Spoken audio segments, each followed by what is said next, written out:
What is this? Okay, good. It looks like I just milked nothing. I should probably not do that in town. Just like jack off in the town square. Hey, how's it going? Whoa, whoa!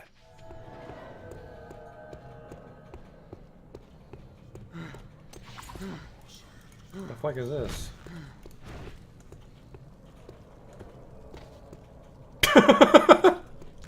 Got him! I've just been drifting around, being led by circumstances. No, that's not right. In Ave, you helped Bart when he needed it. I can't keep a fucking straight face, this awful writing. Drifting, kind of like me. Holy shit.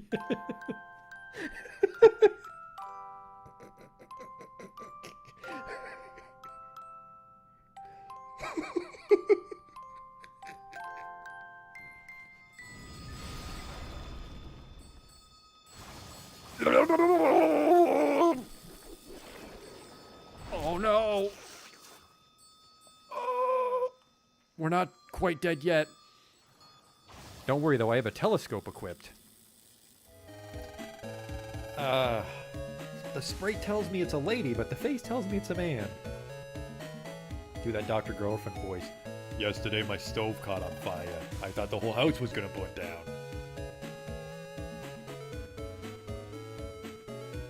You, they're ugly, kid. Every kid is ugly. What? These aren't special in any way. There goes the potion! Oh! It's a perfect fit. Oh! Ooh!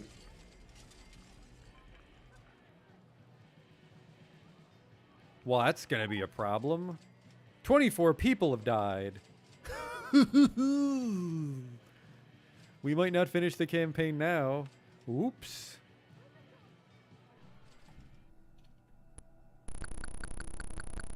I never equipped the chainsaw. I never equipped the chainsaw! Oh my god. I didn't stab that man with a chainsaw. I just made chainsaw noises as I hit him with an axe. Holy fuck, I'm an idiot. Oh, he'll have the key for sure. Police! Nobody move!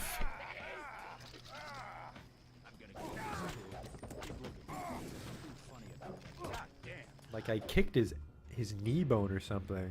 Are you blind? What in God's... I mean, better luck next time. Armor broken, what the fuck? Just kicked that boar and my clothes exploded. Arcanum.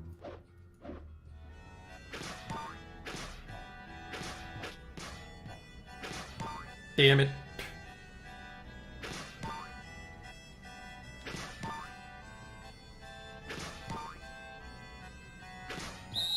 Stop. You totally fucked it up. Well, you fucked me, dog. We're not getting in now.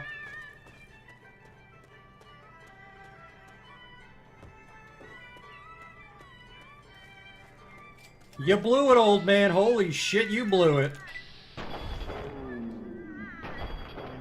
Wow, and it's just his face. Oh.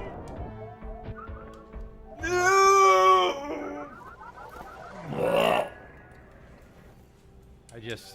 I can't take you seriously when your planet's called Choco. Welcome to Choco, keep your nose clean. Is your planet named after candy? Spell shit in hindsight.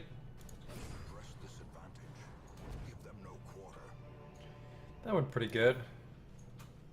The hell is this? It says the sacrifice of fire is the gate to ruin. Place torch if you crave the void. Okay.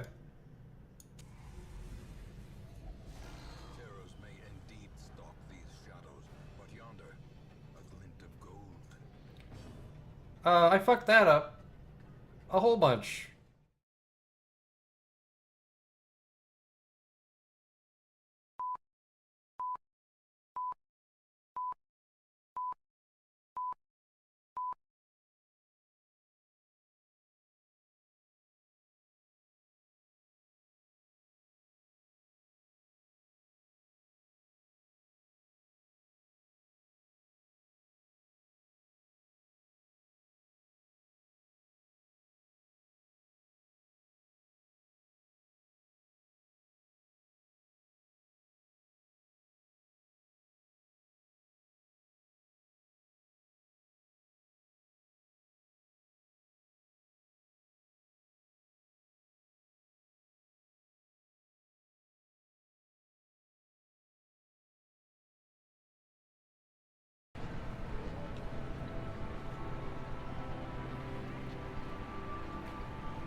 Are we good now? We're good now. Had some trouble there at the start. We're just in my house. I was dwelling on what I was going to do with my next level up, and I decided that we're going to focus on our magic. But to really capitalize on that, I want to be able to make the psionic headband we have all this shit for.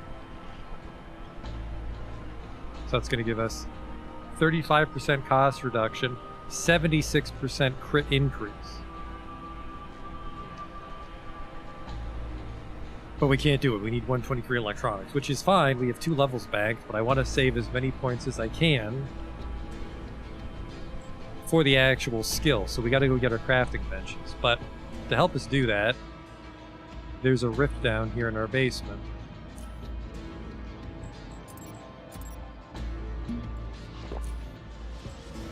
Is the house? Yeah, the house is a money sink. I actually spent way too much money on it.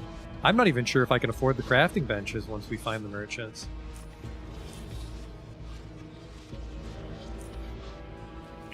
One is in Foundry. Hey, fat cat.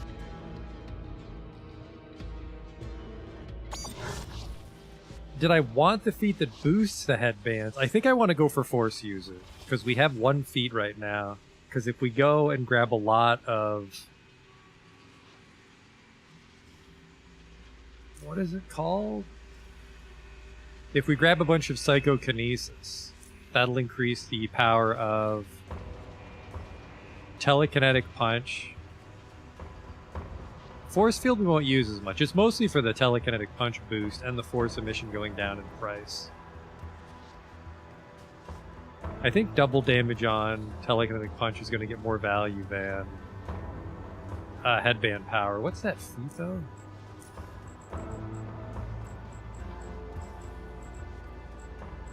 Yeah, the one we're going to grab is this.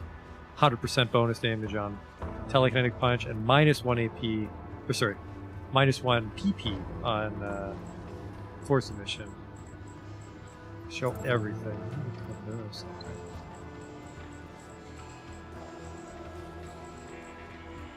Neurology. Psi headbands also give me an additional. Yeah, I can live without 15 AP, frankly, because the headband's going to be 35% cost reduction. I really don't cast a lot of shit. How much money do I have, though? I don't even know if I can. I might be able to buy just the electronics workbench, which is enough for now. And because it's electronics, I'm going to guess it's the electronics merchant. So what is it? It's the electronics craft benches in Foundry. I wrote it down. Because this is our second playthrough. We're allowed to look shit up between streams.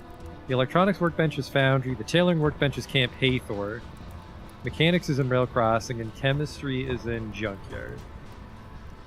I'm interested in buying your electronic workbench. That one, I'm using that. I need it. Well, I need it. There are a lot of expensive tools in that thing. If I were to sell it, it would have to be for no less than 1,200. That's what I'm asking for. What about that workbench? Throw a mercantile check at you. Workbench kind of looks like a piece of shit. 800? Okay. I'd help you carry it out of the store, but my back's a bit friable. Old age, what can I say? I'll see to it that the Core City Housing Corporation guys deliver to my house. Anyways, give me some of your stuff. Some grenade chunklets. And then in the very, very tiny chance that we can find a psychokinesis modulator that's nicer than we have, we can pop over to the Oculus. Quality 72, don't waste my fucking time. I still have $500 left, which I don't think is enough to buy any other workbenches, but that was the one we needed.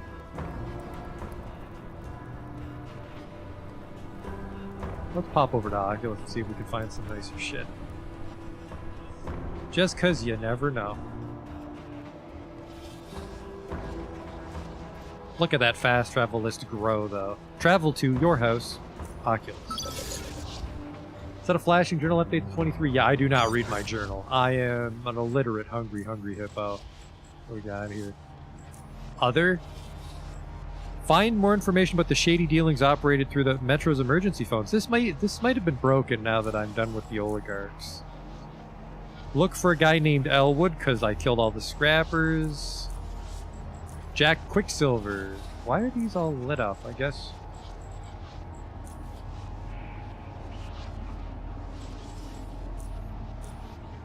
There we go, I just had a lot of shit hidden away. Foundry. Core City. Protectorate. Dude. What is this? Picking mushrooms and plants to make juices too time consuming. Yeah, we did all that already. There. Got rid of the book.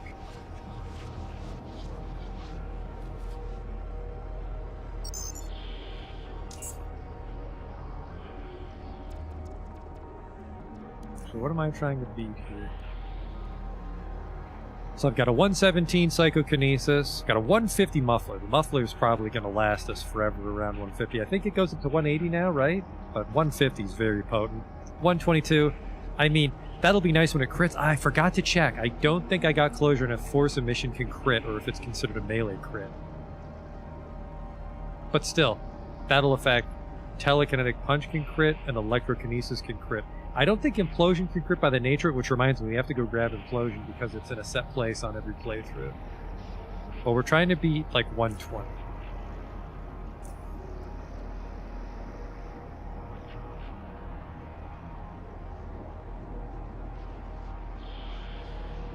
It'll be tricky because you don't see a lot of Psychokinetics. There we go, 148, whammo.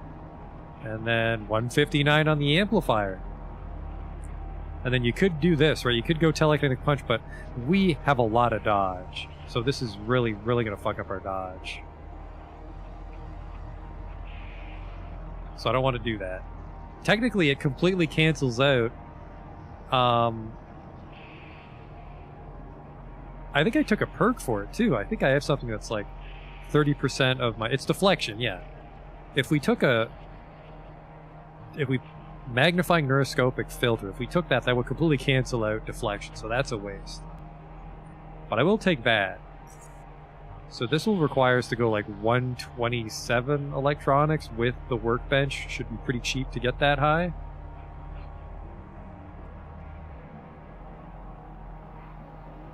Like, look at this. All psionic skills up by 20. Oh boy. We can get a lot higher than 20, I think. Probably not. I think we can only get like... I'd be amazed if we could get to plus 50 with a headband. Probably, actually, if I probably scraped about a bunch of like 180s, but good luck. 148 is already pretty fucking high. Yeah, going up from a 96, that's a very delightful bump. And this is going up from 122. This might make the thing very expensive. That's only $200. I like it. I like it. Still got to make a really gross shield. But let's get this stuff home and see what we need to put in electronics. We're only 24, I think, once I take both these levels, so...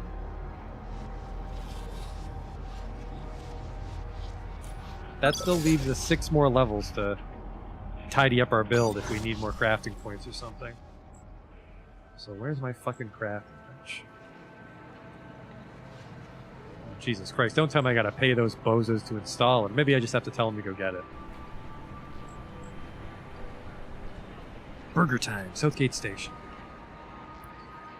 I did spend a lot of money on this place, which I regret, because we gotta get a bunch of super steel cooking, because we'll want some very nice super steel for whenever we get around to finally making our armor. We have to make a bit of a decision here, actually, once I make this. I'd like to purchase something for my house. No, where's my fucking bench? Basement fit out. I'd like a workshop for electrical. I recently purchased an electronic workbench from a man and foundry. I'd like you to install it in my basement, please. For 50 coins. Man, the guy that goes to get that, he is getting fucked on that deal. Look for West Electronics Shop. It's in the residential area. It'll be delivered as fast as possible. Catch you later. What's this? I want some feats available for 25 plus. Yeah, I have room in my build for feats. Because I think I'm going to grab Force User right now, and then I honestly don't know what to take after that. That gives us, I think, 3 or 4 feats? 3 feats, I think. After 24.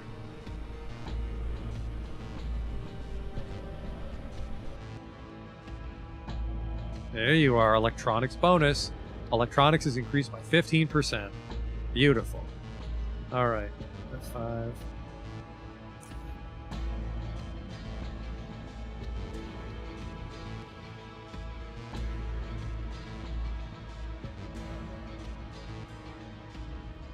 Psychokinesis goes up by 31. Crit is almost doubled, and then cost is that. Yeah, actually, 154 is a very nice muffler, so.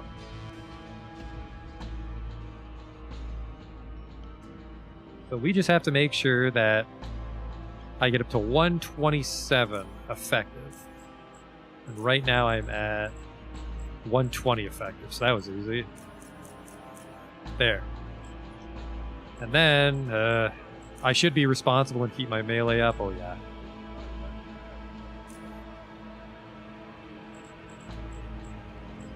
Because we want to be a dodge machine. I have 5, because this might be not quite enough psychokinesis to get where I want. I want force user.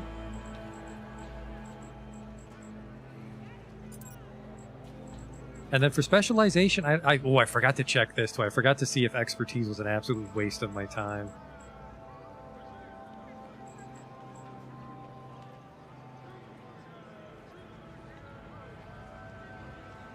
Reduces the amount of skill points required for each additional dodge for 1 by each specialization point. I have a lot of fucking dodges, the thing. Because I'm already at like 10... I'm already at 10 or 12 charges when I uncanny dodge, so I think I get a lot of extra charges from points in this, but maybe not. Specialization's definitely the weakest part of my build, because I've done no research on this. I think I'm just going to keep going with incapacitation, because incapacitate's pretty powerful. Okay.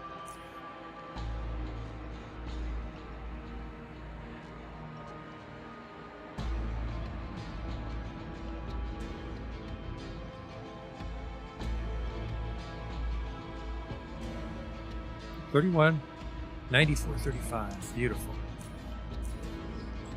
And then unfortunately, goodbye, little sneaking. This is a really shitty balaclava in all honesty, so whatever. And then this one's a little bit, not quite all psychokinesis, because we do need to fight. We just need to hit 150 so we can hit the break point for force emission. We did. So look at that. Our melee and our dodge are maxed out, which are our main skills, and technically this is our only school of magic, and that's almost maxed out for a level. So we took all these points in crafting, and we still managed to catch our main offensive abilities up. No feats, unfortunately, at 24, or sorry, 25? What fucking level am I? 23. Oh, is that true? 23? Yeah, I'm 23, I have 7 levels to go, okay. So yeah, now, because we took that feat and we have all these points in psychokinesis, 162, we could probably have gotten a little bit higher, but I want my accuracy and my dodge to be really nice. So now our punch does 147 to 230, and it can crit, and telekinetic proxy will double it for us. And then our psychokinesis, if we ever fight a robot, it does 32 to 82. Technically, we can throw a grenade as well, which is probably a way better choice. 100 to 165. That's actually twice as good, so yeah, do that. But still, not too shabby, not too shabby. And then,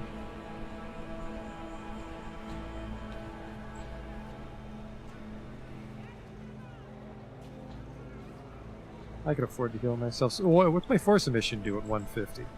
21 to 42, on top of 21 to 39 from the actual fist itself. So yeah, that was a good break point. I'm glad we hit it. My critical damage bonus is 194, so whenever punch... Electrokinesis can crit too, so either of these crits. That's big. And it's almost half price. So now, my punch only costs 32, and electrokinesis costs 22, and this costs 2 per punch.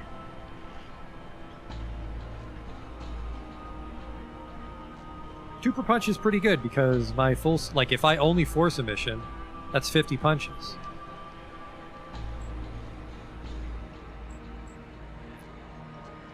My 40%? I am, so I'm going to do this. And then I don't have dodge armor on right now. So our dodge isn't as crazy as it could be, but we still have 308 dodge, which means I think if you're triple their attack, they have like a 10% hit chance. So if something's my level and they max out their melee,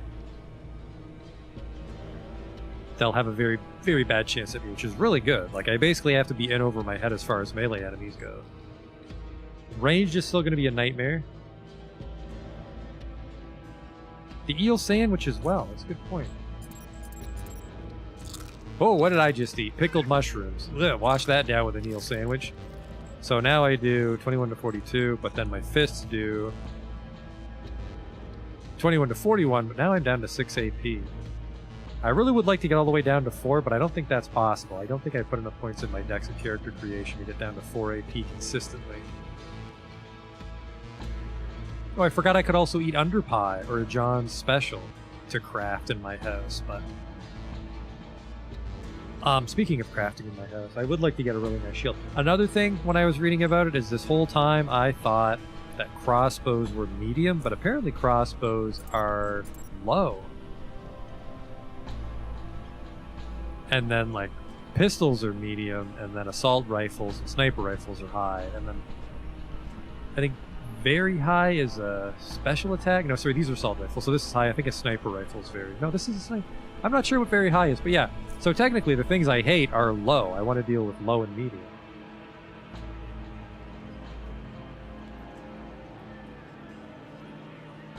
Because we have enough dodge that we don't care about very low, because very low is melee and we're just going to dodge. But we have to make a very nice shield to dodge ranged attacks.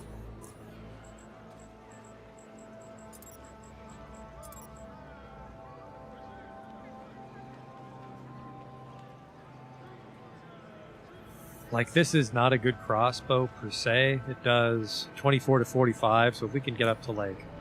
Oh. Nope, this would block the whole fucking thing. 143 on a medium definitely helps. 118 on a medium definitely helps. So I can block 160. That's from an assault rifle shot. What is this? More capacity at the cost of... Ooh, the conversion rate is fucking atrocious, though. There we go. That's way better. So what do I want, then? Oh, 148 electronics! We'd have to pretty much dump a level on electronics for a no fucking around shield, it seems, but... I think we'd have to actually put a lot in electronics, because... I'd probably want this plasma core bumped up to 150. See, I feel is the at what trade-off is the conversion worth getting tanked for capacity? Wait, why did I do this? Oh, this just this makes it block more. Still 120, 112 on a medium. That would protect me from pretty much any small arms. But I still have trouble with... No, wait. Huh. Corsair does 42 to 105, so my shield would block this too. This is a very nice shield.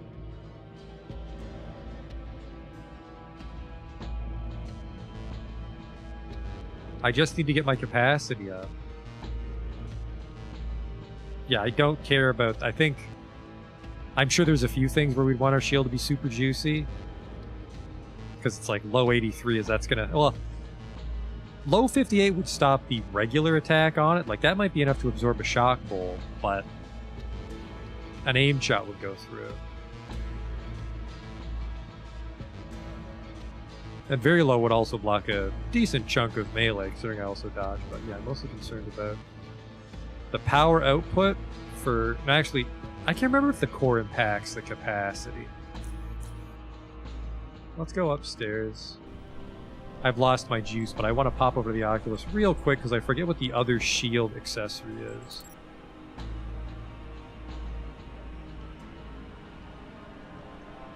This. Increases power usage efficiency. There's a nice 126 here. 111. Yeah, 111. And you could take a high, but I don't remember what very high is. And then, yeah, low, I think we can live with. I think it's mediums we want to deal with crossbows. think with this high quality, like I said, we can block decent small arms. Oh, we'd have trouble with special attacks. Maybe not. Like, burst doesn't have more damage. That shield seemed really strong, the one I was about to make. 108 now. 84 now. 143. 19. There we go. There we go. Look at that. Capacity 1048, conversion 11. And then it would block low, which is, I don't know, like maybe a shotgun could go through that. You would just be relatively invincible against anything that's not a special attack for 1000 capacity. This seems like a beautiful shield. I'd like a bigger core. I'm pretty sure the electronics is going to stay at 142 because it's this guy driving it up, right? 128. Yeah, it seems to be the highest part plus a couple points, so... If I can clear like 142, which a larger power core will give me more energy. Okay, so it's the core determining the capacity, and this determines the conversion rate. Okay. 114. I swore I've seen an energy core worth more than 114 in my possession. There it is.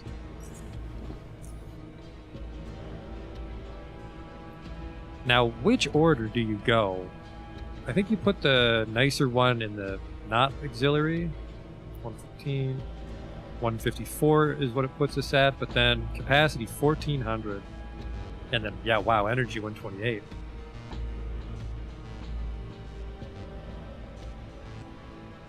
So 154, and I think that shield will get us through a lot. So we need another level. What did that say, 154?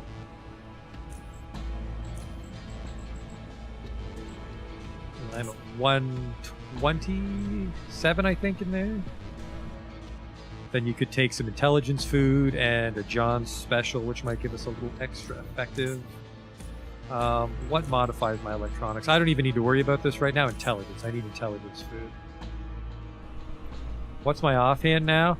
This glove doesn't do anything. There's no reason to wear it. But basically, we're going to eventually make an electronic fist for when we have to fight robots, because this claw's not going to help us. I'd love to get the Freddy Krueger claw, which is better for bleed than this, and I think we can do it now, but I have to be very careful because I might lock myself into the point of no return to the deep caverns, and we don't want to do that. But we can also just hard save. Yes, we've got the 149 shock generator, so basically whenever I get around to getting my electronics high enough, we can make a nice shock glove. But I wanted the underpie and the intelligence food.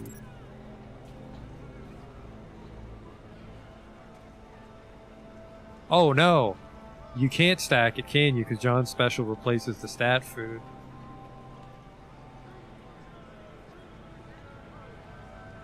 So I guess we just have to assume that John's special is better than a raw stat. Because otherwise, why would he fucking charge so much? These are very expensive. I shouldn't eat this for a test, so instead I'm just going to smartly F5.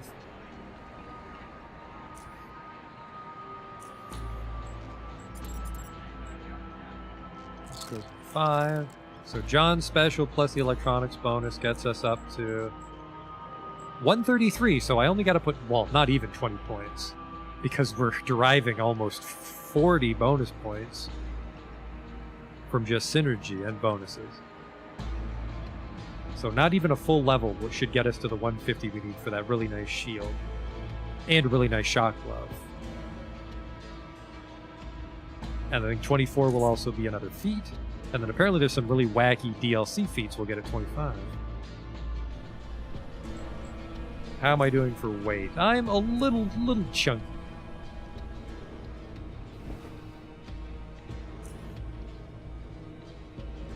But yeah, I think the Golden Knight is we have to befriend the Tchortists. That way they'll let me into their base without locking us into the end game. I want to sell these off because I don't do a lot of mechanics crafting, but I have some monster parts we could squish.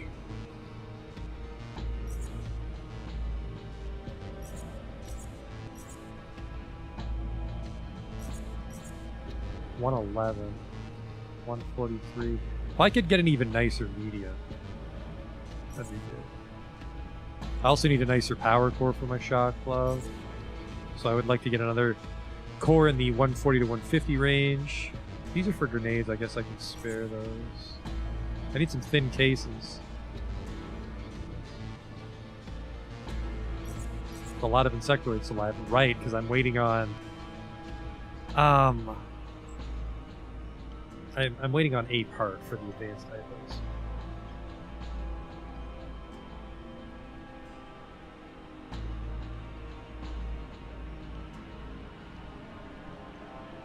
A drug that gives me 2 intelligence to recruit. We'd have to find it, because my biology is definitely not high enough to craft anything. Speaking of my stats, though, let's go get that implosion spell. Because remember, telekinetic proxy, double casts. I think I used implosion on my last build. But I don't know. Implosions, it's a cool spell, but it kind of seems weird with the way I fight. Because it does percentage damage, but I don't have a lot of trouble with single targets. It'll be good for Godmen, I think. I don't think Godmen are immune to implosion. Could get access to some now. How do I feel about Deathstalkers? I don't like fighting Deathstalkers, but I can kill Deathstalkers. We cleared out that cave outside Rail Crossing. Where am I going? I'm going to use your brain me. The Metro. We have to go to the, where we killed Baylor.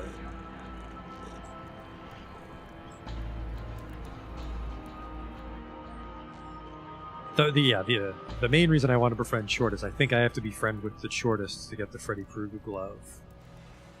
And that'll be our final melee weapon, I think. I don't think there's a better one in the DLC for my build. Well, I'm sure there's some fun literal melee weapons in DLC, but like a fist weapon, I think the Freddy Krueger glove's the best one. Alright, I think, no, Baylor was this way, past the Flanders.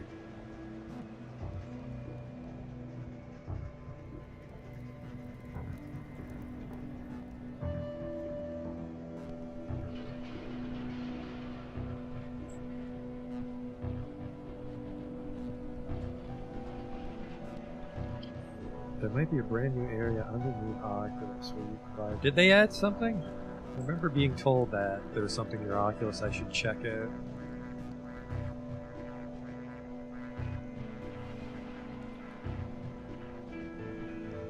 Once the Faceless... Yeah, because I remember on my last run, I didn't befriend the Tchortists, and if you go in and try to fight the Tchortists, that's what triggers the Faceless Assault. So as long as we can be on good terms with the Tchortists, they should let us in and out of the university. And with access to the Tchortist University, I think we can get the Freddy Krueger glove.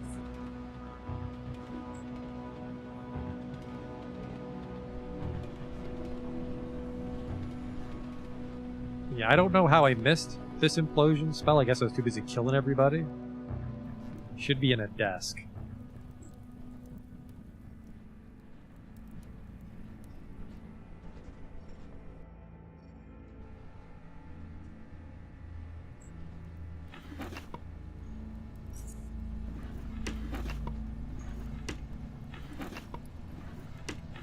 There you are. Implosion.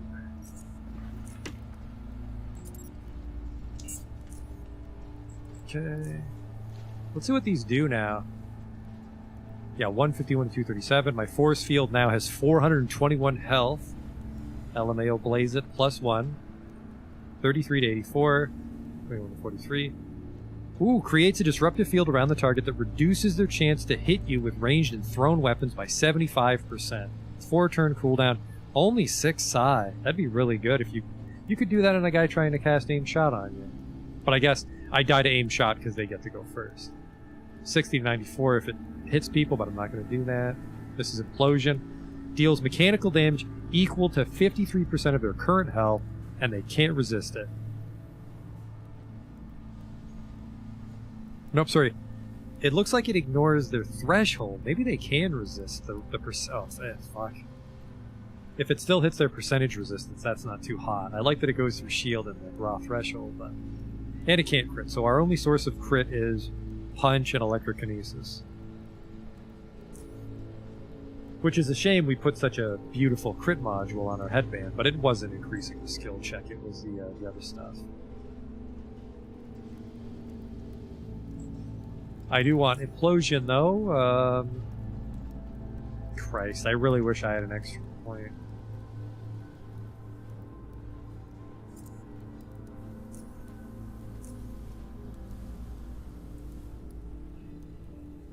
I'd love to use Disruptive Field, I'd love to use Force Field, I just don't have the will for it.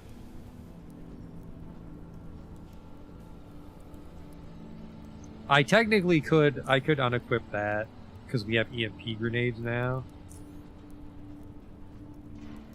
But yeah, I think Disruptive Field isn't going to be as valuable as I'd like it to be. He said while musing on his whippet. I don't know if it's a good idea.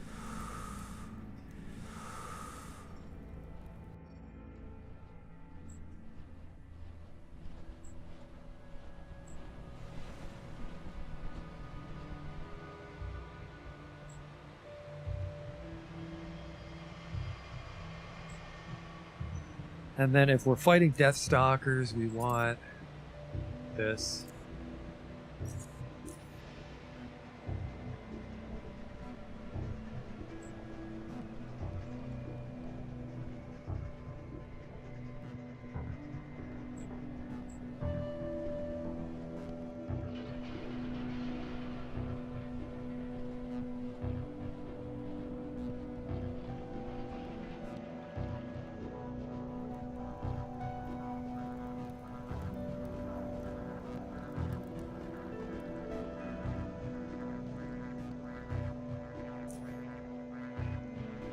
Lazy, and it's just the Southgate Station rift's pretty easy to get to.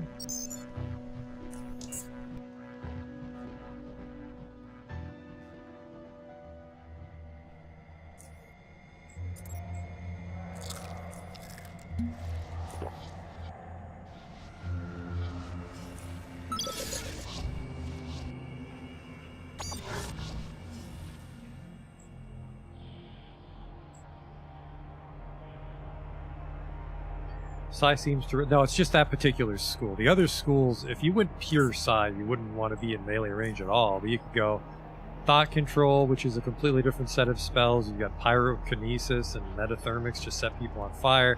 Weird Time Control shit, which I think they added with Expedition, but... the melee is... Ooh, hello. Look down. Well, well, well. Yeah, just the synergy with Psychokinesis and melee is incredible.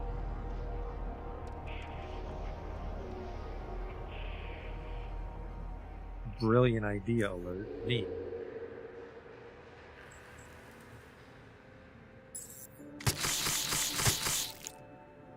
Well, well, well, if it isn't a guy who doesn't know what he just got himself into. Boom.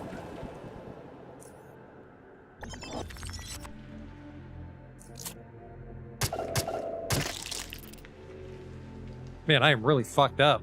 How did I daze myself? Ah, the adrenaline. Oops. Well, I can bandage myself. That goes through the allergy.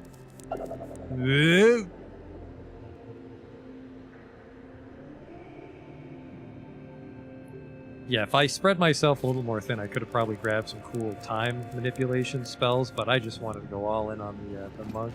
Shit, what do we got here? Silence Tactical 5mm Jackrabbit. Forward Grip. The Silencer as well.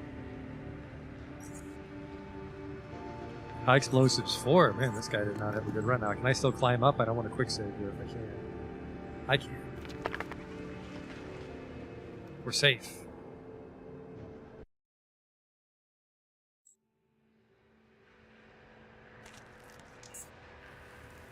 We'll get the mushrooms later. Provides a little illumination when it's time to fight. Try an uncanny dodge here, but I'm pretty sure they're cowards and they know not to attack me when I have uncanny dodge. Which is always unfortunate. If I was smart, I would have ran up to him, I guess.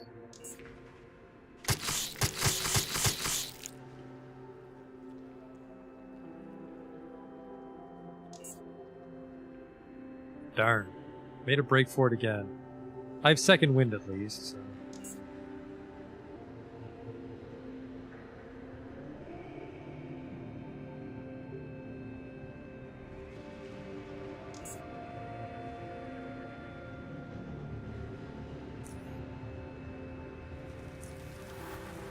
Well, well, well.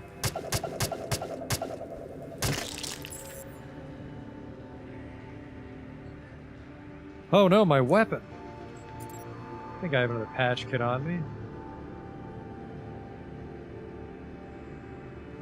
I don't, though, because I'm a liar.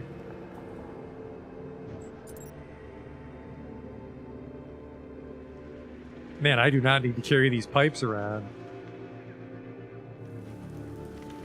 Or this JKK comm device. Well, I should be able to buy a repair kit. We're right outside the Oculus.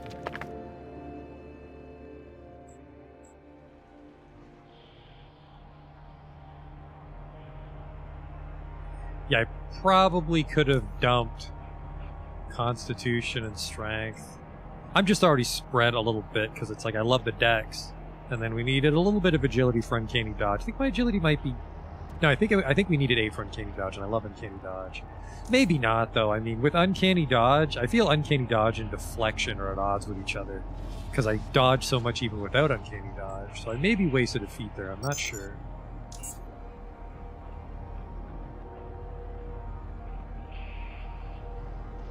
I forgot to check for another merchant, because I know there's a docker upstairs, but I don't know if there's another merchant here, because this guy's got so much shit, he's the one I always talk to.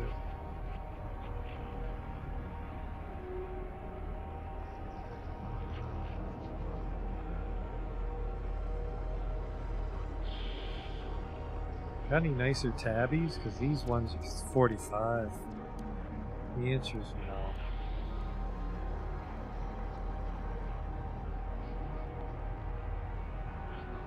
Oh, he's actually looking for guns today. We can do a trade.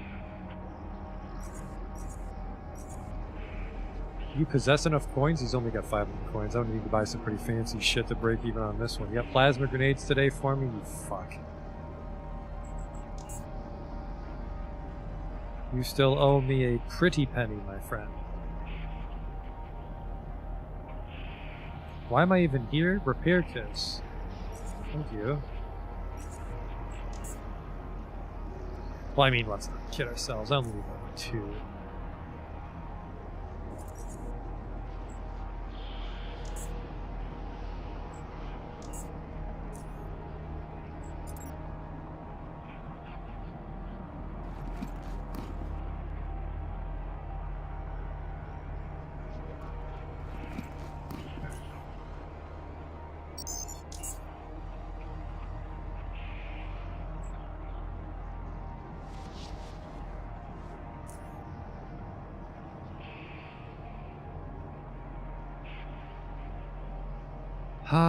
No fancy illegal drugs or drug components that would benefit me. Starter mixture. That's just if I wanted to make some toxic sledge grenades, which I really don't. No, not even any gel. I'm gonna have to go fishing sooner or later. I'm not sure if there's a third merchant in the Oculus.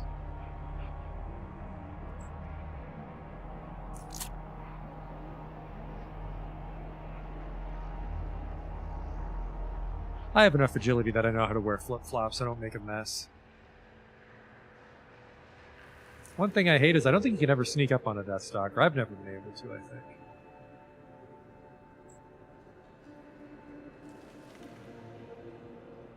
Climb down again. Oh, this sounds like a great idea. Hello? Humming as he walks around, gazing up above into a monolithic rock formation looming in the shadows, is a man clearly in a world of its own. His strangely joyful mannerisms last throughout the conversation as he talks to you in rhyme. The wanderers peek their heads in, but their thoughts are lacking in him. Let me hear yours dance. Let me hear them breathe. The Oculus should lie right above on that cliff. His words, however, for unknown reason, add some special meaning to this sight, as if there's something more to it than it should be. I'm uncertain of what's going on here. What do you see up there? A sight to be smelled, a feeling to be seen. Can you hear its beautiful color? Can you read its majestic heat? Tell me more. Let the all-seeing one taste your needs. Let him heal your fears. He'll tell you all. And more than you'll ever need. He raises his hand and points you to the middle of the encampment. With a slight nod, he invites you to go inside. Okay. Apparently we're pals here. A lunatic electrician. All-seeing before seeing the way. Uh-huh.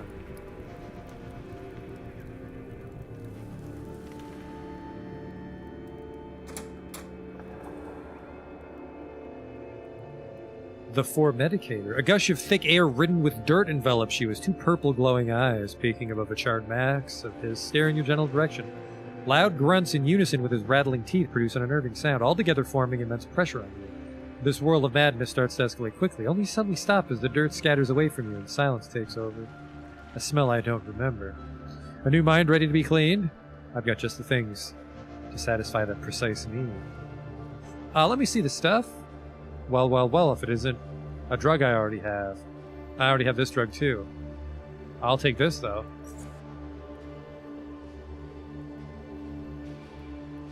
Now, remove psionic inhibition, which I don't have these, but I technically can make these. I wish my glove was here, Justin, but no. Only 16 for a bullhead. What a sweetheart. What's going on in here? No transformation can be achieved if there's any fallacies left to be seen, and even after that, I'll make sure the hooks are detached from Infinity. What? This world and everything about it is just a barrier, a blockade preventing us to reach our true form. There must be no strings attached to the current wants of this place in order to truly ascend. My purpose here is to make sure of that before I too am ready. Ready for what? To transform. And start everything over in Transfinity. Okay.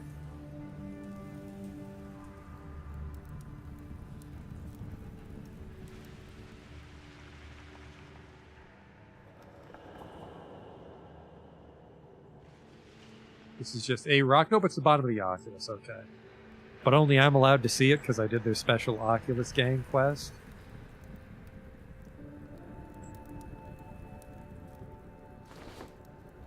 Hello? If it isn't, synthesete. What the eye sees, the body feels, and what the body feels, the tongue tastes, and what the tongue tastes, the ear hears, and what is heard is spoken, and the word is sent, and what the nose smells is seen.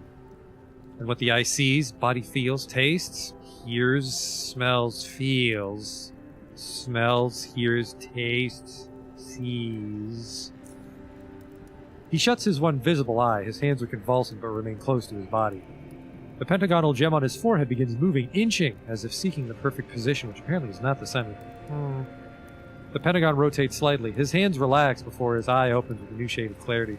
The lines, angles, forms, their intersections with infinity, markers of transfinity. What the senses perceive, the mind can manipulate. Lines, angles, forms. Lines, angles, forms.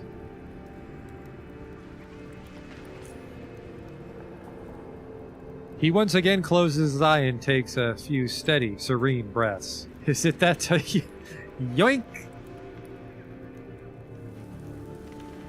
Not yet. I need to know.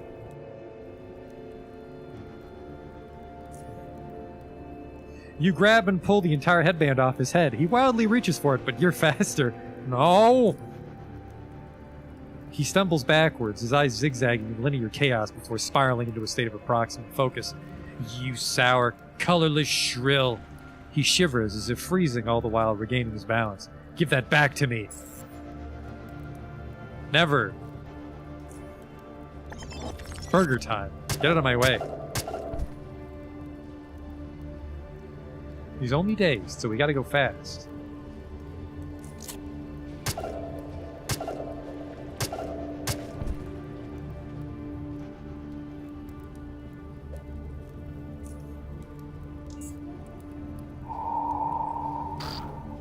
They're gonna wizard the fuck out of me. But I have uncanny dodge, but of course they're all wizards.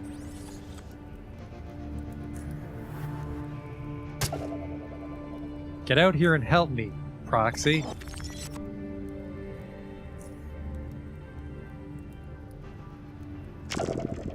Oh!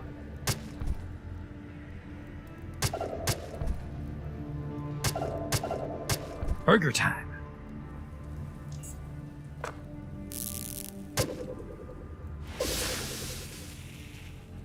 Huh. Only 5? I'm paralyzed. My build. They've seen through me. Oh boy. Looks like spears can attack from more than one tile away. Neat.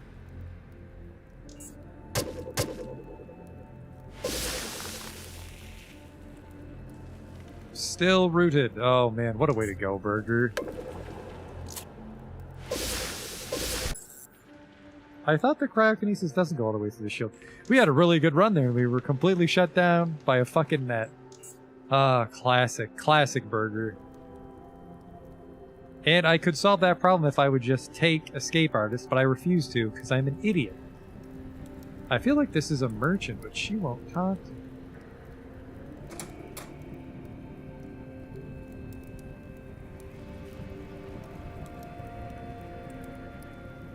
Huh? The trail of scrap leads away from the cave. Okay.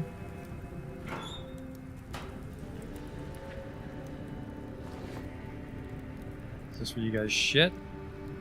The locker of truth.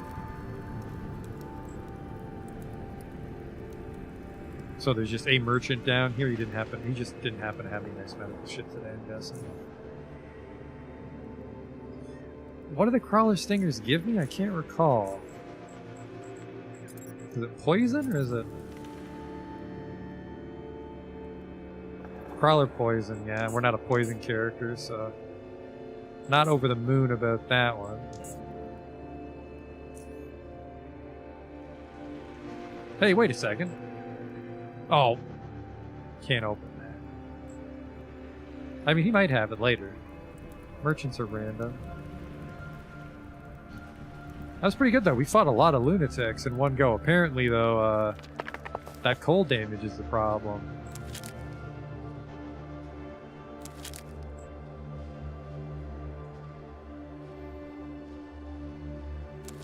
Wait, is it? Is that the part we were missing? I thought we were missing another plant for the super hypos. Super hypos are gyromite. No, fusing enzyme is what I was worried we were stuck on. But you're right, crawler poison. Okay. Yeah, fusing enzyme is what scares me, though.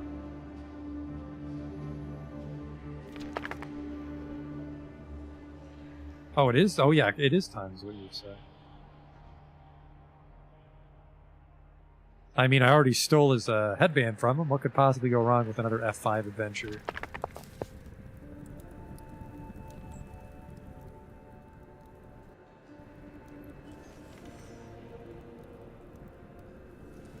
Oh, it's time. Oh, yes.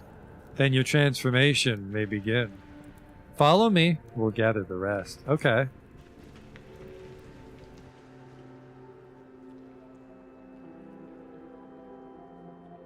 Step up, all who wish to answer the call of Transfinity. Step up. Step up and abandon your imperfect form of affinity. Step up.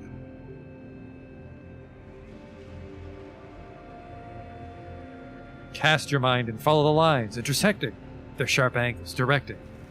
Ooh, the lines.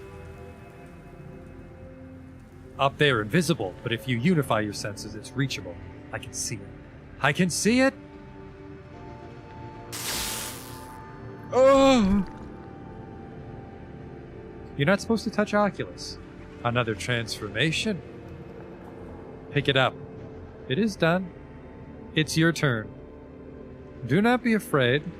The loud lights, they're merely the lines the mind travels along to Transfinity. Step up. Sure. Whoop. Ho. Reach up. Cast your mind and prepare to transform. He's doing it. He's believing.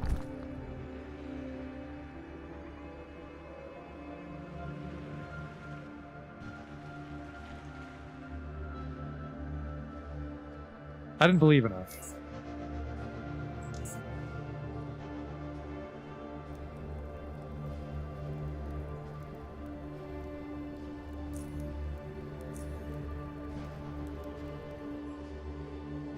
Maybe I just climb down like a coward and loot that dead guy.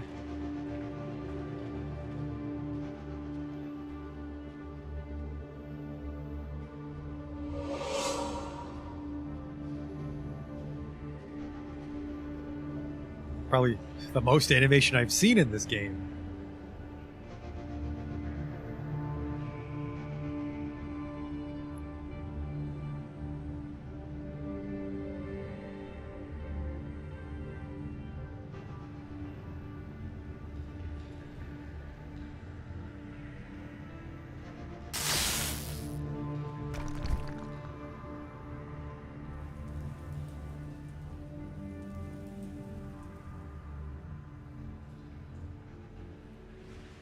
I need to ask you something. There's a pyramid up there that's literally electrocuting people. The octahedron form. You see it so well? Good, good. Don't waste time. Your mind is ready. Step up. What's going to happen to me? You're going to transform. You came here to answer its call. The visions, the voices, its touch. Your new form awaits in Transfinity. I'm not ready. Are you certain if we stop now, it'll be long before we can do it again? Do not be afraid. You're right. Now's not the time to be a Quaker. Dead ritualist? Burnt to a crisp?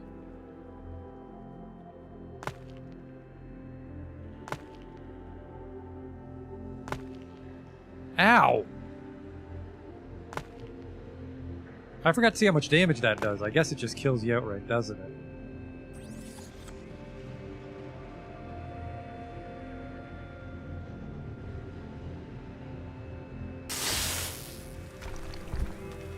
Yeah, it's a little rough.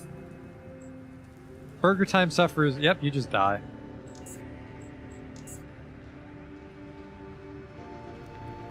I think one of the spells is down here, though. Yeah, Psychokinetic Chain. I want this one. How am I going to get this without pissing everybody off? Maybe I try to go and then leave. In shame. Then this room will be empty.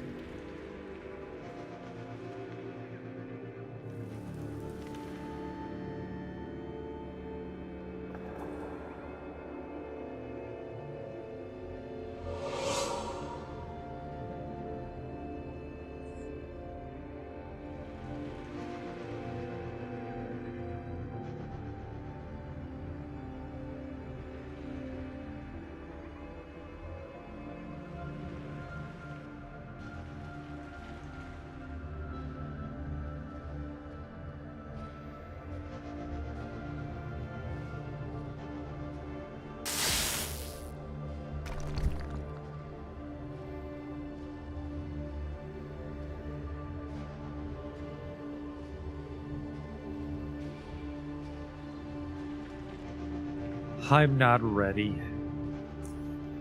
It'll be long before we could do it again. I'm not ready. Then we will stop. Shame. Well, I can't steal it. Shame, shame. You missed the opportunity of an existence. But you, Orange, are not the first to step down and then transform later. Orange? You sound orange. When you speak, I see orange. You are not ready. See the Fermedicator, yes. He should have something to help your mind and your current form. There's a pyramid up there. It's a marker of Transfinity. Yes, there's people inside keeping track of everything that's going on. You sense it all so well, Orange. So well, yet somehow you're not ready to transform. Shame. You mustn't doubt yourself, mustn't be afraid. These people in there, they're no longer people, no longer finite forms, they've transformed. And what you describe as keeping track, perceiving existence with a single unified sense, because sensing back into infinity is, with such perception, trivial. What do you do with the transformed? If they're truly transformed, then their forms are mere empty, tasteless shells. But their minds had been cast quietly, insufficiently. Their forms are being taken care of by the Fermedicator. When's the next transformation going to take place? Transformations are exhausting. When the time is right, and when enough have gathered. Oh, what's wrong with your face? Nothing is wrong. They're all one, a taste of Transfinity. They are just too potent for Finity and need to be controlled. Maybe this can control your senses. It's the juice. The Fermedicator has prepared us for many things. Try this. You can trust Orange. His stare almost seems to ask, can he? But then he does approach the bottle. You open it for him, and as soon as he catches a whiff of what's inside, he leaps back and grabs his ears. Ha! He spits aside a few times and starts scratching himself as if a swarm of ants is nesting inside his robes. Then he reaches for his gem, twisting it and turning to no avail. But then, his gem readjusts itself again, trying out a few spots on his forehead, each one widening his now smiling lips further and further. What is this, Cyan? It's the juice, man. The juice? One more. He pauses, licking his lips and looking around. Yes. Affinities, imperfections. I sense faint new details in them. New. He licks the air, tastes new lines, angles, spiral forms. If I can sense all this, maybe others can as well. Yes, it would help them. Help them transform. First one's free. Give him the juice. He takes the bottle, looking at it curiously, as if amazed how such an unusual bottle can contain such an unusual liquid. He sniffs it again, his pupils dilating immediately upon doing so. Then after a few moments of uncertainty, he brings it to his lips. Ah, the taste. What the tongue tastes, the ear hears. What is heard is spoken, the word is sent. He attempts to readjust his gem, both mentally and physically, but he just rips it off his head and throws it on the desk. You now see both his eyes, looking in separate ways, tracking different things in a twisted, unnatural way. Transfinity, so beautiful. And what the senses perceive, the mind give. The table starts to rumble, the shelves begin to sway. The beds are rattling as if they're trying to come to life. Cast, cast, cast. He pushes everyone out of the way and rushes outside, followed by a trail of psychokinetic disturbances and joyous laughter. You pick up his gem from the floor where it fell after the desk started to shake. Neat.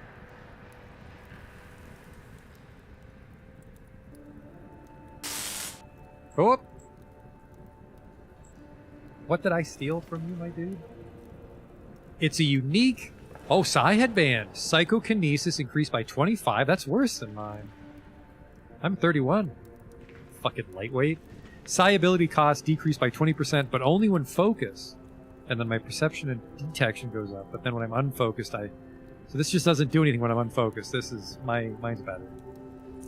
Unfortunately, I can't rob this shelf still, because this chuckle fuck's in the way. Smell this thing? It reeks of smoke, burnt clothes. Where'd he go? Is he okay? Is there a rift I don't know about?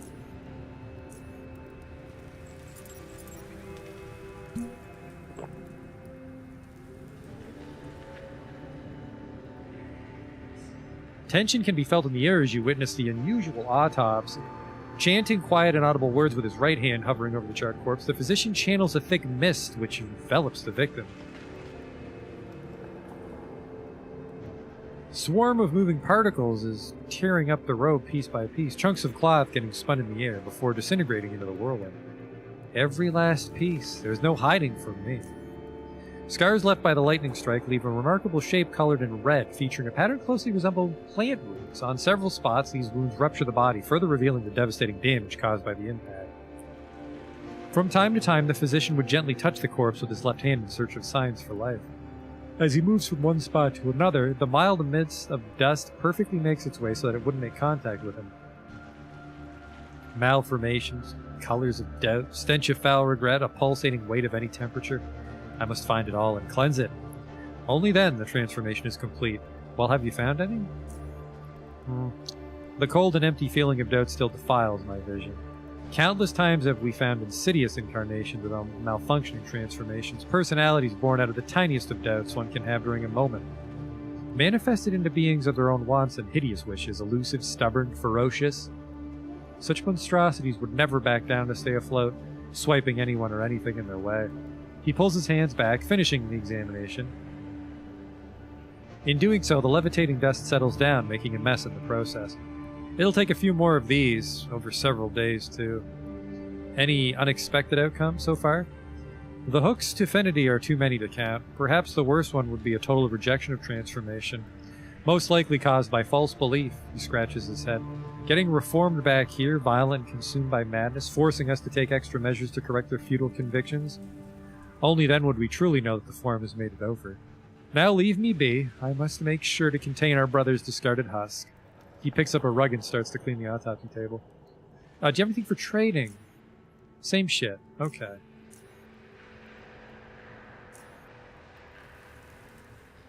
I'm gonna assume he ran off and electrocuted himself. I heard a zap. Where the fuck did he go?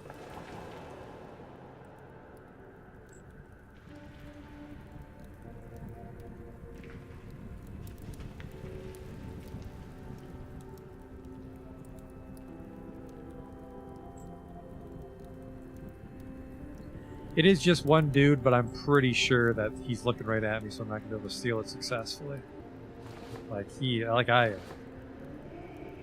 Right in there.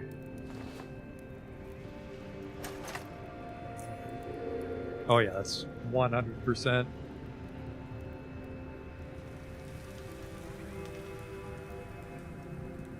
You guys are really fucking this up. I want that spell. Why can't I open this? Oh, just some free robes. What is he?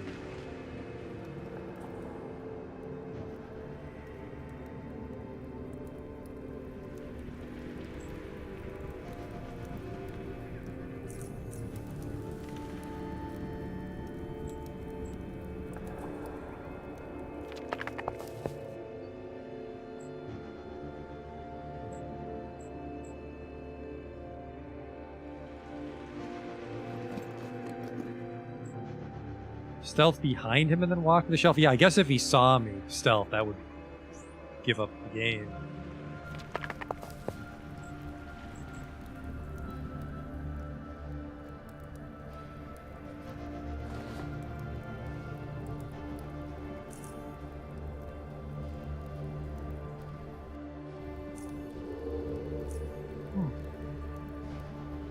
Oddly perceptive?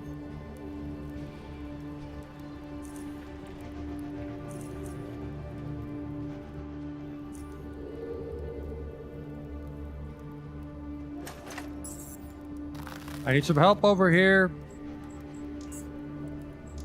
Well, shit. We'll have to hope a merchant carries it. Not fucking likely based on how few pyrokinesis spells we found. Psychokinesis. I keep calling it pyrokinesis, which ironically isn't fire, that's metathermics. Darn.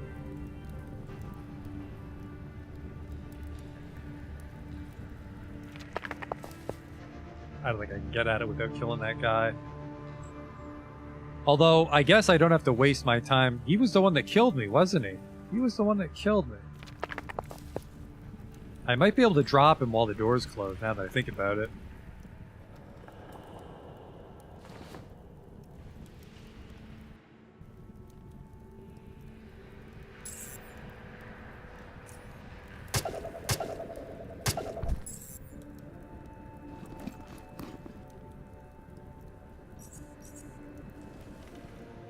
Burger, you've done it again.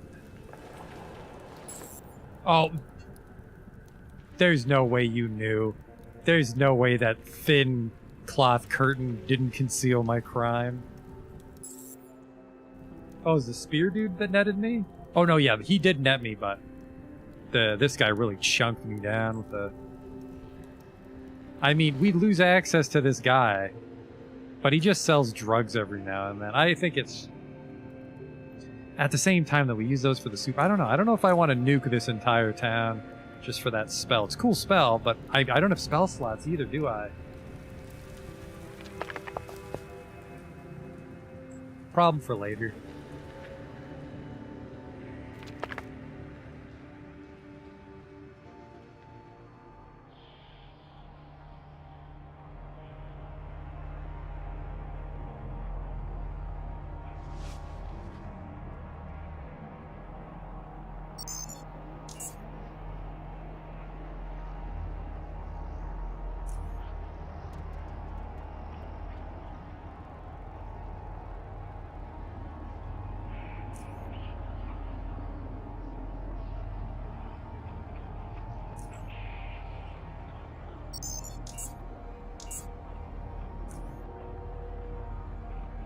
Got anything for me, Twitch?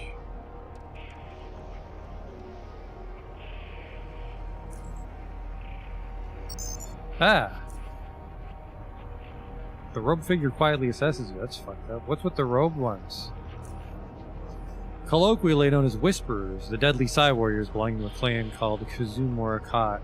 Guard Oculus vigilantly. All Kazumurak members are highly intelligent individuals who join the clan at a young age and receive training in all major Psy disciplines. Only upon mastering all of those can they swear an oath before being allowed to perform their duty. Once they swear to protect someone or something, they'll do so until death. Most often it's the death of their opponents. Rare are the cases where the members were killed on duty. This is a common misconception that they're mute, while in fact they're not. It's by their free will that they choose not to speak in order to... That's all I can tell you at the moment. Okay, goodbye.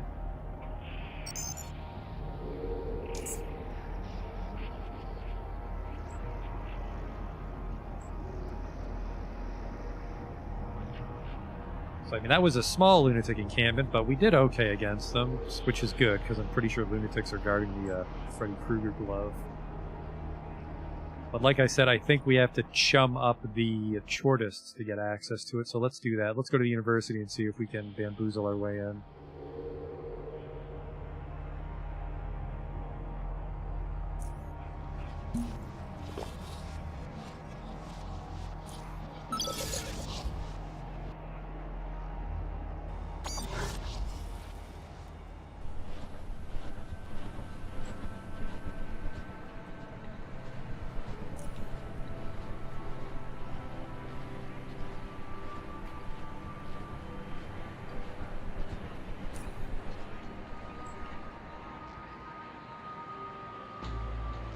Upper Underrail. I could check electronics, even though it's going to be shit. Might get some EMP chunks. Nope, not even EMP chunks today.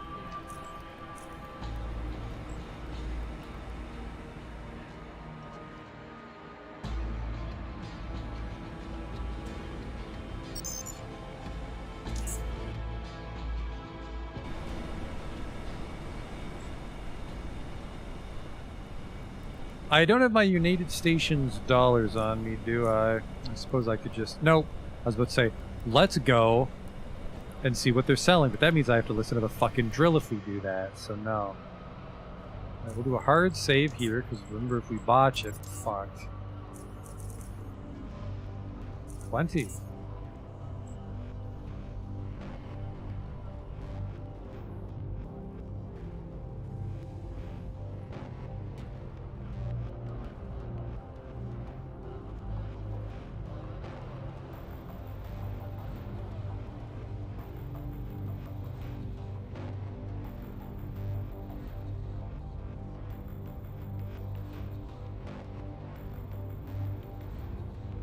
As the robed man hurriedly steps outside, all three soldiers standing in front of him simultaneously take a small bow while having their hands placed on their chests, right around their heart area.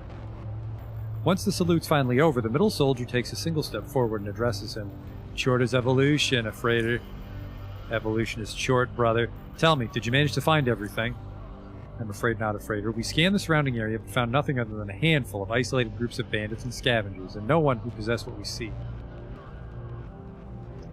I'm afraid our initial reports might just be true. Lunatics must have been behind the theft. All leads simply point to those devolved inbreds. I'll be the judge of that, brother. His stare passes over each and every one of the three individuals. Brassifors, you all deserve rest. Meanwhile, I'll wait for the second unit to arrive. They should be here soon. Magnificent Tchort. I said, go and get some rest. Don't just stand there like you're frozen. Inside. He points to the big front gate. Tchort guide you, Afrader? Yes, Tchort guide me.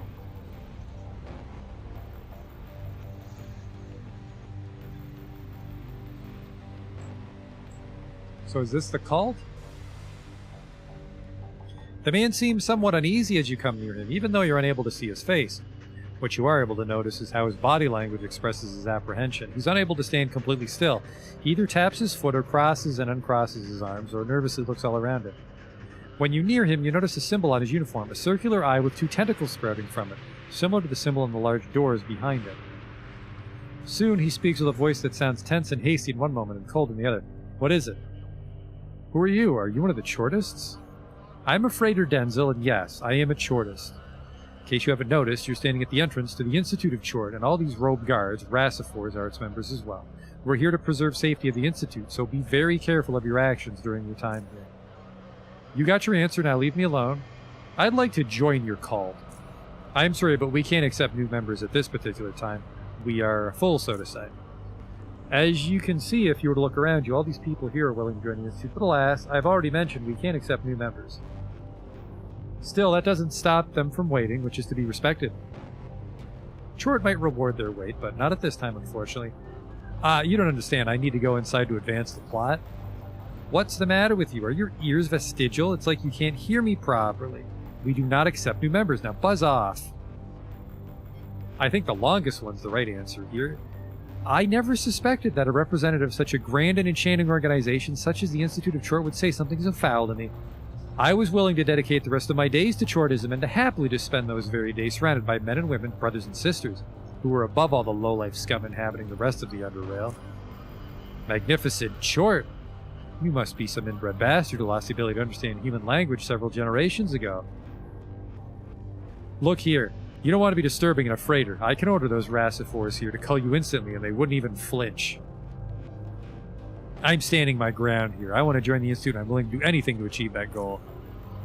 Anything, you say? Anything. Interestingly, there is an issue we could use some help with. Do tell. We have an issue with a missing figurine. A very important metal figurine. It was stolen from us and we need it back. Now, we aren't precisely sure who did it, but we suspect those devolved lunatic inbreds to be behind the theft.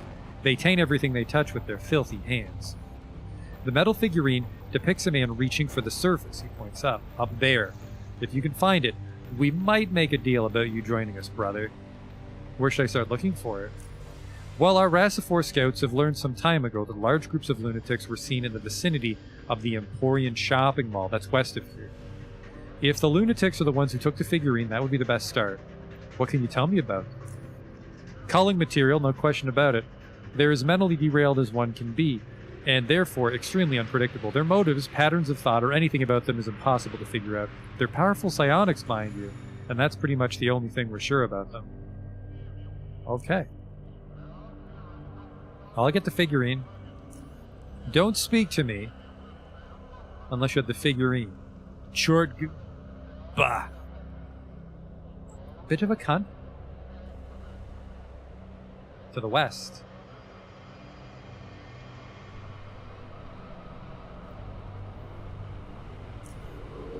Let me get my looking for trouble hotkey on, which is 3 for stealth. We're in a shopping mall.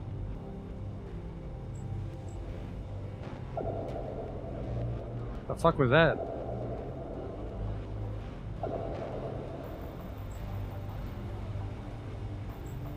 Bandits, huh? Sure.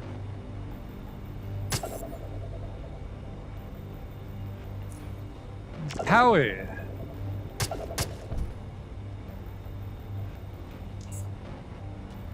That guy got fucked over by that punch, by the way. Gotcha.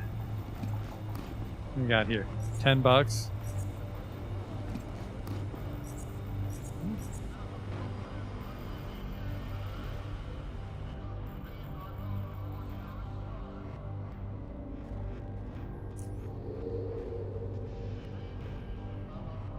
We'll see. We'll see if the lunatics put up enough of a fight. Looks like I'm in their mall. Well, I mean, the treasure's worthless till we kill the whole place, so... Might be able to slink around a bit if I'm careful here.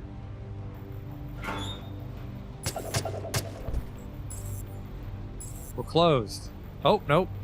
Shouldn't have hit that switch, apparently, on stealth. Well, we'll just hide. Probably nowhere good to hide. Make a break for it back in the electronics shop. The one has come. Help!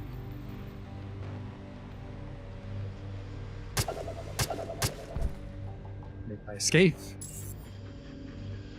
We're closed. That went well. Unfortunately, Uncanny Dodge doesn't... I really like Uncanny Dodge in principle, but it feels like I don't deal with a lot of melee shit anymore. Well, it'll be great for sledgehammer dudes, but... Wizards and shit, it's irrelevant.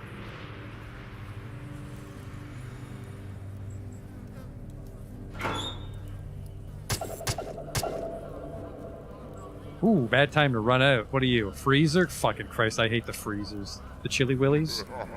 Uh-oh. Well, he died.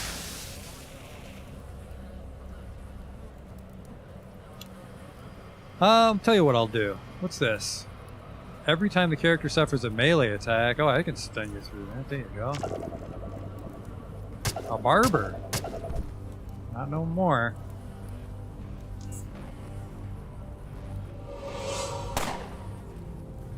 Are you a figment of my imagination?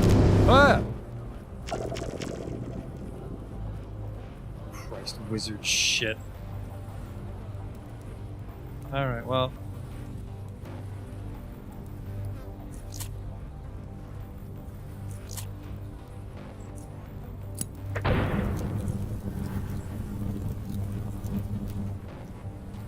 Get as far out of here as I can. Because I accidentally pissed off all the lunatics at once. Oh!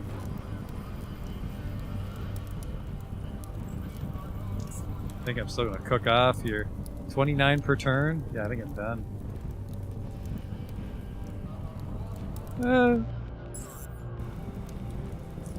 Get it out.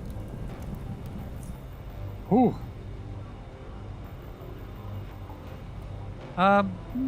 They didn't go too bad. That's true. Uncanny Dodge will be super handy against crabs and godmen and shit. God damn it, Burger, be more careful. Killed a few of them, right? Well, technically, we killed one in that particular fight. We could have just killed a couple guys from the first store and got away. Pretty bright in there. It's going to be hard to stealth.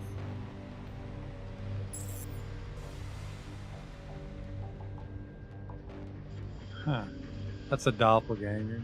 I don't think he can get me. I think he'll run out of AP before he can... There we go.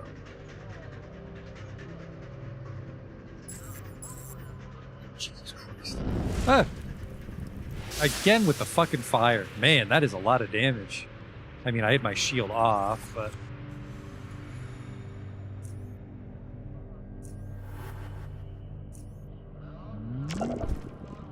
So what does this do? There's a chance that ice shards will block... Oh, it doesn't actually hurt me. I can just keep punching, sure.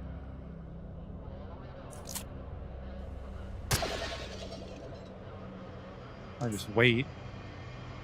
Loses his shield. There we go. Oh, whoops! Little friendly fire there, pun intended. And then we'll go here and close the door. Occupied, I'll say, when they knock. Housekeeping, he'll reply.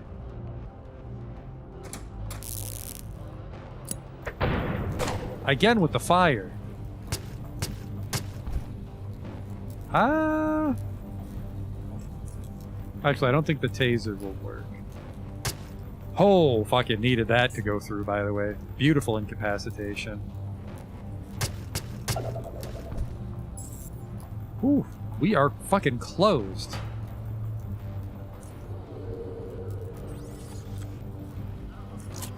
Oh Christ, of course fucking medicine turns off the stealth. That could have gone a lot worse. That's... Who doesn't love a weapon? Oh man, that guy actually got cooked off. How ironic that the lunatic freezer is charred. What's this? How come I'm not regenerating?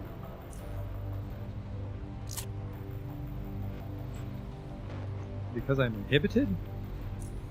I'm skeptical.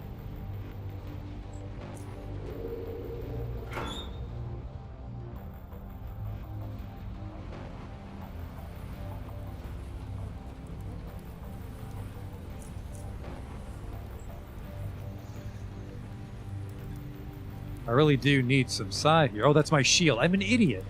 It's my shield that's the blue. I'm just so used to blue being... Oops.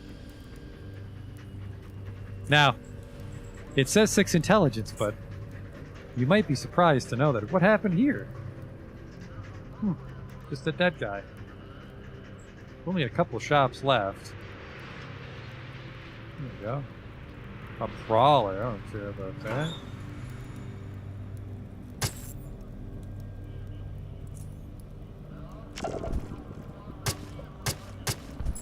Love that flying punch. It's got some, well, punch to it now. Now what do you got here? Shock spiked rathound leather gloves. Very weak. It's actually worth 7,000.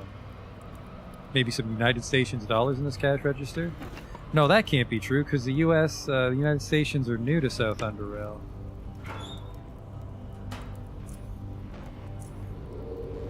Might be a guy in here.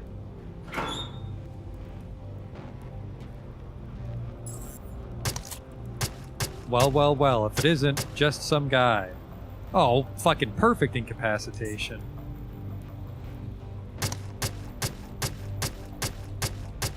I'm fighting myself.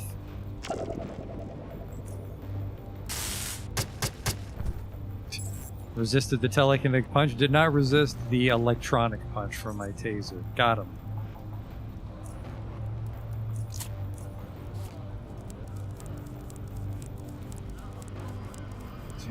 What do we got here? Eel sandwiches? Shithole shopping mall, no wonder it's closed.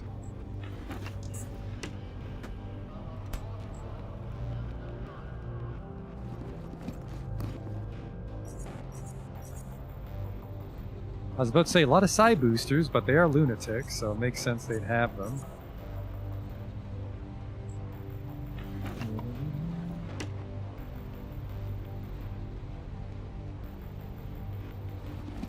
And what do we got here? Lunatic poetry.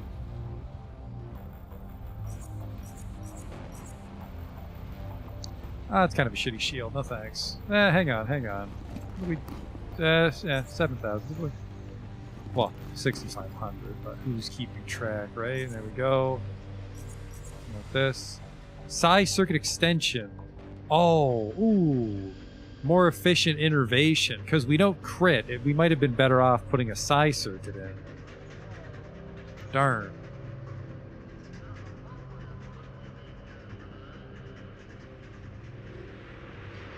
Darn.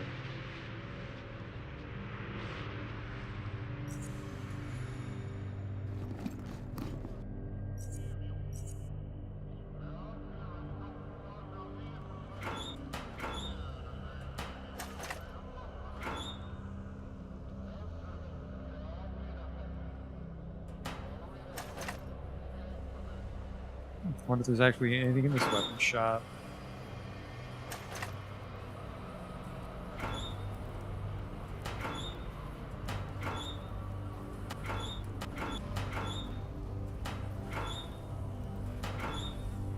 Hello? Coupons. A set of coupons for electric dishwashers, washing machines, irons, and the like. They're expired. Incendiary bullets. What's this? Old world rifle and shotgun. Nope, actually, these are not old world ones. These are just 4 guns. I'm guessing this one's locked. Yeah. Such things don't scare Burger. Ah, single battery. Still good.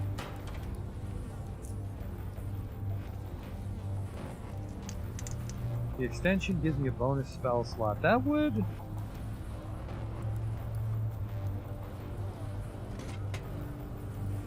Curved sword machete. That would help us equip, what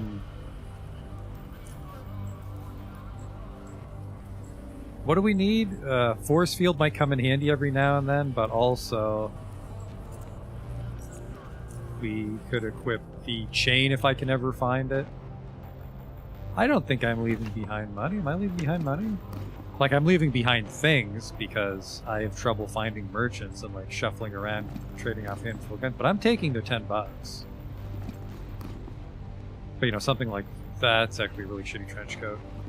Something like, that's a shitty one too. You know, like an anti-thermic trench coat I know is worth a lot. Oh, jackhammer. They must have been doing some digging.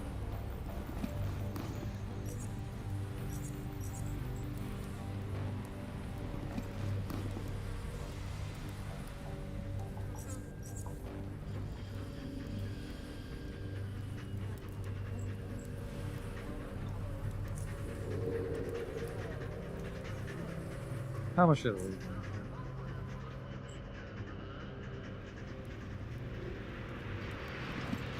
Yeah, I didn't take his 18 coins. And yeah, galvanic overcoat, $8,000. It's fucking heavy though. But I am actually very light on space, so if we can find someone to ever buy that off of us, that's good. Jackhammer implies that there might be some rubble in their base.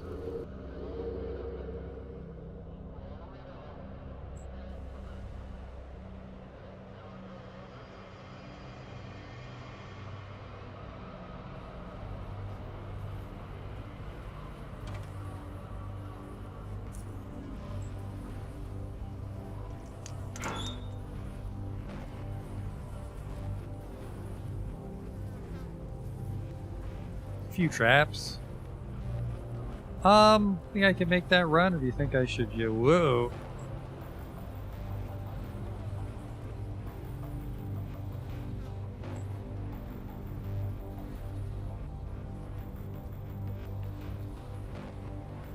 What I could do is I could start the fight and then hide in here. That might work.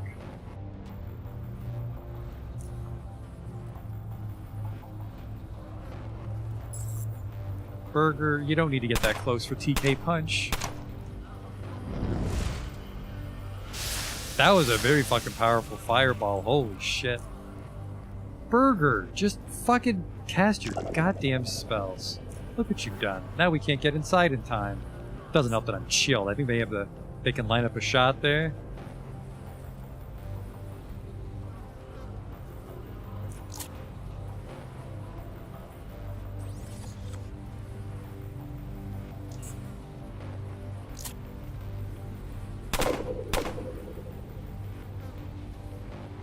See, I think he can shoot me. I don't like that angle.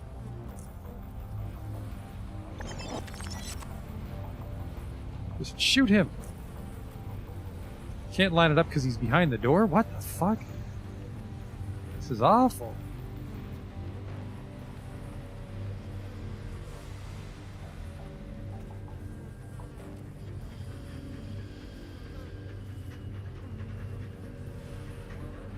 Like I can target him with tab and him with tab, but because the door's in action, it won't let me touch him.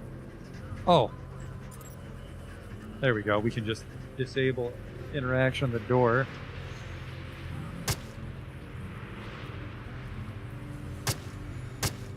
Oh, side mission was off. Well, I really wish I had enough to close the door now, and I don't. Burger just stupidly walked forward again. I fucking hate that.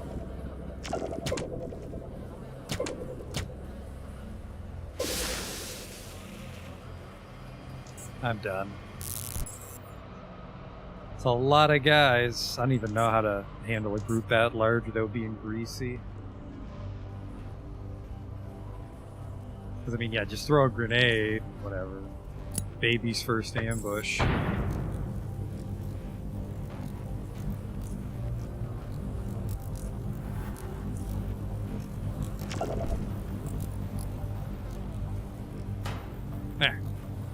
What could possibly go wrong with this plan?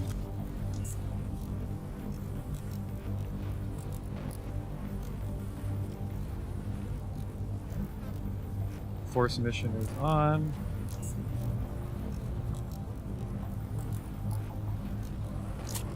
Huh. Now the question is, do I go meet them? No, I think I want them to waste their time opening the door.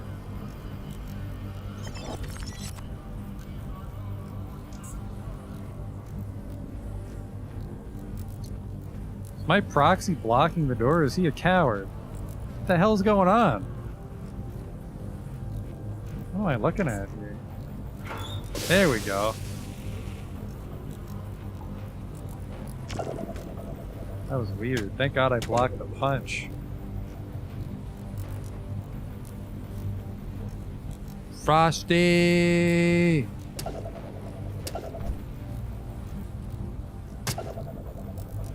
Scanner's gotta go. He summons the goon.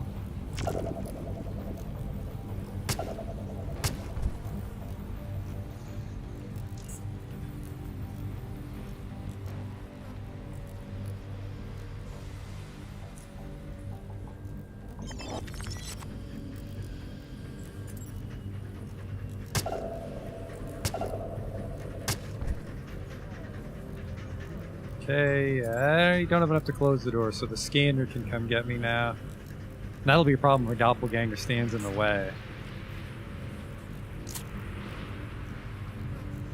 Oh, who's your friend? Bunga. Wish I had TK Punch here. I'm tough, though, and because I'm unarmed, most of it ignores your shitty shield. Whoop! Sorry, kid.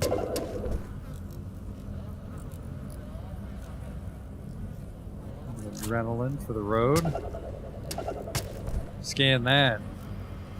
There's still more of them. Run inside. Hide like a coward. I need some help over here. It's him. It's burger time. Burger punch! Closed. Store's closed for the day. Go away.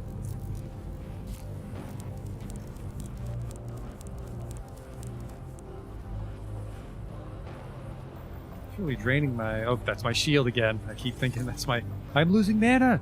It's your shield, Burger. Your eel sandwich levels are getting low. It's affecting his brain capacity. Not the most elegant way to win, but we won. I mean, there's not a lot of finesse to Burger Time. To be fair, he just punches you, so... It's not like we win against the core of our build with that fight. Oh, Burger would never do that. Ooh, a Wasteland Hawk. It's an old world 44 caliber pistol.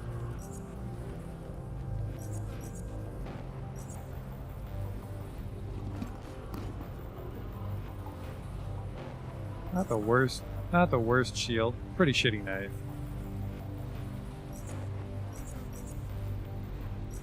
Very concerned on how many side boosters I have, considering I never actually use the fucking things. Wow. I have 10,000 worth of them.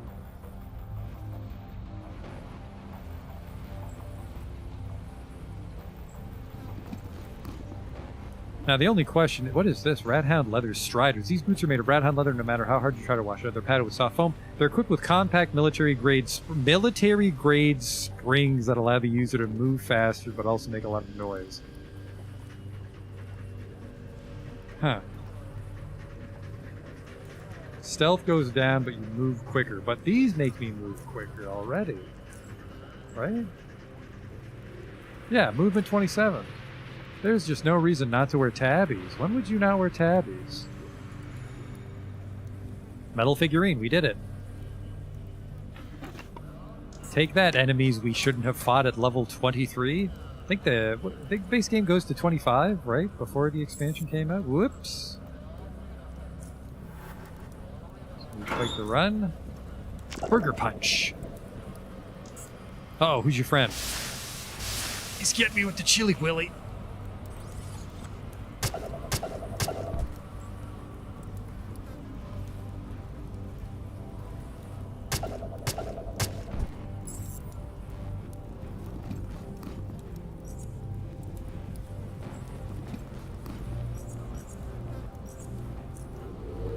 Got here.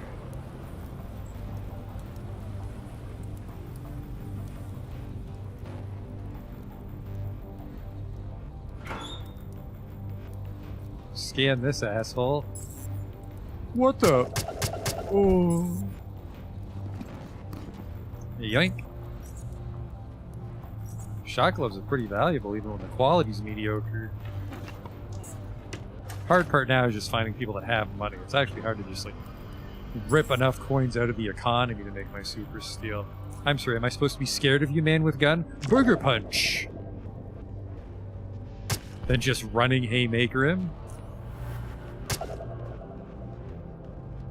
A brawler. Oops, sorry, I dodged your dirty kick, you dirty little shit. I win. Burger time. Things are finally coming up, Burger.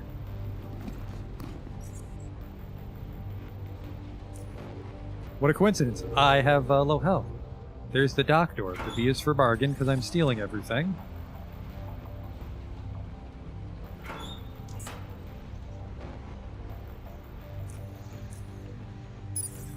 Oh man, I had a bullhead I could have used if I was really screwed by disables.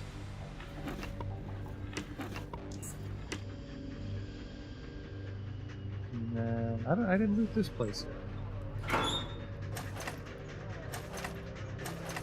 Apparently the lunatics already beat me to it. Alright, well, we can go back to the Institute of Tchort.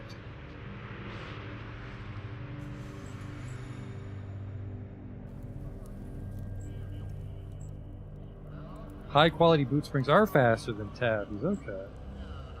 Yeah, I guess that would be a crafting solution then, because I think technically my current tabby boots are just Oculus. They're not crafted. I'm looking forward to making some very high quality tabby boots.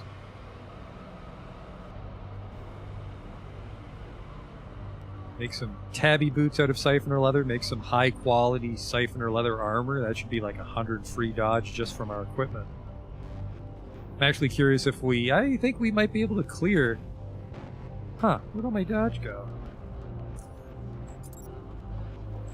Oh, my rating's too high, right? Yeah. If I can get some nice siphoner leather armor. Is this the figurine you're looking for? His voice reveals instant excitement as you show him the figurine. Yes, this is the figurine, all right. Where did you find it? It was in a big shopping mall west of here. You were right all along. The lunatics were the ones responsible for its theft. Unexpectedly, Denzel falls silent. He looks like he wants to say something, but can't find the right words. What's the matter?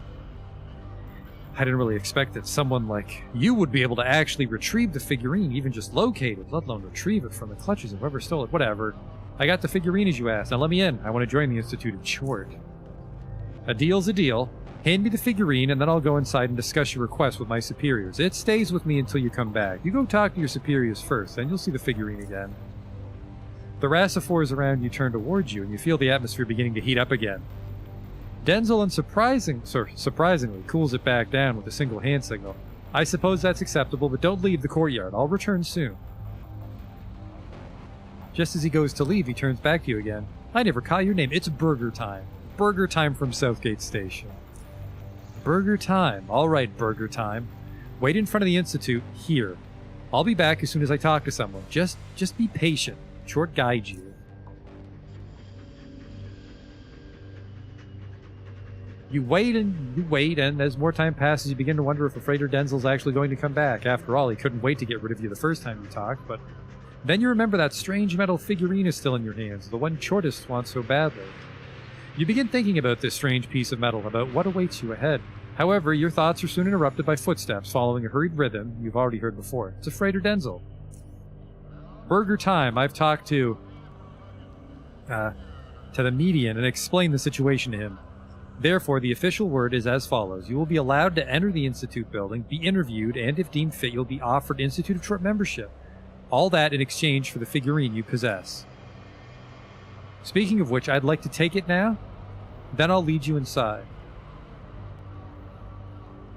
I should have made a hard save, because I don't want to do the mall again if I fuck this up. I need to do something first. I'll be back soon. Magnificent Tchort, are you joking with me? All right, make it quick. I'll wait here. Perfect. Hey, that gave us a chunk of XP too. Another hard save. I've actually read some people make a hard save every time they level up in case they ever need burger capital. Just in case they need to roll back their build partially, but that's a lot of work, I feel. It's several hours per level. Better than ruining your whole file, like the last time I was trapped in the deep caverns. It was my own fucking fault. Here you go. He slowly picks up the figurine and scrutinizes it. Despite the fact that his face is covered with a mask, you're certain that a pleased grin lurks underneath it. His admiration doesn't last for long, though. He looks at you and signals you to follow him. Ooh, I should have grabbed a drink. Would have been a good time to stop and grab a drink.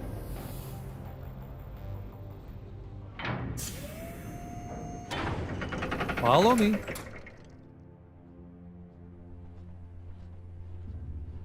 Get inside. The prey poster will be with you shortly. Let me grab that drink right now. We get interviewed here, and this is where the last Burger Time kept fucking up and forcing a fight with the entire Institute of Tchort and trapping us in the endgame. I will be back.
The room you're in has made you claustrophobic and uneasy from the start. Not necessarily by the fact the room is indeed small, but by how small your pool of options becomes should something unwelcome occur.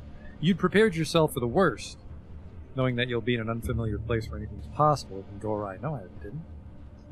Seeing this beautiful woman dressed in a black robe which almost inappropriately flows over her feminine features, accenting them enough even for the blind to see was most certainly not what you were expecting.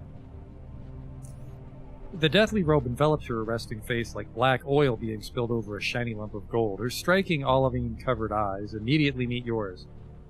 Her smooth face, free of imperfections, seems like it's been crafted out of marble by several of the finest artists in existence working together. Her golden hair, mostly concealed by the sinister hood, still manages to gently flow out of it and present its luxuriance. Her voice is much akin to her appearance. It too has a distinct, seductive charm. It resonates with appeal and warmth. And while being mostly level, it never becomes monotone or boring. Tchort is evolution. I'd like to welcome you to the Institute of Tchort. Postulate. My name is Amelia, and I am the Institute's prepost. Your name is Burger Time, if I'm not mistaken?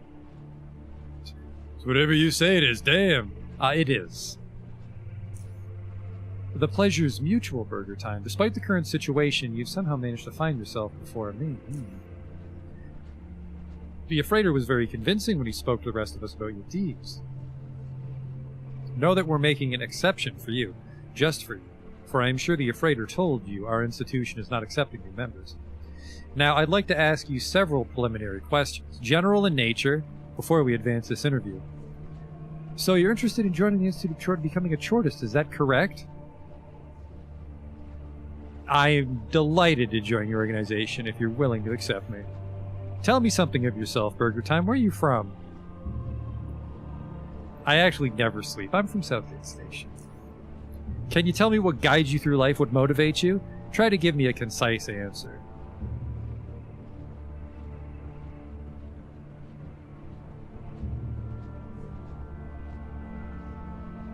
I only care about myself and fulfilling my own desires. I won't crawl through life upon my knees, but stride proudly on my very own feet. I'm my own universe. Interesting. And you feel with that philosophy in mind joining the Institute of Tchort is the right decision? I hope so. You believe so? And how much exactly do you know about the Institute of Tchort and the general ideology of Tchortism? I actually only know the bare minimum, but I feel that's enough for me to make a choice.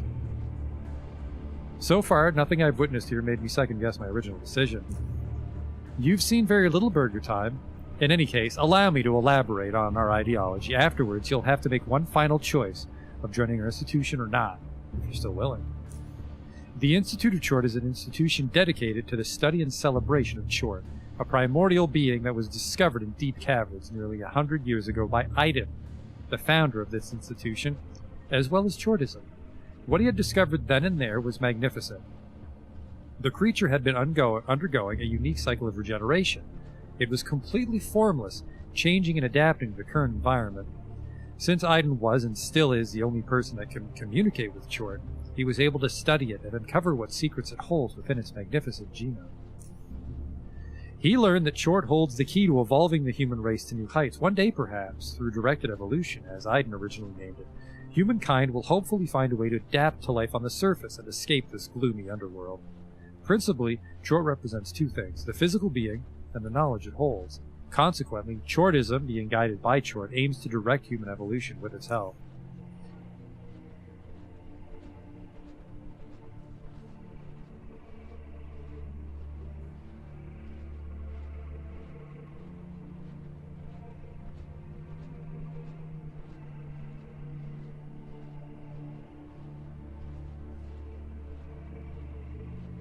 In essence, that's who Tchortists are and what we stand for, which brings us to the next question. Tell me, Burger Time, do you still stand by your previous decision?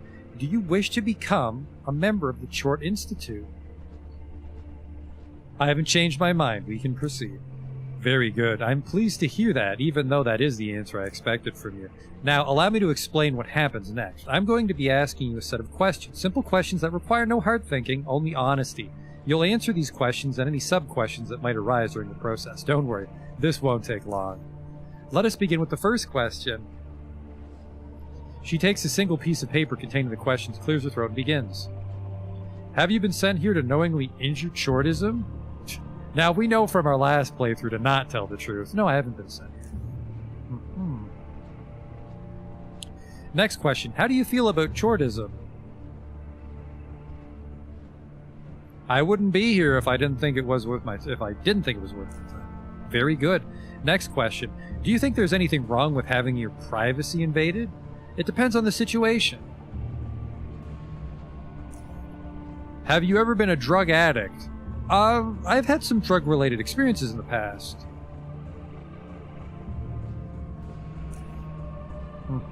Have you ever killed anyone? Only when it was necessary. Next question. Are you upset by questioning? No. Next question. Do you hope you won't be found out? I have nothing to hide. Next question. Have you ever smothered a baby? No. I don't think so. You'd be surprised what different breeds of people come here. Next question. Have you ever eaten human flesh? Not knowingly. Next question. Would you be willing to sacrifice the lives of several innocent people to save one dear to you? Yes. Well, Burger doesn't have any friends, so it's a hypothetical. I see. Next question. Have you ever felt that there's another creature in your body? I eat a lot of eel sandwiches. Next question. Did you ever hurt yourself? Only if my grenades land too close. This one was written for Burger. A barely visible quirk appears in the corner of her mouth, threatening to manifest itself into a real honest smile. Have you ever been a spy for anybody? I've done some work for the Oculus. That might be a bad idea. I don't think I could hide the fact that I worked for JKK. Why are you really here, Burger Time? Join the Institute of Tchort. That's quite unexpected. All right. She fucking... They get you at the end, and they don't care. I forgot that you gotta go through the whole fucking thing. I think I may be told a little too much truth a couple... Yeah. You haven't worked for anybody else, have you? I'm sitting in my JKK uniform. No. Just a regular guy. Probably shouldn't wear my fucking protectorate armor either. We'll wear this trench coat I stole from the lunatics.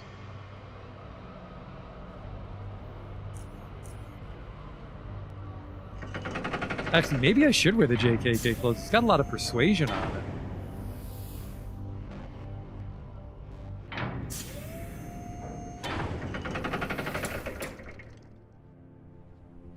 I think I should maybe be a little less truthful.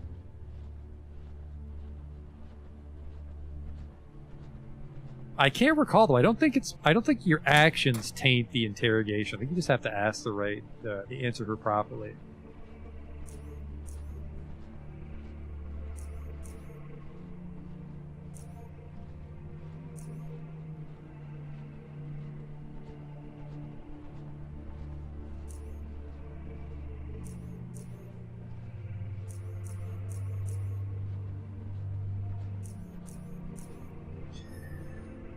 Have I been sent here to injure Tchortism? No.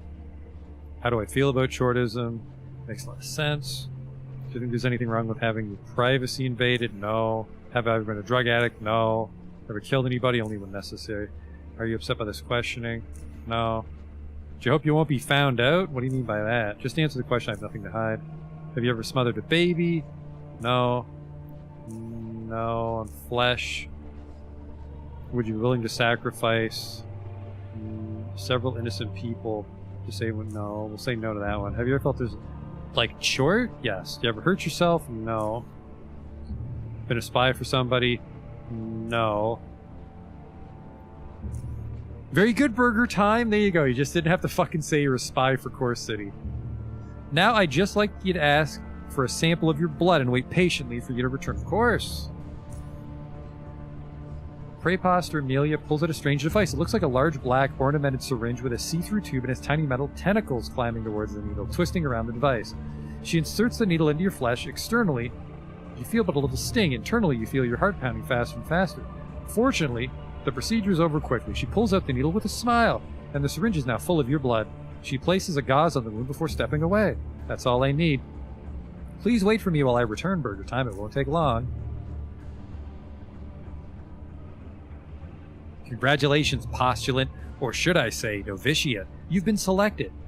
Therefore, you've been granted membership to the Institute of Tchort. I suspect you're tired. It was a long and challenging day for you, I'm sure, so I'll give you a very brief rundown of what awaits you within the Institute. As of now, you're a novitiate, a new member of the Institute of Tchort whose first task is to familiarize himself with Tchortism, obtain necessary knowledge, and find his place within the institution. We offer many means to do so, but we'll get to that later.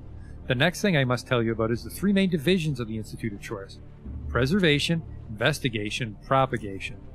Each of these three divisions has a specific purpose. Preservation exists to protect or preserve Tchort, Aiden, the Institute, and all of its members, and prides itself with its highly trained and well-equipped individuals.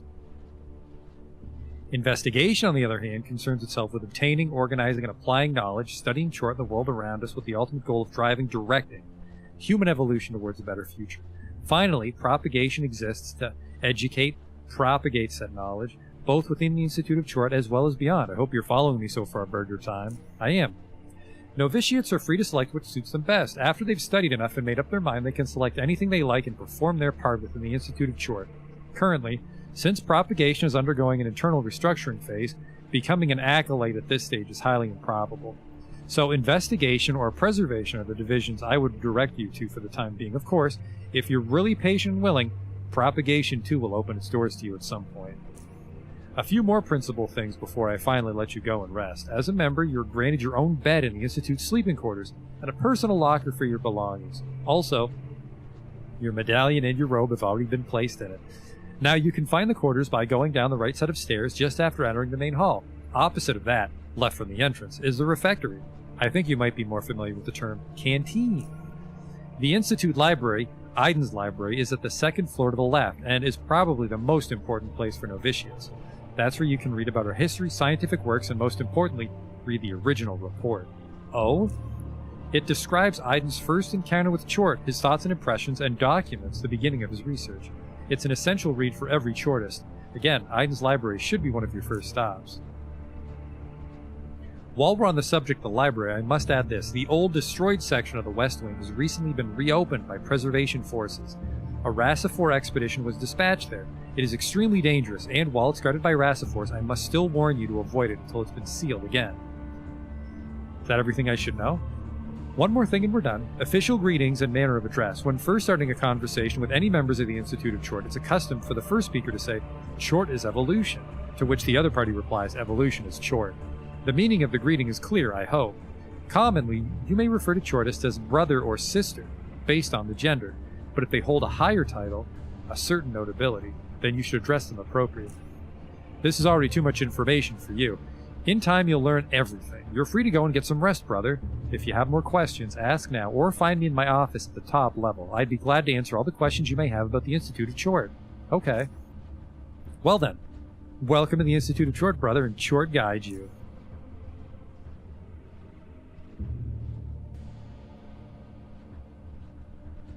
Yeah, I guess I fucked up on my other playthrough because I always assume that she would know if you're lying, but I don't think they do. So I think if you just give them the right answers, they'll let you join. Because yeah, it's like they clearly don't know that I'm with the Oculus and Core City. And I can't leave, though. I should be able to leave eventually, right? I need to leave the Institute building? What's the reason for your egress, brother? I'm just going to the courtyard. What for? Just to stretch my legs. How long will you be out? I'm not sure. I have no idea. Everything you said has been noted. Opening the gate now. Gee, man, these guys... Just give a answer. Bye-bye.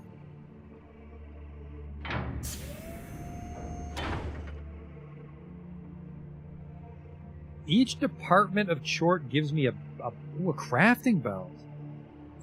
Probably electronics. I don't really leverage mechanics. Brother? All recompetents are why. Do you too wish to be big and strong? Yeah, you're actually kind of big, dude. Tchort is evolution. If the faceless come bothering us here, we'll squash them like bugs. Yeah, I mean, they stand a chance against the faceless, but it's not one-sided. Just playing some Tchort pool? You're distracting me. Mushroom salad. Oh, fucking Christ. This guy that runs the whole place. A nightmarish visage stares at you with its barren eyes. Tentacle-like extensions hanging from the lower part of the mask only add to the already intimidating sight. While it is only that, a mask, it seems natural. Jesus Christ, I'm reading words wrong tonight. It seems natural to wonder if what is beneath it could be even more frightening. This tall, imposing figure is Aiden, founder of the Institute of Tchort. There's no doubt about it.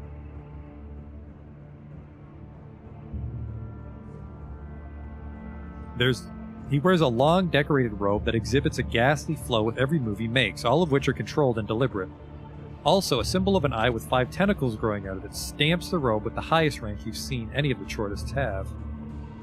He lowers his head to look at you and delivers his words in a profoundly deep voice, only slightly impeded by his terrifying mask. Tchort's evolution, burger time. Finally, we meet. I'd like to officially introduce myself. I'm Aiden.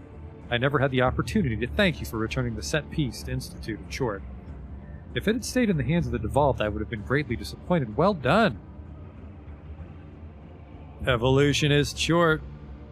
I retrieved the figurine in your name, illustrious Aiden. And that I have no doubt, burger time. We rarely get to witness such valiant effort from those who've yet to become part of our institution. I apologize, but currently I can't speak to you at this time. I'm overwhelmed with other important matters, like this game of snooker.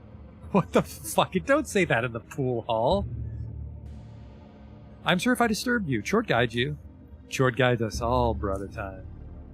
Did he call me burger time or brother time? Oh well. So yeah, we gotta figure out which,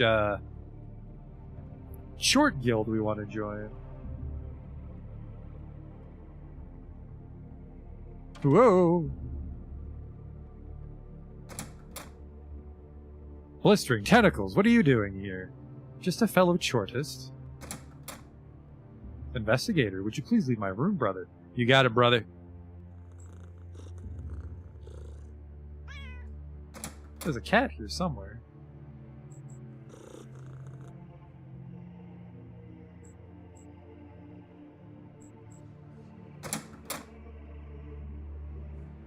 An unexpectedly tiny and shy voice comes out of this lofty man. While he is loud enough for you to hear him, you can't shake out the feeling that the sound of a humble fly gliding in the room would overpower his voice. Fortunately, nothing similar happens during his introduction. Tchort's evolution. My name is Jer Franz, and I'm an investigator of medicine in the Institute's proto-physician. You must be burger time. Usually our fellow Tchortists refer to me as I am, to which I have no objection. How may I help you? Can I buy stuff? I can help you with that, brother. I'll show you what I have. Time manipulation again. Everyone's selling time manipulation stuff.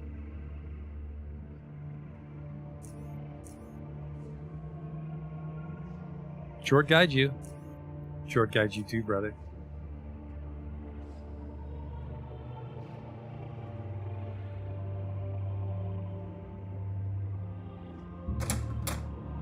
Lazy Lau. An old bald man welcomes you with a wave and a wide smile. He wears dark glasses which perfectly conceal his eyes. In turn, his smile reveals more than it perhaps should. You notice the man to be almost completely toothless, yet those few teeth still clinging on somehow allow him to speak with surprising clarity. Unfortunately, they do nothing to save his interlocutor from receiving a spit shower every time he opens his mouth. Tchort's evolution, brother. I'm Lazy Lau, that's what they call me. Evolution is... I'm Burger Time, Invictus. I defeated the mighty Carnifex while being watched by the whole core city. Be impressed with my hardcoreness. Hey, I don't think so. Everyone knows the Invictus is much taller. But I see a slight resemblance there. Bedmate? Bedmate? This is our bed! He points to the double bed next to him. See, this is our bed, bedmate. I've been sleeping alone for 2 weeks, and now I have a bedmate. Please stop saying bedmate. Oh, you want top or bottom? I slept top so far, but if you want top, I'll go bottom. God damn it. You stay on top. I'm not really picky. Whatever you wish, bedmate. Can you not call me bedmate? Why not? I see that you've already grown fond of it, but I prefer if you stick to brother. Brother it is, bed... Better, brother. Tchort guides you, Lazy Lau. Tchort guides you, bedmate. Ah.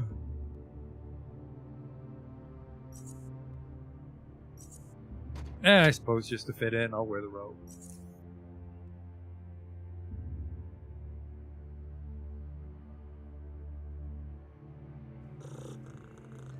We gotta figure out which guild we want to join. Which Tchort gang.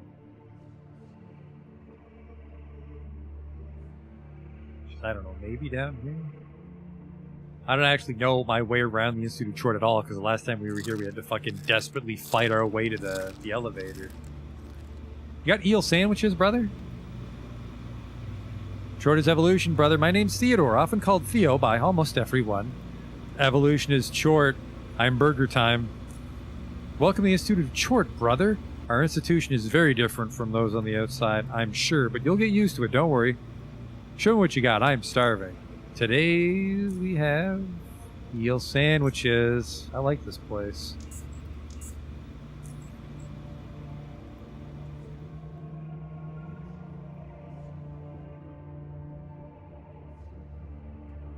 I actually stole a Tchortist robe in the sewers, I suppose, but I might get in trouble if I wear one right now.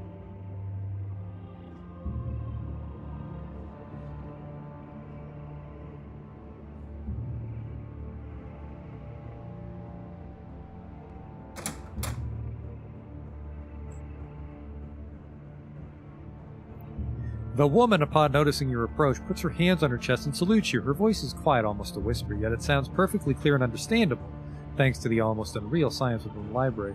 Tchort is evolution. Welcome to Aiden's library, brother. I'm curator Nena. Ooh. What can you tell me about Aiden's library? Aiden's library is a major repository of information for the Institute of Tchort. The library's database offers over 6 million pages of textual content, ranging from contemporary and historical works in different scientific fields, as well as preserved works of literary arts, journals, documents, and other. Most of it is in digital form, accessible to all members at any time, but there is also a significant number of physical copies which, due to their rarity as well as the fragility of the medium, require special permissions. It goes without saying that Aiden's library contains the single most important, most monumental document in the history of Tchortism, the original report, written by none other than Aiden himself. Being a novitiate, you're advised to start with the original report before moving on to more current Tchort-related works. What is the original report? The original report was written 100 years ago when Aiden first discovered Tchort in the dark depths of the deep cavern. This short text describes the event itself, Aiden's original discoveries and thoughts. Essentially, it narrates the genesis of Tchortism. If you haven't read it still, brother, do it as soon as possible. I'm being completely honest here, have read it an uncountable amount of times, and I'm most certainly not the only one to have done so. Tchort guide you. Where do I read it? Just a computer? The original report, by Aiden Travers. I was the only one still alive from the expedition. As I found myself before this gigantic metal gate which stood closed and seemingly impenetrable, I began to ponder the most recent events, sure that these moments were to be my last.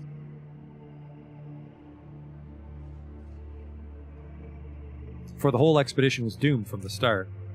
It's been many years since Hollow Earth was left to rust in the forbidding bowels of deep caverns. Biocorp had only begun to recuperate from the damage it suffered during the split when technocrats called me into their office.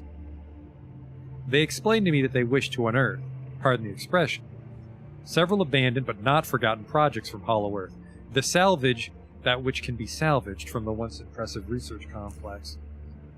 Biocorp desired this expedition in hopes of at least slowing down its decline, which started years ago and wasn't about to stop.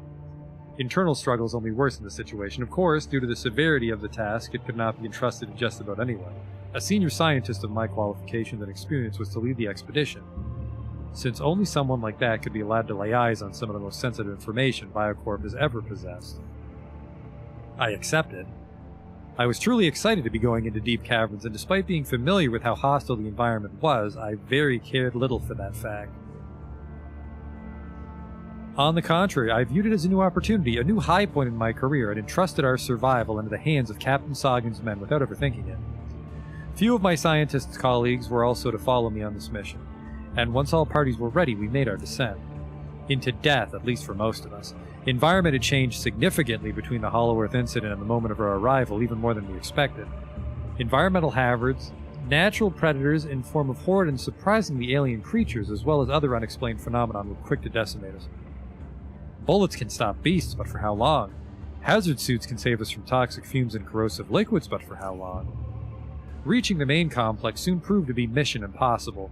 The immediate way to the east was blocked by an impenetrable cave-in, so we had to circumvent it by going to the north.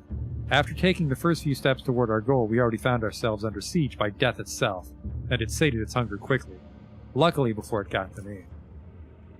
I was the only one still alive from my expedition. We fled north and found refuge by one of the large gates. Rust, mold, and demise were in the oxygen-devoid air, as well as some strange pulsating sensation which violently pressed on my skull. Poor Captain, the only one still with me, was lying in a corner and was slowly fading away, with last bits of life leaving his mangled body, surrendering it to decay. He performed his duty to his very last breath. I was ready for the same fate, but then the large gates opened. Light illuminated the area, and strange pain from my head was instantly gone. While the lights weren't as bright as the ones in university, it was much better than the dwindling glow of my last flare. I stepped through the gate and faced something I wasn't prepared for. I faced it. It was giant, it was alien, it was formless. This strange creature was before me, and I had no clue of its origin or intentions, or really anything. All I could see is pure flesh with tentacles sprouting from it in all their glory. The sensation in my head returned, but this time it wasn't trying to kick down the door to my mind. Instead, it gently knocked. I answered politely. Tchort was the only thing I could interpret during this peculiar exchange of thoughts, for everything else can simply be described as some strange feeling in my head. During my 3-week stay, I was allowed by Tchort to study it.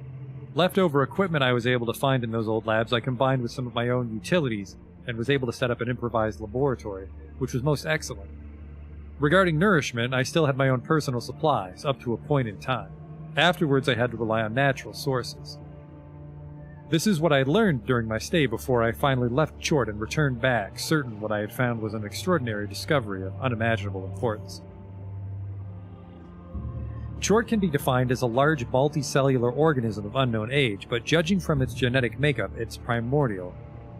While it shares a lot of common sequences with every living being ranging from the first single-cell organisms up to modern mammals, it's not directly related to us in any way.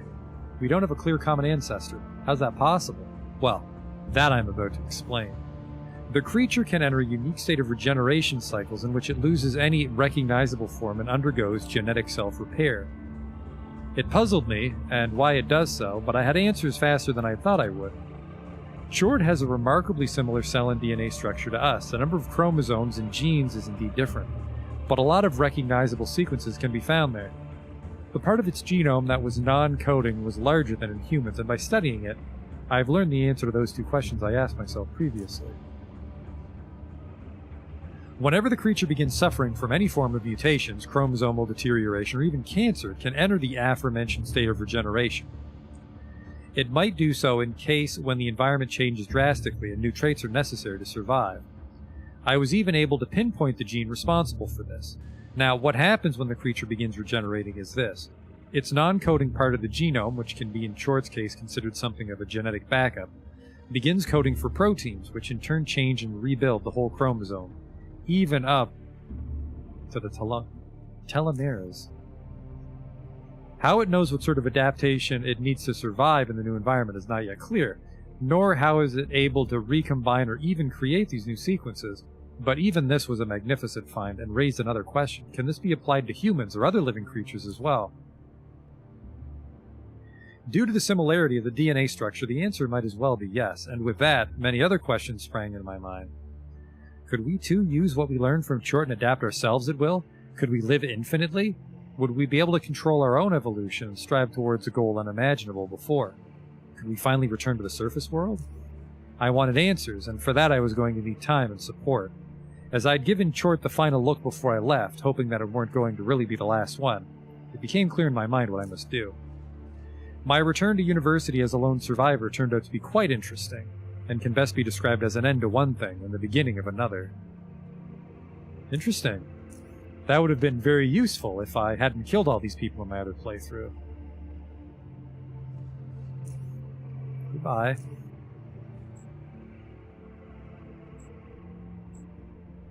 Go west.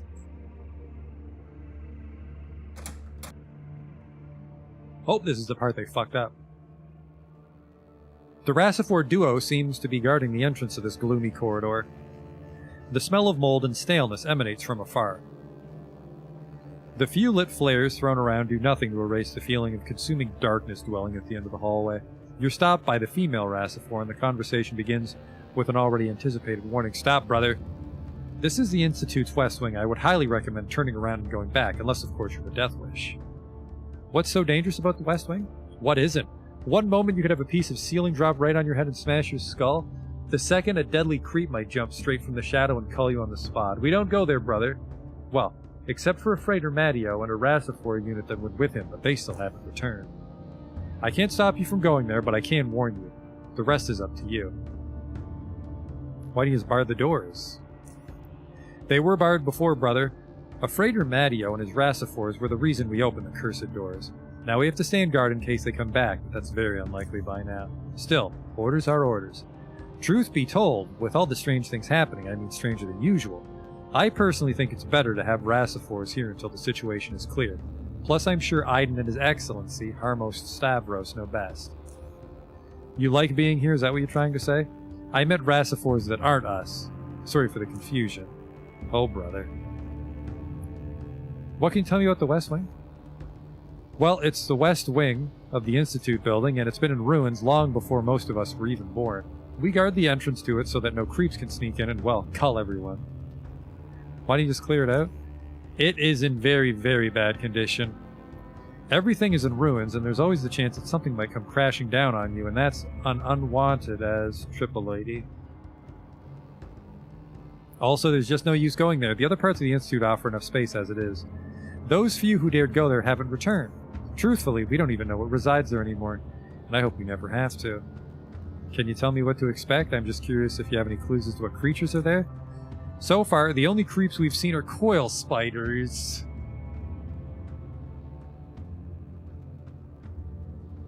We've never had any major issues or breaches at this checkpoint, which is Apex. You know, I just remembered one more thing. Sometimes we hear very strange sounds coming from the darkness. It's strange, like nothing I've heard before. It doesn't sound like an animal or anything similar. What does it sound like? I don't know. I'd describe it as electrical sounding, brother. But not like a coil spider? Electrical. Magnificent. Tchort. The more I think about it, the scarier it gets. So let's stop here. Guarding this hallway is already spooky enough. Okay. I'll go where it's safe. Goodbye, sister. Goodbye. I need electrical, which is this. Tchort guides you.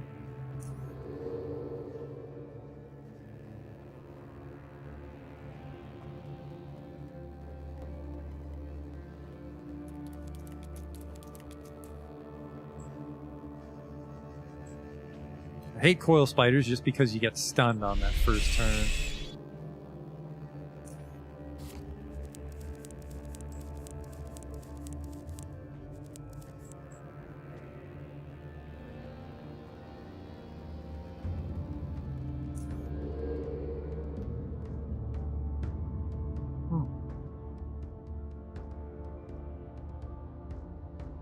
Burrowers.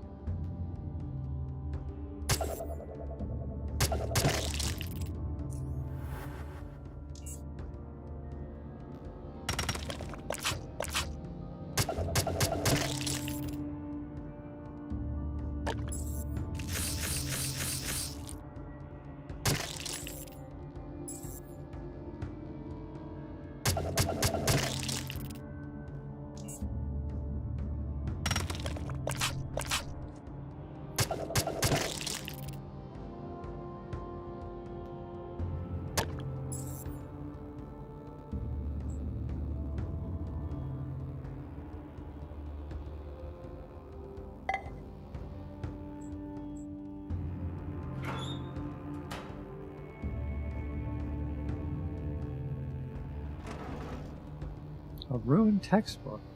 Used to belong to Vicorp University.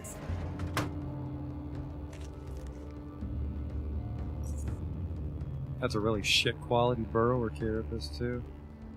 I was hoping for maybe something nicer since we're so far in the game, but...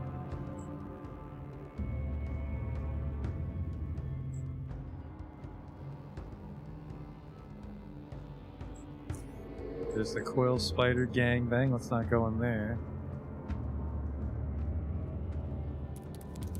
Ah!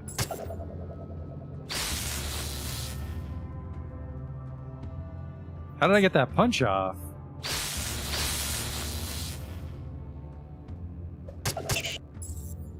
Get the fuck out of me.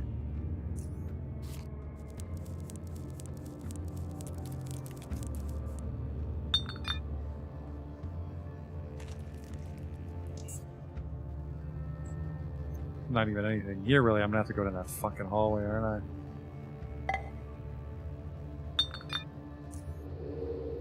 Fine.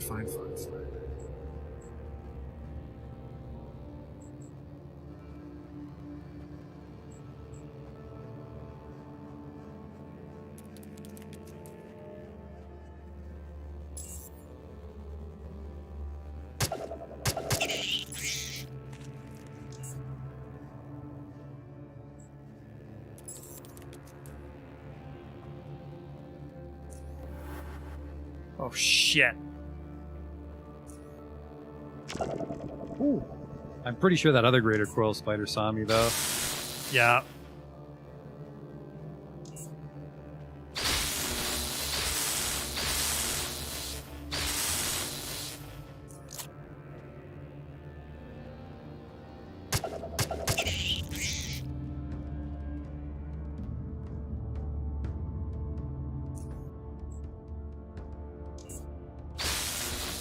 That's a lot of damage.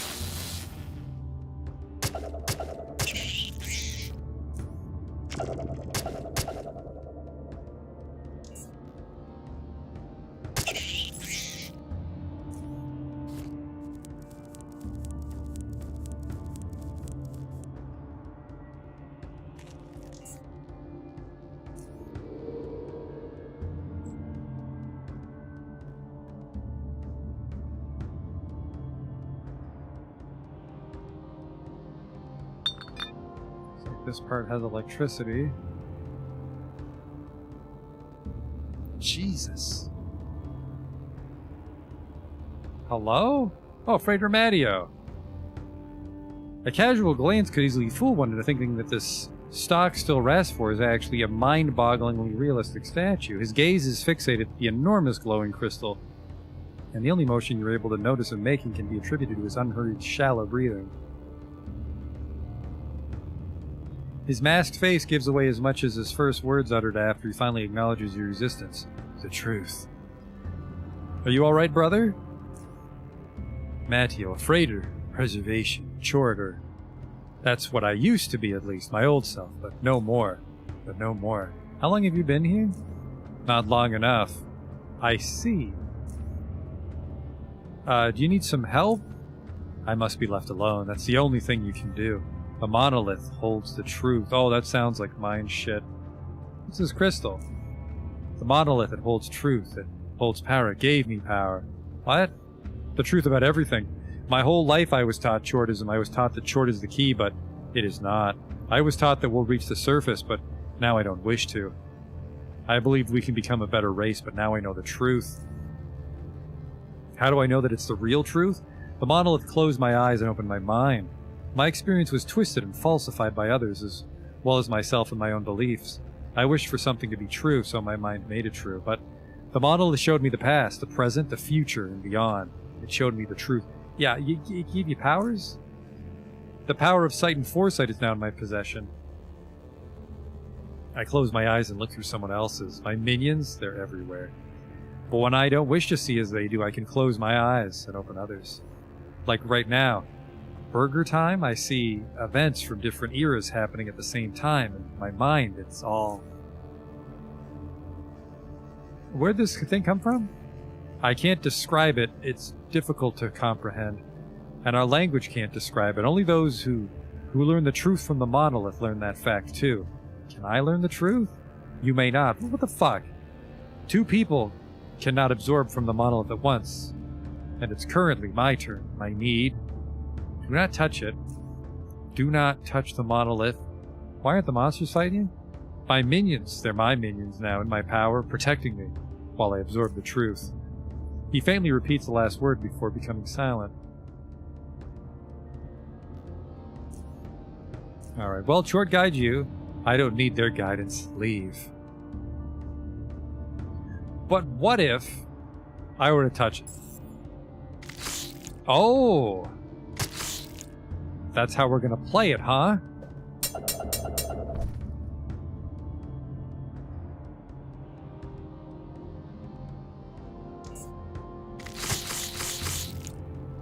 There's a few of you.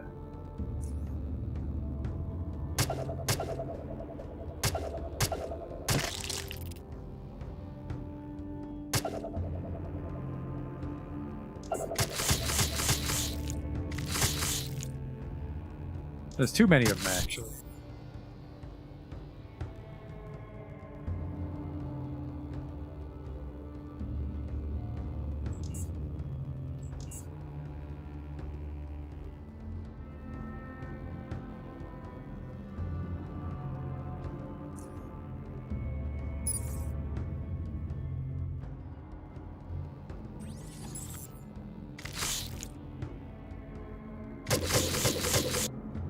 I can actually see the Death Stalker because they're all his pal. Well, I think they're not. Hello? The ghastly creature is silent and imperpetuable, only tracking you with its eye stalk. That's weird.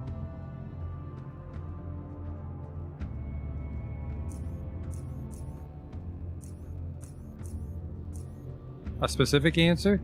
The human mind doesn't do well with time. It's not interested in only events, experiences. Besides, I am so invested in the truth that I pay no attention. Alright, well, we should probably sort this out, huh?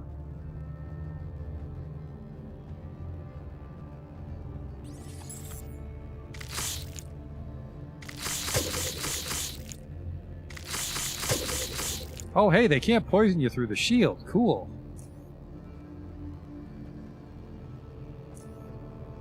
Really good dodge on him, though. I'm a little surprised.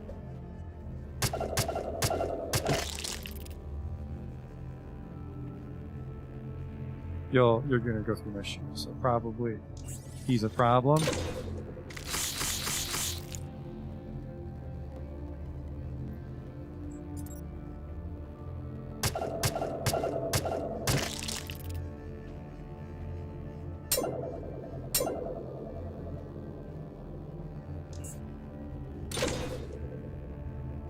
Ah! You fuck!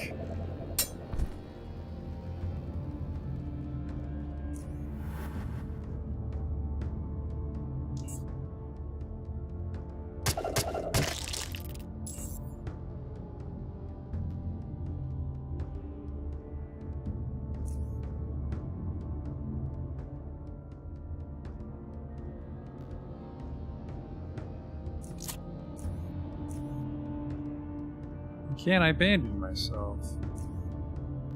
Oh, I just wasn't clicking myself.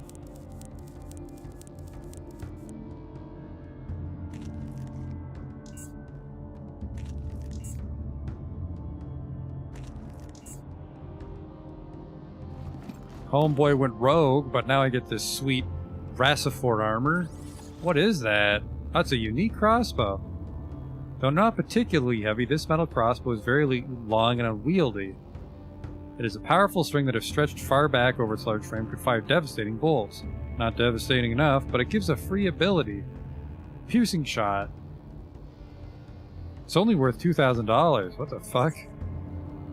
And a Fredo Matteo severed head. That's probably a weird thing to take home, but okay.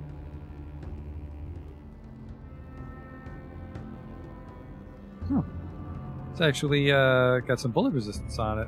Standard issue armored robe of the Institute of Tchort Preservation Forces. You can almost feel the mighty tentacles of Tchort guide your every step.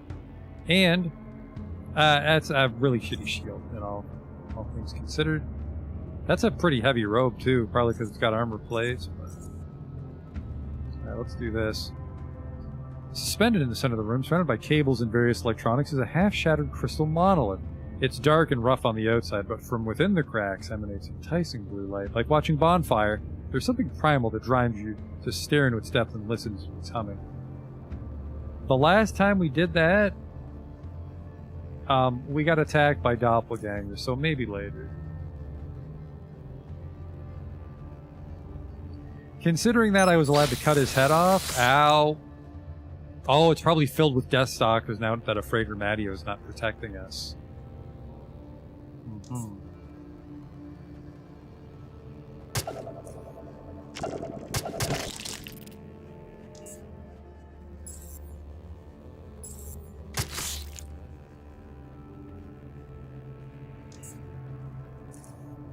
Need to charge my shield.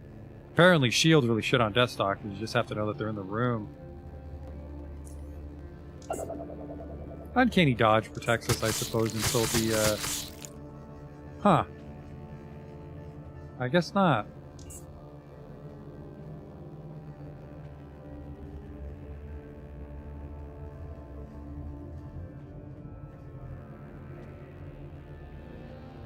Really get out of the way there.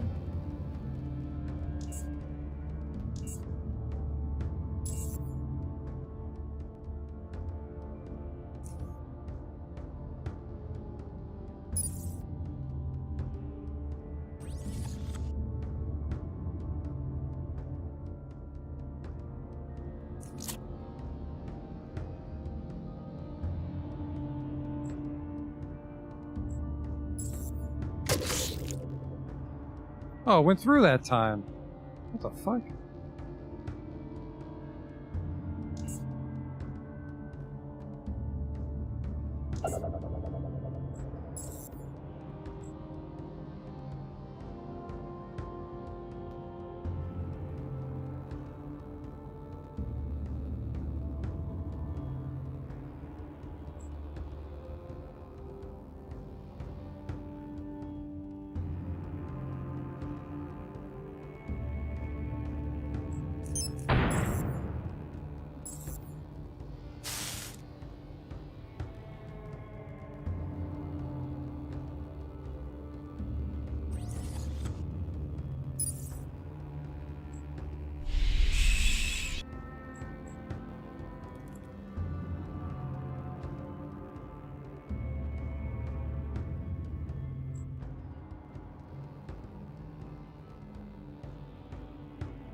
Well, we'll have to hope that we don't get in trouble for having this guy's head.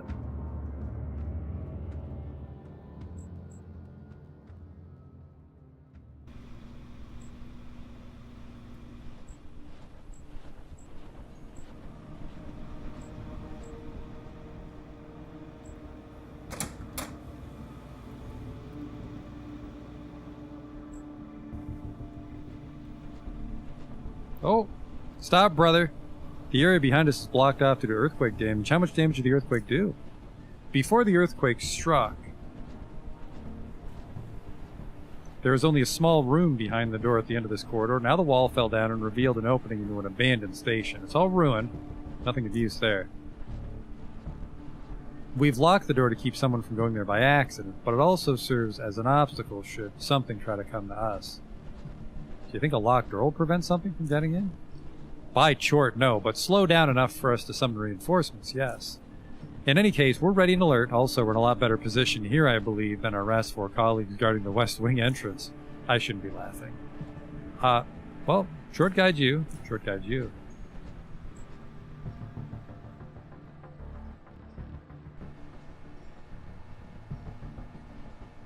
Halt, brother. You've entered a restricted area. I'll have to ask you to leave.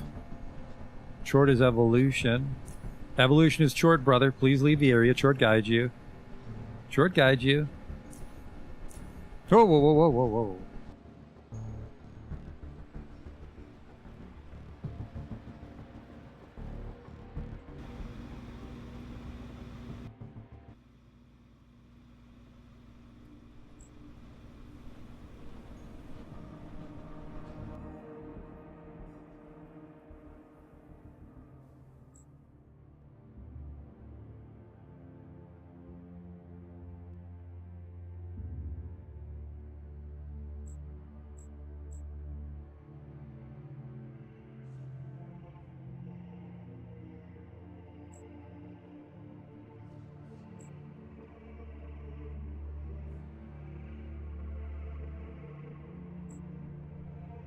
This way.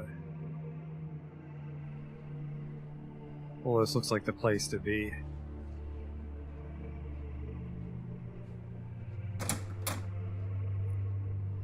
Before you even had the chance to say anything, one of the two men points at you and speaks in a familiar, enthusiastic voice. Ah, burger time! Good of you to finally show up, I mean. The media and I were just discussing how you retrieved the Reaching Man from the clutches of those devolved inbreds, and... The affraid was cut short by a resolute voice emanating from the other man. One whose different and arguably more elaborate uniform markings introduce him to someone superior rank in the Tchortist hierarchy than Freighter Denzel.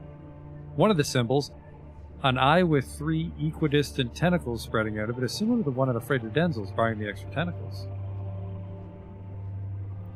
I have heard it already, and our brother already knows it from first-hand experience now. Burger time. I am Median Samuel, the second in command of Preservation Forces of the Institute of Tchort. Welcome to my office. Tchort is evolution. Evolution's Tchort. Indeed it is, brother. Now, I need you to wait a few moments for me to finish with the freighter and send him away. This won't take long. Your notability? Median, I don't understand what you mean. Send me away? Then let me explain it, freighter. As soon as we're done here, you're going to take your Rassifor unit and lead them to patrol the upper Underrail, routes W1 through N5.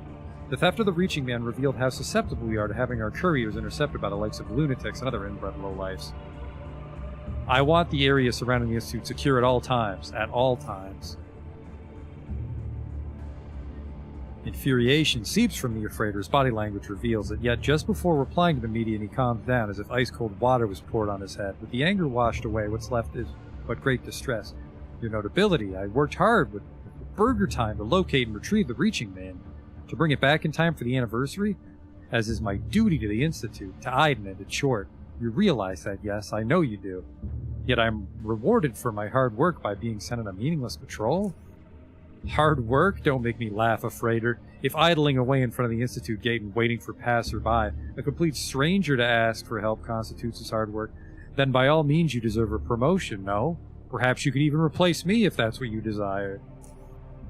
That's not how it happened, Median. Silence. I don't want to hear another word from you, a freighter. Did you really think that your babbling and bootlicking would make me forget how the whole situation was handled? Yes, even though the figurine is back in our hands, it's not because of you, but because of a chain of very fortunate events, and the help of Burger Time, who, by the Tchort, is a lot more than you. Now out. You have your orders, a freighter. Tchort guides you. Tchort guides you, your notability.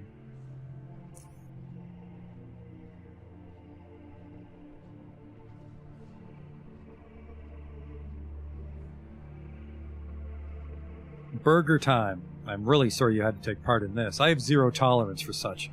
I don't even know how to describe it. Incompetence, that's the adequate term. Now, you, on the other hand, are exactly the opposite. You adapted yourself to the situation at hand beautifully, called the lunatic vermin, and retrieved the valuable figurine and achieved your goal.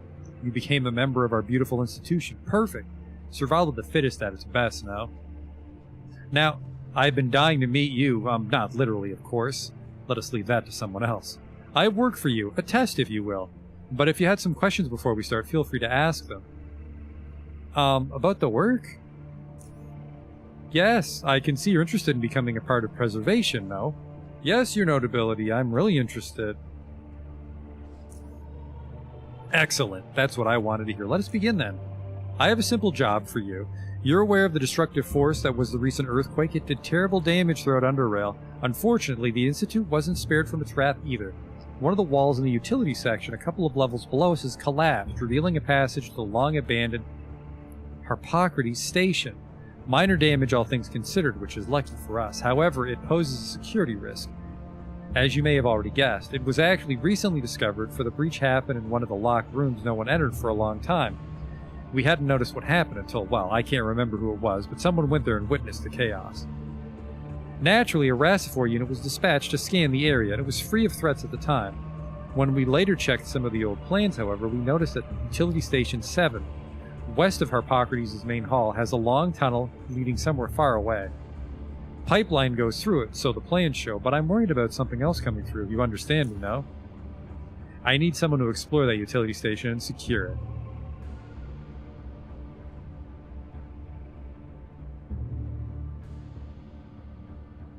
I'll check out the utility station. Just tell me how to get there.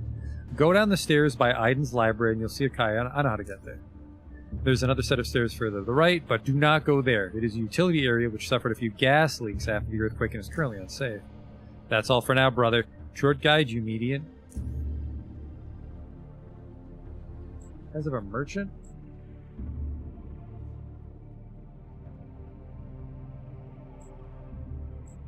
We got a gym. Tchort guides you, brother.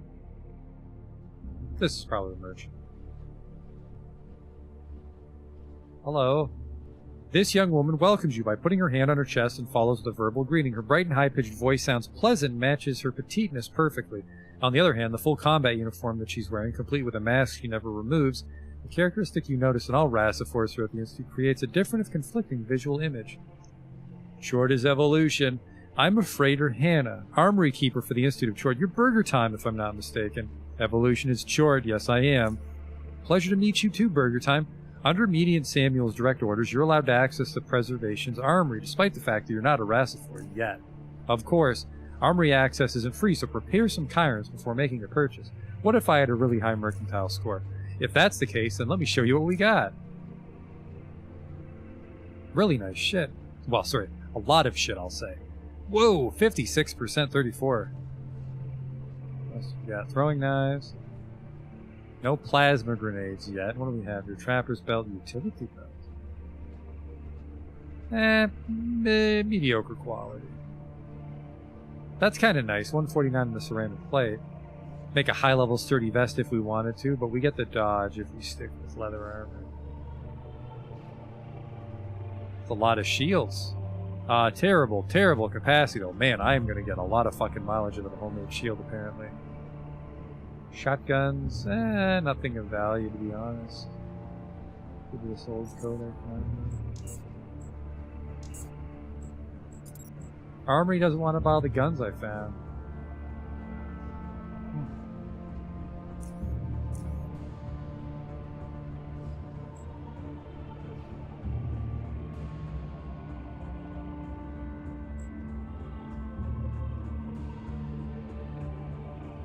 That level's coming up, though. I think if we do this quest, especially if the next quest is to get the head, because we already have it, I think we're going to hit level 24 in short order.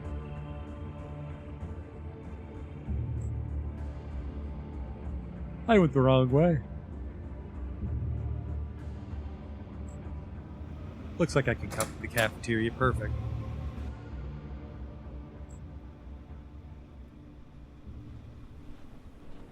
Hey, fellas. Boss says I should go through here. Thank you for returning the reaching man, brother. I'm here on Median Samuel's orders. In that case, brother, take this key. It unlocks the door at the end of the corridor. The utility station should be to the left from where you entered the station, in the far left corner. Good luck at Tchort guides you. Tchort guides you too.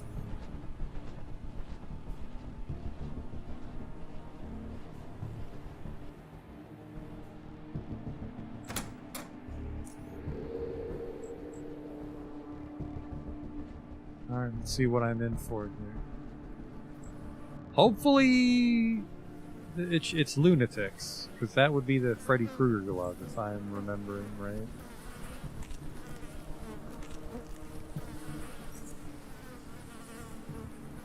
A lot of mushrooms.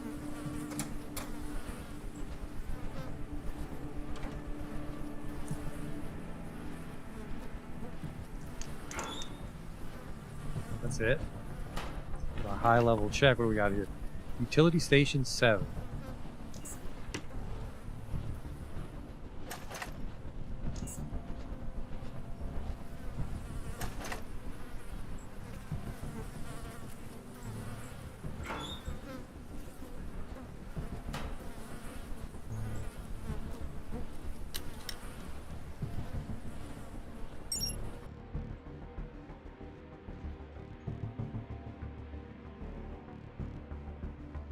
Burning barrel, maybe? Well, there's a booby trap, that's for sure.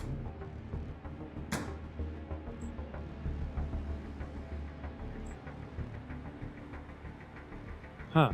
There's flares. Death Stalkers, maybe?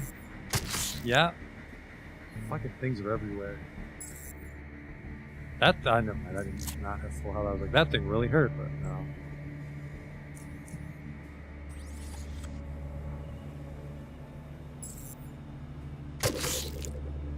Man, went through even with my dodge. That's crazy. Oh, never mind. There's nowhere they can fucking hide here. Yeah. Stun myself in a second, but whatever.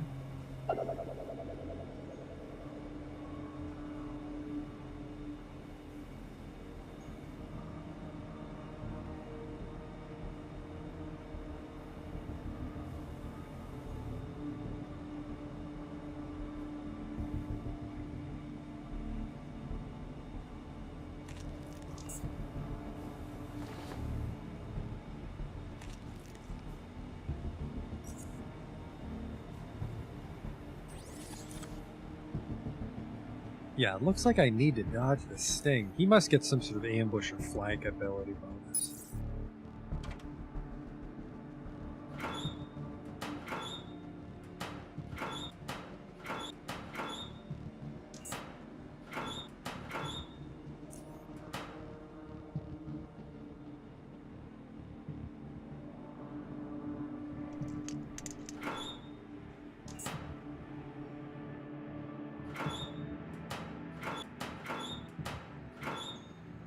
I'm just gonna assume that the... Oh, no, that's a nice one.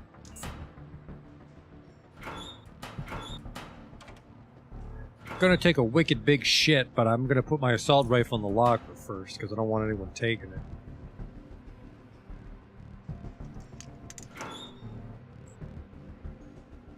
It's a really bad shield. That's a really bad shield for 10,000. Capacity 173? Ugh. Rookie numbers.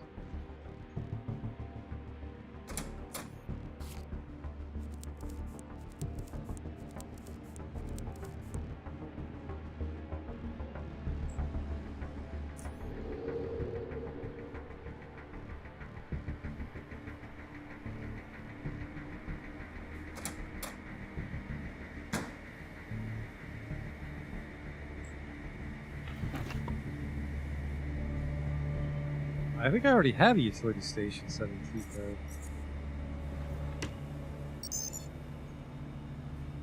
keypad. Waste disposal systems on standby, no procedures in place. Initiate toxic gas disposal procedure. Uh-oh. Pipeline 2 integrity assessment failed. Gas procedure aborted due to safety risks. Alright.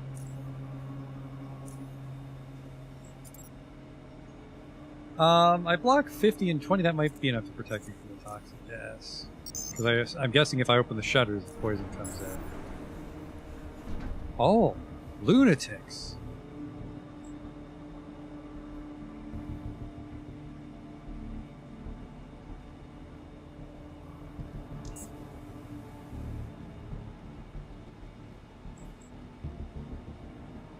I'll wait for them to come to me.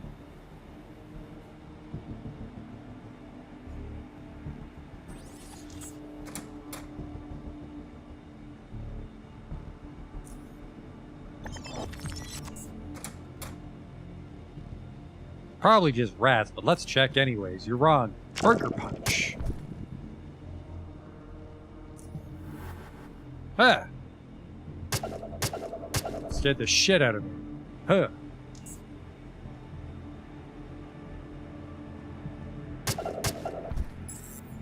Door combat, you've done it again.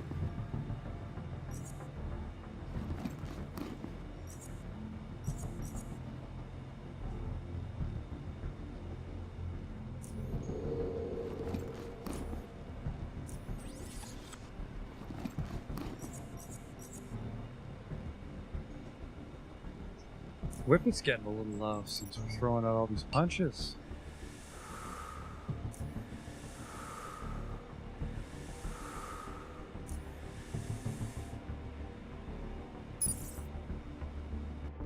But Flare tells me there's probably a Death Stalker in this room. Or maybe not.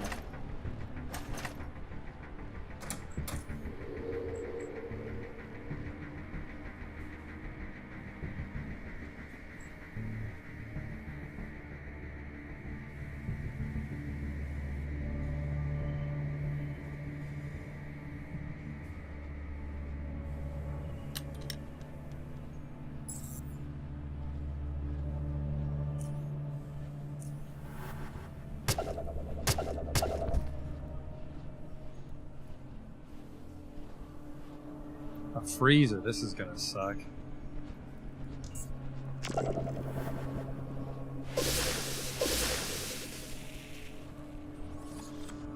That is just so much damage. Cryokinesis hits me for 95. And then I get hit by Cryokinesis crits me for 141.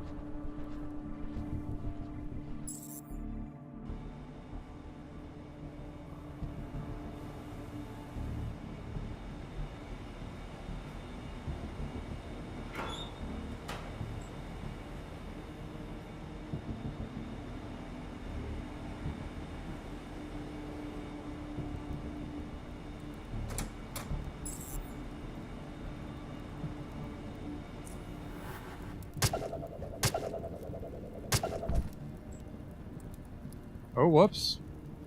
Didn't see you guys brought friends.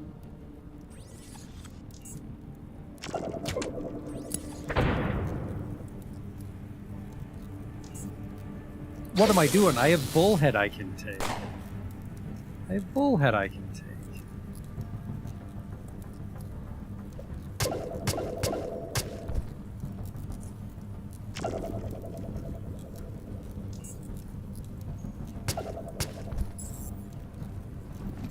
Oh, I had a net on me, I think, or is this just a pile of my own piss? I think it is, considering there's some over there. Yeah, it's 5,000, and that actually is in really bad condition, so it'll be worth a bet, I'm sure.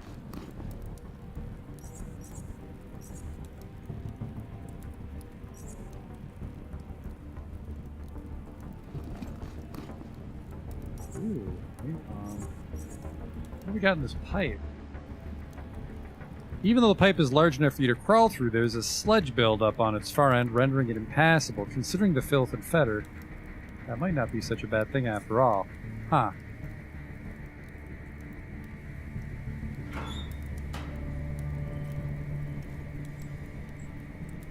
So this is where they are. So I just gotta take the bullhead before the fight begins, although it's still a lot of fucking coal damage they throw my way, so it's not like I'm gonna get a free win here. I think we want high density foam padding for our leather armor. Maybe not though. Maybe I could just up the stealth on it. Go the black cloth overcoat. So it's very dodgy, very stealthy.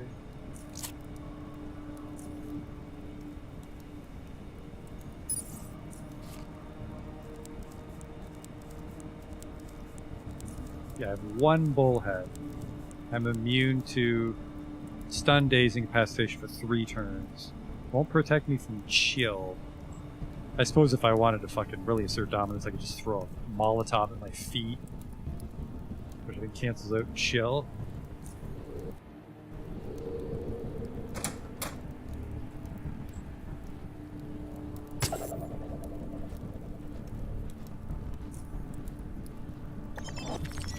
Christ, the scan is the one that's gotta go. And there he goes. Bullhead.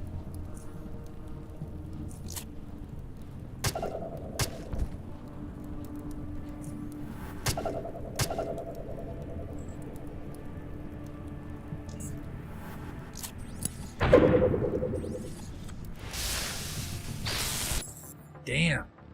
Fucking crits. 143 and I have no cold armor on. I don't have any tricks up my sleeve for that. Well, I could morphine it. I could morphine it.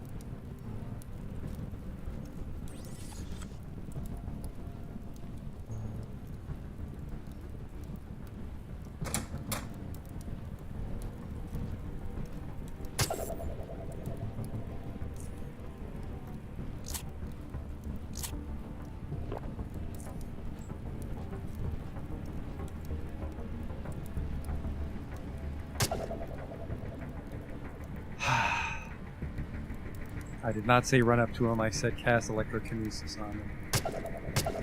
Fucking Christ.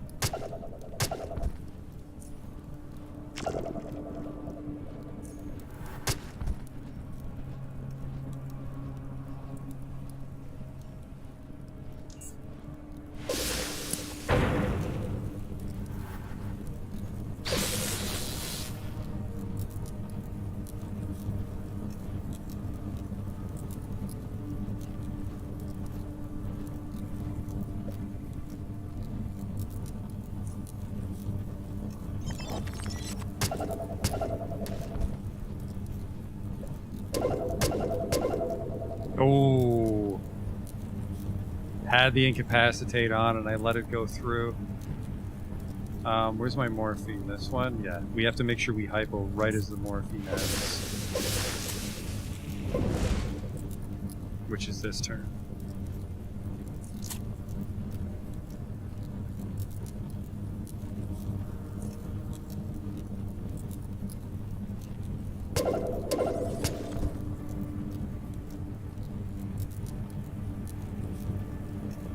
I'm gonna have to book it from the freezer. Fucking Christ! Man, I should have been that kind of wizard apparently. Holy fuck! It just won't stop critically hit. Hits for 47. Yeah, just cryokinesis critting me is a fucking death sentence.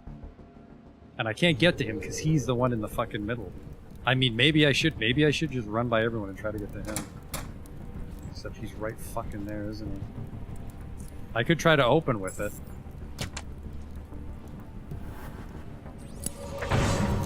Maybe I don't fucking get minus 10,000 initiative when I do that, though. Holy shit.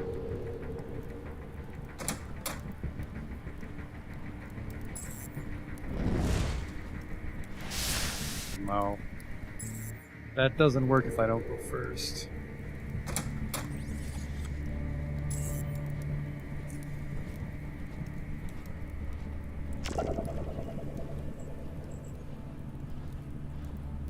That really buys me them time. I could flashbang him, but... like... I can kill that many lunatics, they're just way too fucking spread out. I guess we can do it greasy doorway.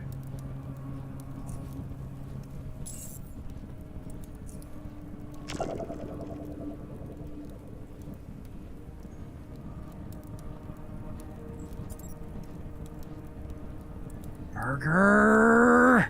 Why fucking walk there if you can't do it?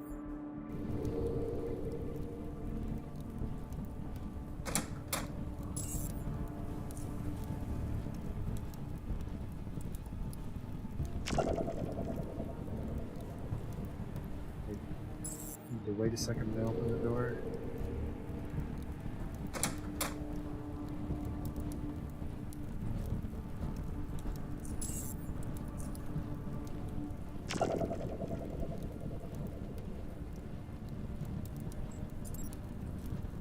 Okay, red. It says red, so he won't do it. I really don't like that he does the move order anyway. So. I could technically memorize force field or something. So, oh, the fucking burger! What the fuck was that? There's a ghost in the way. I'll have to walk around it. Oh my god! There's just no way to get to the center of the room to deal with that fucking freezer. Best I could do is throw a Molotov on him, but...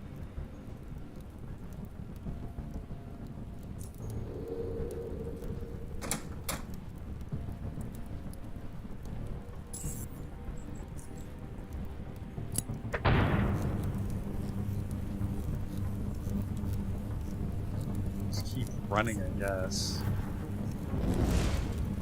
Now I'm on fire. Oh boy.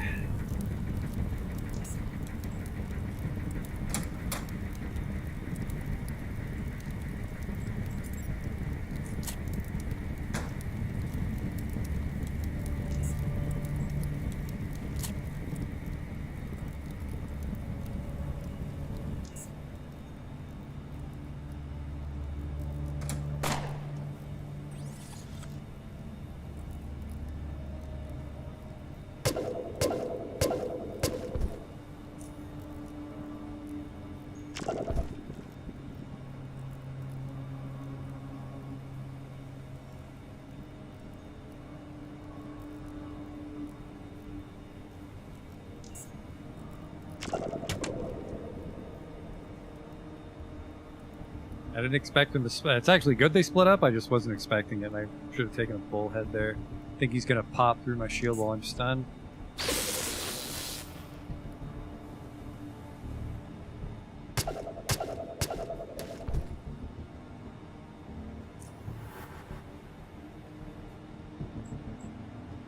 Escape further in this way.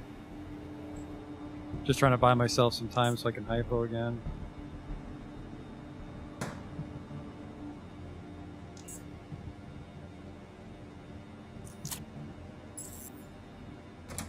Pretty good. Well, well, well, if it isn't the Ripper. I think he has the weapon.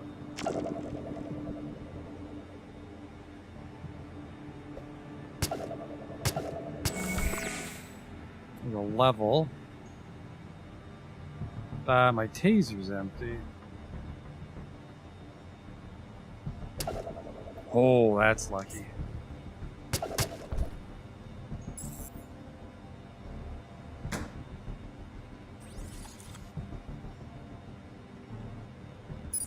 Was I right? Did he have it? The Ripper? There it is! 30% chance on hit to inflict a bleeding wound. 30% chance on hit to inflict a bleeding wound. 30% chance on hit to inflict a bleeding wound. So I'm not sure exactly what that means, but either it's a very high chance to apply a bleed or a chance to apply multiple bleeds. That's the one I want. I want a chance to apply multiple bleeds, because if we can get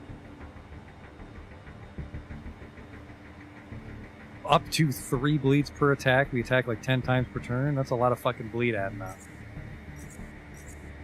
I didn't realize this is where it was. I thought it was somewhere else. Glad we got it out of the way nice and early. We have a level for a feat as well. It was a very successful fight. That would be a nice note to end on. But we can actually go a little bit longer, because I have some more time tonight. Not too much longer, maybe like another hour. Not too much longer, only 60 more minutes of burger time. Let's switch that out. So it says 8 to 18.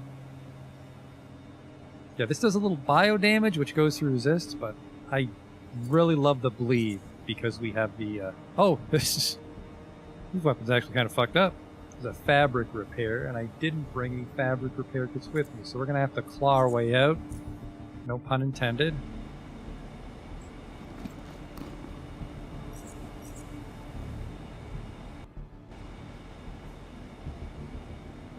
Door combat saved the day once again. Great for lunatics. That's 6,000 for one that's not quick.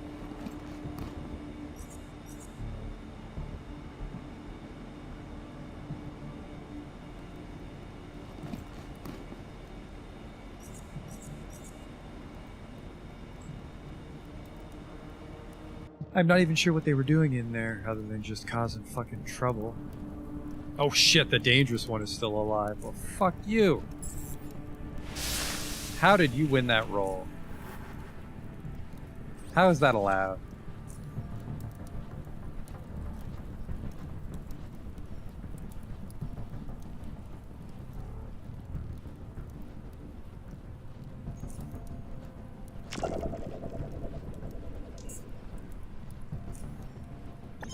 Little shit.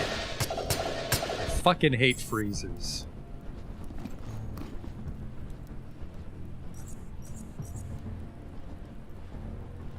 They weren't even doing anything, just weird lunatic shit.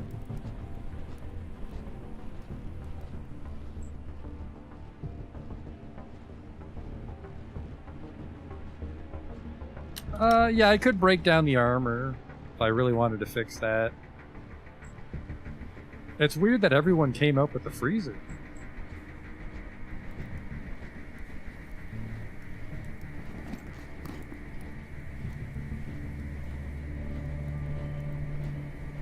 Can I pest you to upload your build somewhere? My build isn't optimal. You're probably better off going to like the Underrail forums and just looking up a Psy Monk.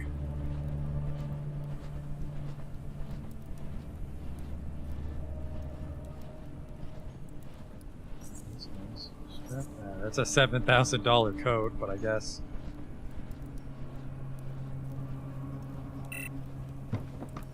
Because, like, what do we have here? My stats aren't ideal. Like I said, we could probably go with 3 strength.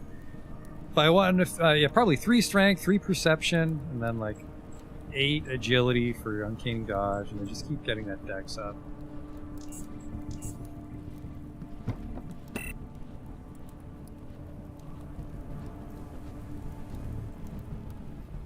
Technically, maybe if you went strength 6, you'd get +1, which would give you 7 strength, and a lot of fists give bonus.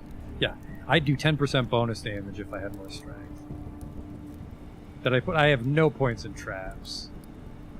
I said I would, but I'm just too lazy for the setup for, I don't know, fights go either way. I suppose if I wanted to not lazily press F9 every time things don't go my way, trap would come in handy, but I think I have just a tiny bit in traps through synergy, and that's how I detect them sometimes. I have 15 synergy from my lockpicking skill.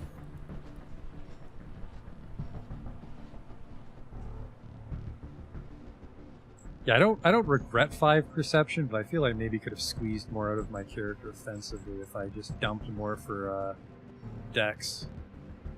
And also, maybe my wizard spells are a little lacking. I wouldn't mind another spell slot or two.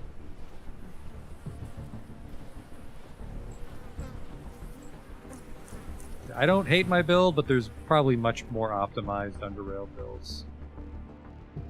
And especially in a game like Underrail, you don't want to fiddle too much and waste feat points and then brick your save file, but I'm pretty confident this character is going to be able to go all the way. Depending on how strong Expedition makes me, I'm actually starting to think that I might do Deep Caverns just to get revenge on last time.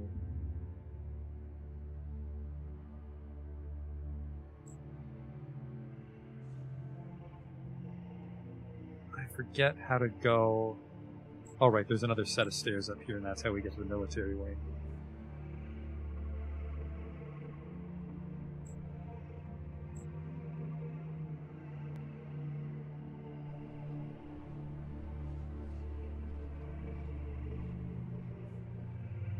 I've just been to Utility Station 7. A large group of lunatics managed to get inside, and I killed them all. So I took care of them Burger Time style. Probably not the most appropriate thing to say, but I'm very glad they did that. I expected nothing less. Well done, Burger Time. I'm very pleased, and I'm sure His Excellency will be most pleased once I inform him what you've done. To tell you the truth, I expected you to find something there. Foreign bodies. My Rassifors heard strange sounds coming from behind those doors, so I decided to send you as a test. Just to see if what you did at the Emporium was due to luck or skill. And now I have the results. Foreign bodies were successfully removed from the system. He smiles. Here you go. 450 Stygian coins. Something to give you further motivation, brother. These lunatics seem driven to the Institute. First, a figurine, now the utility station. Do you have a theory on what drives them to do that? I'd rather not discuss the motives of those inbred ferals. Their actions are a product of their devolved minds, and as such, are devoid of reasoning and logic. Therefore, why try to understand something which can't be understood? Agree, no?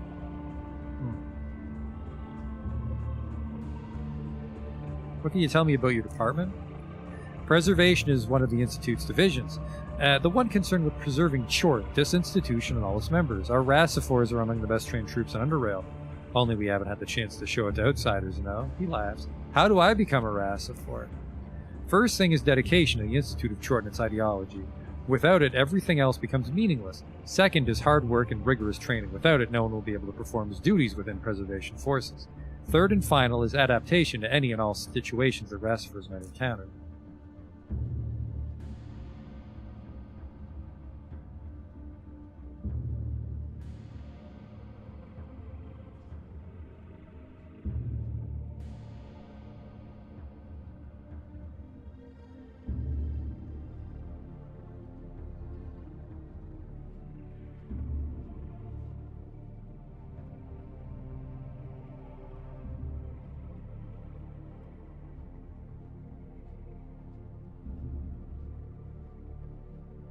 Do you have any more work?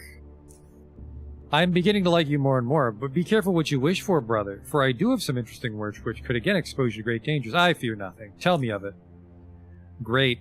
Where I am about to send you next is going to be the exact same place you were told not to go, the West Wing? Precisely. Approximately 5 days ago, a Rassifor combat unit under the command of a Freighter Matteo was dispatched to the West Wing after Principal Investigator Steff of the Department of Physics informed us about strong electromagnetic emissions detectors from the West Wing's northern section. The West Wing hasn't been open since year 67, just over 30 years ago, so we were reluctant to do anything about it, but after Steff consulted His Excellency, we decided to dispatch a unit. Unfortunately, that turned out to be a mistake. Completely abortive. We lost all contact with them. We don't know where they are, what happened to them, nothing, brother. Harmos Stavros, as dedicated to Tchortism and intelligent as he is, a man I truly respect, don't get me wrong, should have listened to my advice. Do you agree, no? What I want from you is simple. Go to the West Wing and find out what happened to the missing unit, then return and report your findings to me. We'll consider our actions from there. I've already been there. You what? By the Tchort, you're full of surprises. Tell me of your findings.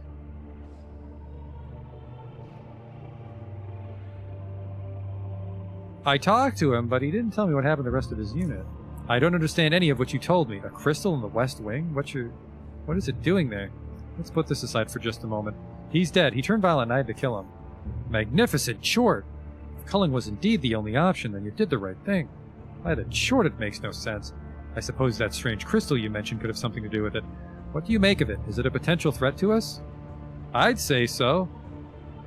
I think it's the sole reason Alfredo Medio freaked the fuck out. By the Tchort, when His Excellency returns from Cytosine Outpost, I'll have a long talk with him about this. This is not good news at all. Here you go. He hands you 550 Stygian coins. You're done with that for now, brother. Once I've spoken with Harmost about this, I'll know more about our next course of action. Anything new? Ready for more burger time? Well, when Harmost Stavros returns from Deep Caverns, I'll be happy to inform him of your enthusiasm and your results. But let's leave that aside. I have a question to ask you. Do you know who Neville is, and have you perhaps seen him lately?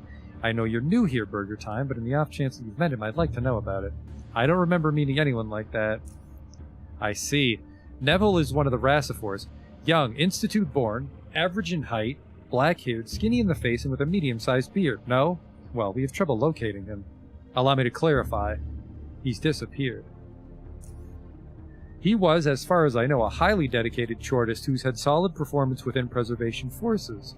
He was one of the Institute building guards, and we never had issues with him. But today he vanished into thin air. He was supposed to report in for work, but he never showed up. His room is empty, most things intact.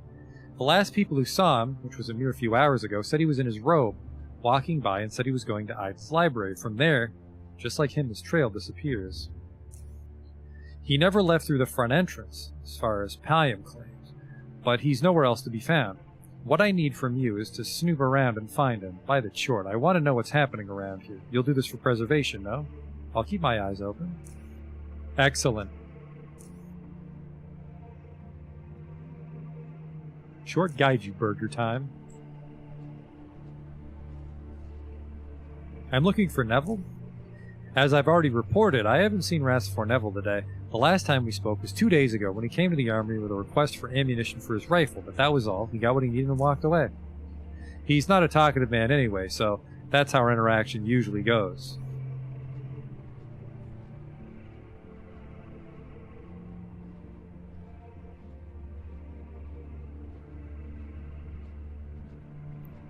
I really don't want to spend that much money, but...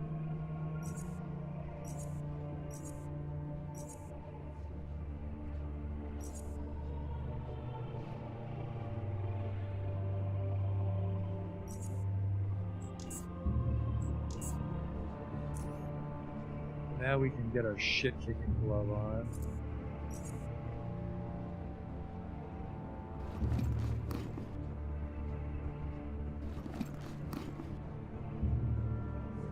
This is mechanical armor, interesting.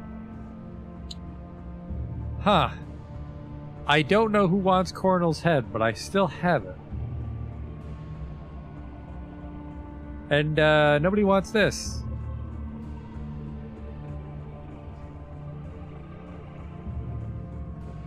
Yuck.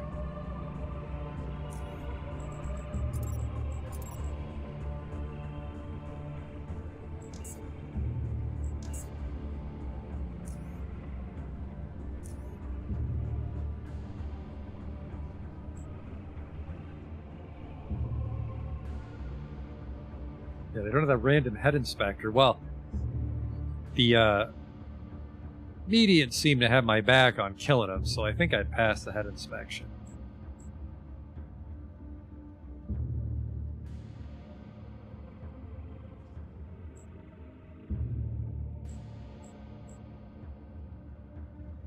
It's weird how many rooms there are in the Institute. It's its own map, but... or is it?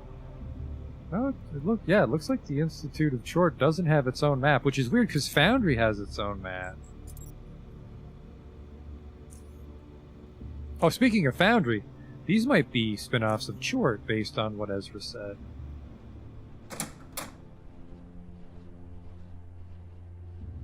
Hello again. What are you doing here, my man? I'm sorry if I bothered you. Tchort guide you. Tchort is Evolution. I don't think we've met before. I'm Octavia. Investigator Octavia.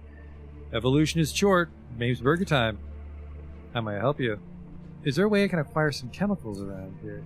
Well, I happen to be in charge of the chemical inventory, but you'd have to ask our PI, Georges, for permission. He's in his office right over there. Okay. Tchort guide you. Principal Investigator Georges. As soon as he notices you, the man in a white lab coat closes a folder he was straining to read and greets you with a firm handshake. His bloodshot eyes are drowning in fatigue, something which rubbing his eyes, which he performs from time to time, simply can't remove, but can only relieve for a bit. Still, he appears alert and focused enough, and above all, friendly during your conversation. Oh, hello. Hello, brother. Tchort is Evolution. Tchort is Evolution. I'm Principal Investigator Georges, and I run the Department of Chemistry, a part of the investigation, if you didn't know. Evolution is Tchort. I'm Burger Time. Ah, yes, you helped a freighter Denzel get the Reaching Man from Lunatics. Yes, right. Iden was very pleased to have the figurine finally in his hand. How may I help you? I'm looking for some work.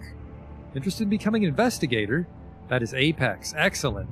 Institute of Tchort welcomes young and prosperous men such as yourself. You know, an old quote by illustrious Iden just sprang to my mind. Tchortists are like nucleotides from which DNA is composed, small building blocks that together form something truly great. Actions of each individual lead to the creation of something better. Every one piece of the puzzle is important.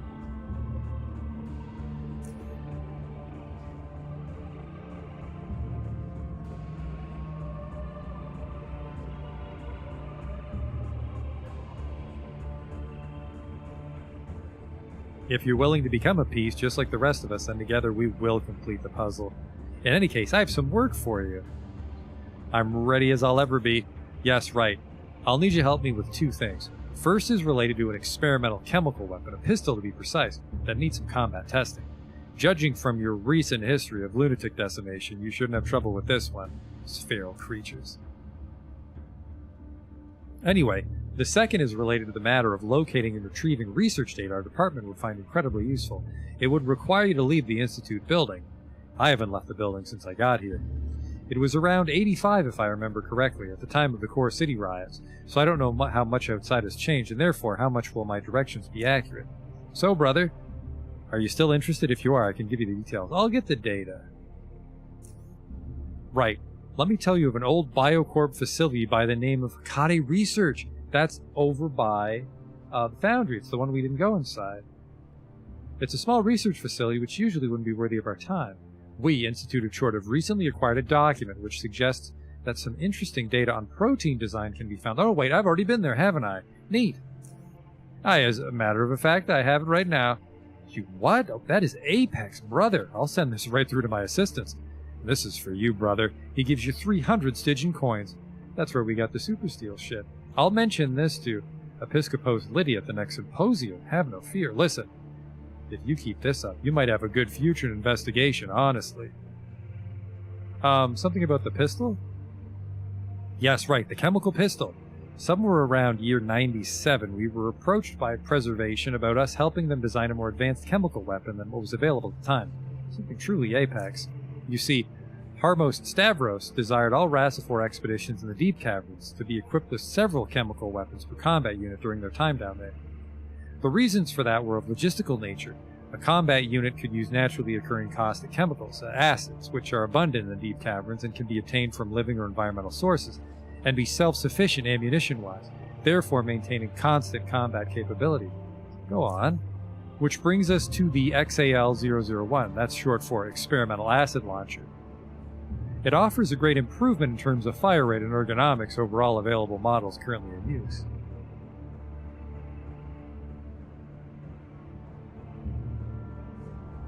And we're planning further attachments to increase capacity, and to help the processing of raw chemicals in the field, yada yada yada, sum it up. We believe it to be a truly Apex design. Where do I come in?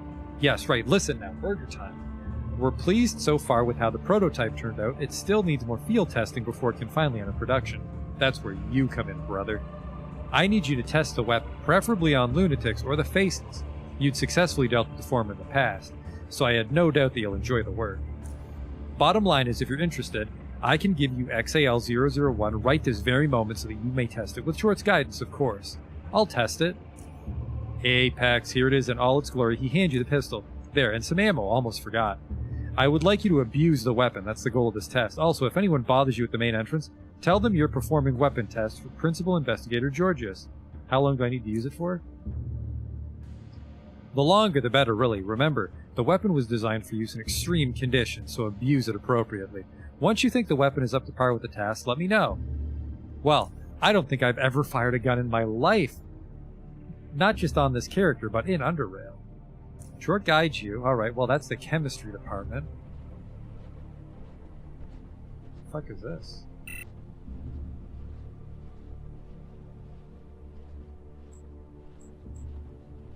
Oh, don't open that.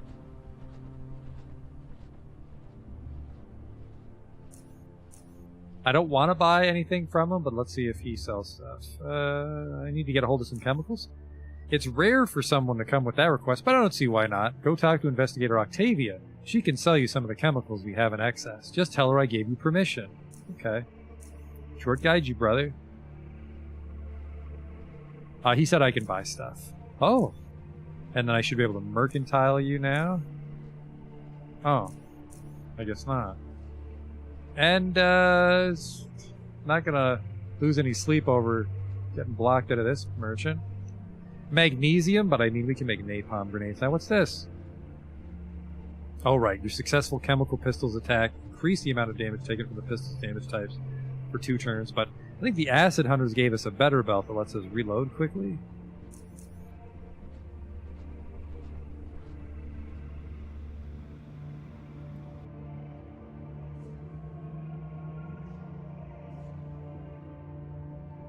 I think I do have most I resist 80-35. I think I can use the gun safely.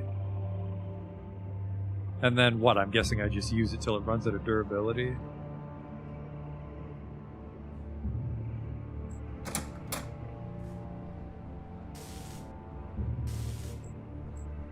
Ooh, electronical shit. The investigator seems to have just finished typing something on his keyboard when you walked in. The final keystroke coincides with you coming to a halt before him. He lifts his head and observes you through his glasses, which his profile picture isn't wearing, and instantly notices one detail. There's a smudge on them.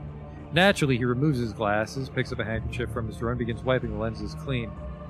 Tchort is evolution. I haven't seen you before, brother, and you must be here either to appreciate the light show produced by our resonant transformer, or to do some scientific investigation. Either's acceptable. I'm Principal Investigator Steff, but just call me Steff. Evolution is Tchort, brother. I'm Burger Time. I am Burger Time, but please, just call me Burger Time. The first one. I have no objections to that, Burger Time. Do you have any work I could help you with? Oh, interesting choice of words, Burger Time. How so? I mentioned it was interesting because of a young Rassifor who came to me with those exact same words you just spoke. I mean, he was interested in what we do here and wished to help. His name is Pavel. At the time of his arrival, the department was testing a terahertz, or T-ray emitter, that would allow us to perform through-wall imaging. I hope you're able to understand how useful such technology could be to us all.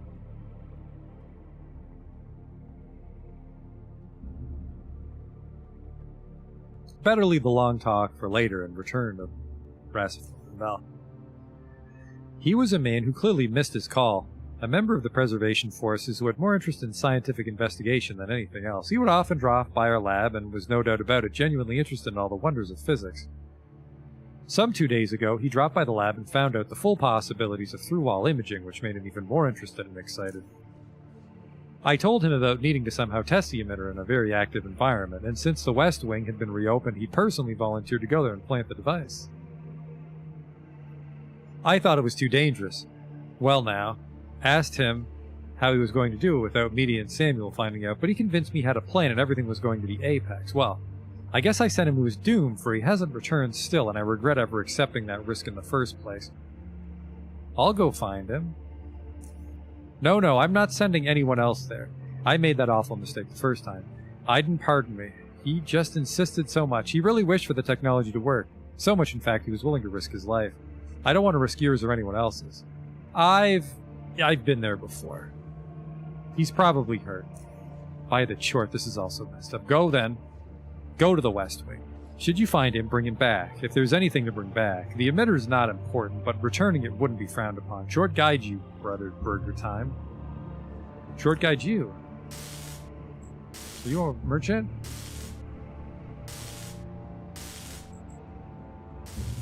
Be the one with the...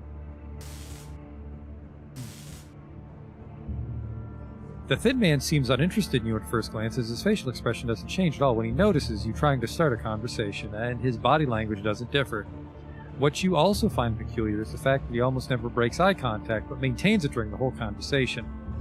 Luckily, he blinks at regular intervals, or else the mechanical stare would seem even more awkward. Tchort is evolution.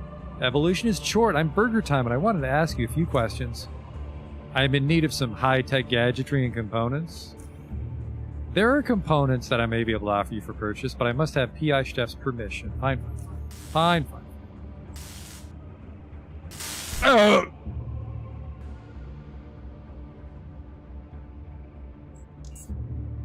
Fucking science, man.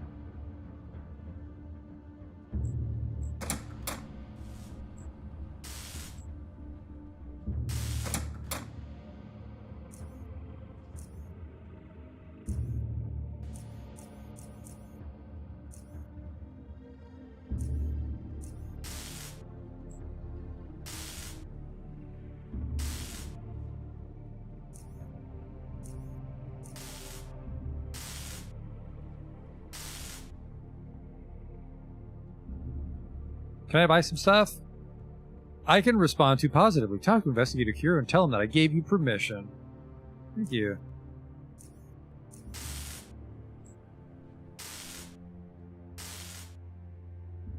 I'm allowed to buy stuff? Oh, of course, brother. Wait a moment, I'll show you what's available. But what if I were to mercantile check? Well, how come I can't mercantile check it? What's that machine you're working on? This is our particle accelerator. What accelerates them? Electromagnetic fields? Precisely, brother. What you see before you is only one part of the machine.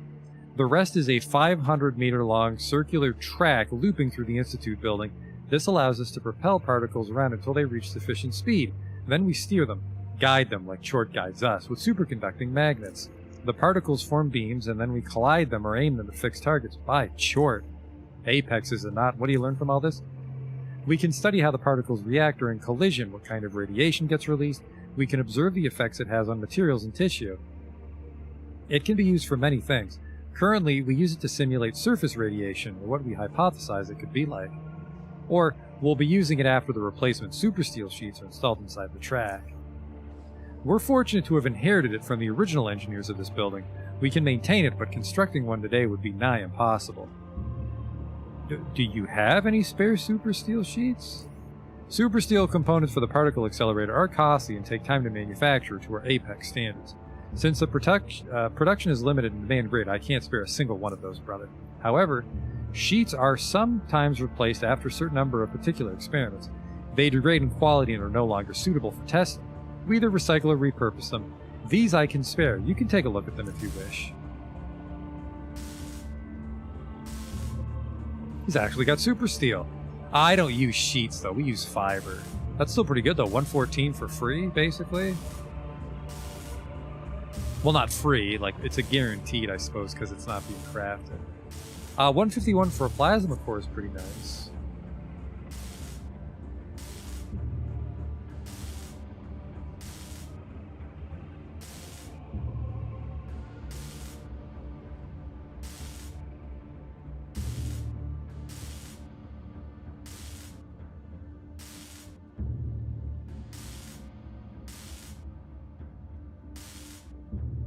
What about the muffler? Only 106. Everything else is shit. Yeah, we'll take this, but take those too.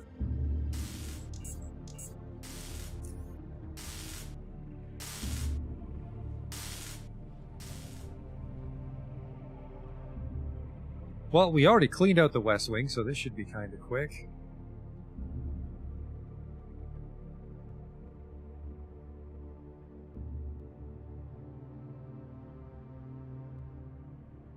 And then I'll say if we can find that guy, Pavel, Then we can muse over what to do with this level up.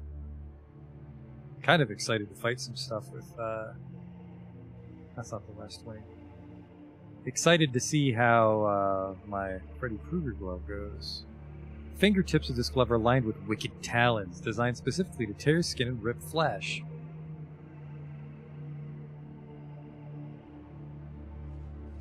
It'll be tricky though, because we'll have to find something I can't kill in one turn. Probably crabs. Probably crabs. Or side beetles, I think, bleed.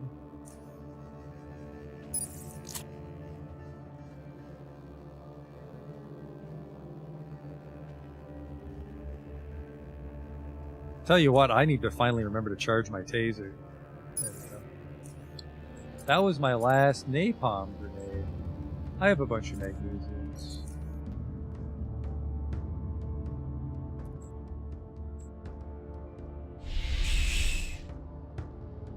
I don't know how to get over there.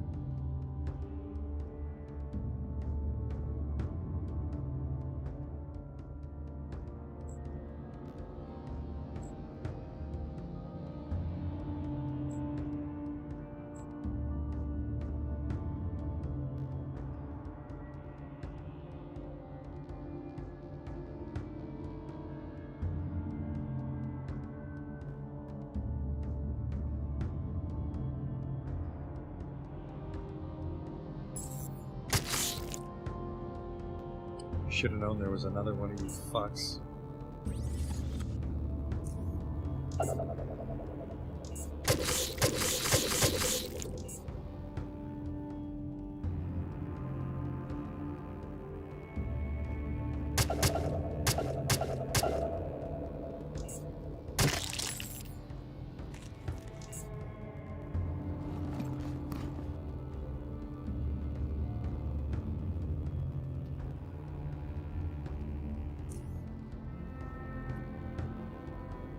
Can I bandage? No.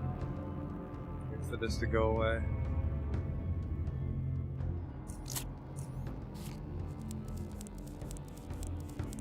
I was actually a little concerned about my hypo supply, but we've been stealing a lot from those lunatics. Let's see what happens with this. I think the monoliths are all thought control. You clear your mind of other thoughts and focus on just the sound of the humming monolith. You try to maintain your concentration, but the blue light burns through your mind, wiping out your will and intent and leaving you in a panic state of confusion. After a few moments, you manage to compose yourself. Okay, oops. Well, shit, I don't know where that guy is. We've explored this part of the West Wing, but...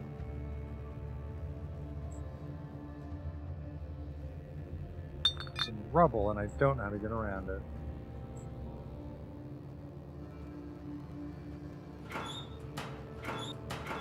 This Biocorp University emblem.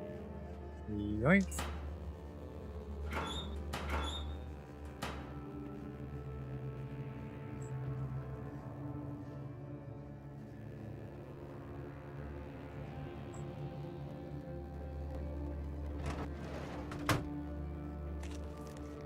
Burrows. I don't know how to get to the other part of the West Wing.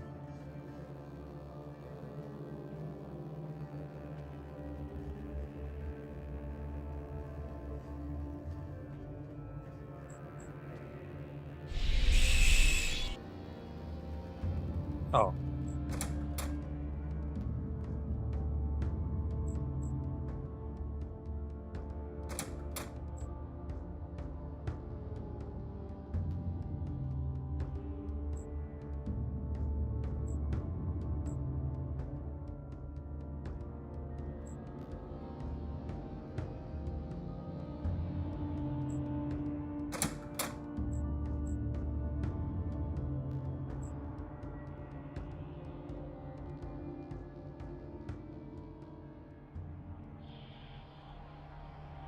Hello? There's much that strikes you as wrong as you approach this person. He's quite tall and a bit too lean for a human. His mechanical prosthetic right arm and left leg are clearly visible. On both his mechanical and healthy hand, he has 6 long, thin, creepy fingers. His face is completely covered, and he appears to wear some sort of metal mask with 4 protruding lenses, and there's another extension on his very forehead that looks like a short gun barrel. Instead of hair, rigid wires protrude from the back of his head. As the multiple lenses of his helmet focus intently on you, you can feel an oppressive aura weigh down on your mind. As if the walls and the ceiling are closing in on you, you suddenly feel claustrophobic in this large room. You feel tired, and merely speaking takes effort. This isn't the first time I find you oddly in my path, and yet you do not seem like you belong here. What's your business here, scavenger? Try to fight back against his aura. Yeah, with a will thought control, not a fucking chance. I'm investigating the Institute. I don't remember seeing you before. I'm aware of that. Why? They acquired a cube which I'm tracking down. And why is this artifact of interest to you? It seems to be the cause of the Faceless invasion. He looks away from you for the first time since the encounter began. The aura that weighed heavily on you seems to be lifting and has remained silent for a few moments. This is true, but it's a dangerous place you're heading to if you keep following their prize. If you're concerned for the welfare of your kin, the best course of action would be to stay out of their way. What is that cube? It's of no use to you. Let it find its way to its owners. We should both be leaving this place now. Danger draws near. Ah, he likes the juice.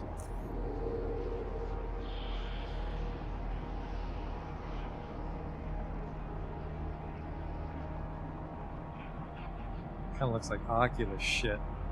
Judging by its position, this could be some sort of console, but you don't know how it fucking works. Huh.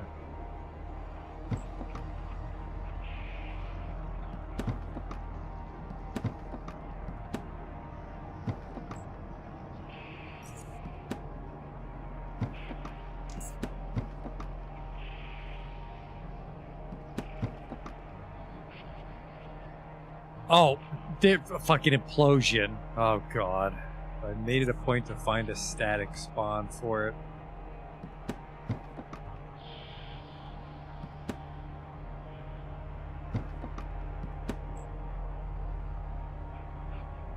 Oh, a hole.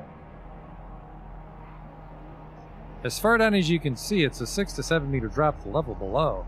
Jump down anyways. Break your legs. Ow. A dead lunatic. He's got a huge slashing wound running horizontally across. The ribs and organs within him have been sliced cleanly. Huh. I should put that gun in my offhand. The experimental acid launcher is an advanced chemical pistol design that's a product of collaborative effort between both the Preservation Investigation Division and the Institute. Increased reliability, ergonomics, and rate of fire, as well as the ability for multiple attachments. The most important of all is perhaps the chemical extractor that allows for fast and efficient weapon reloading. Attachment not included with the prototype.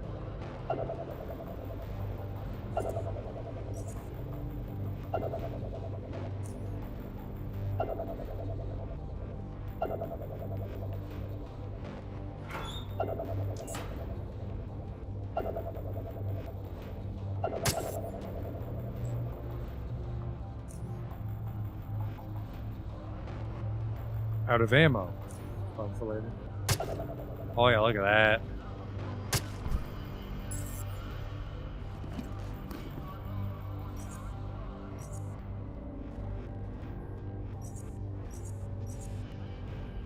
Agility 1 to climb down. Am I outside the Institute?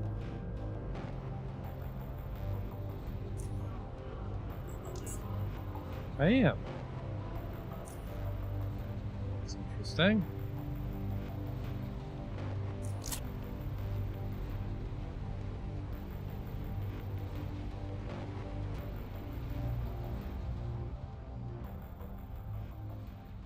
I don't think I have anything to load it with. You choose acid. Oh, he did give me some acid. Yeah, first time using a gun, so... Oh, I load the fucking thing.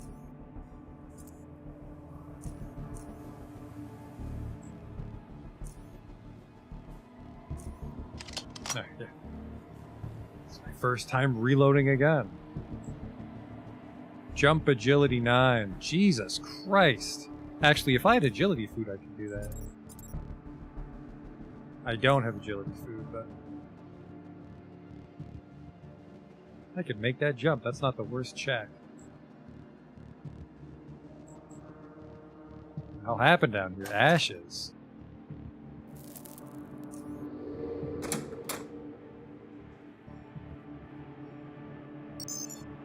Utility dumpster 6. Regulators derailed. Sensors display imaginary dysfunctions. Missing signals from 2 sensors. Okay.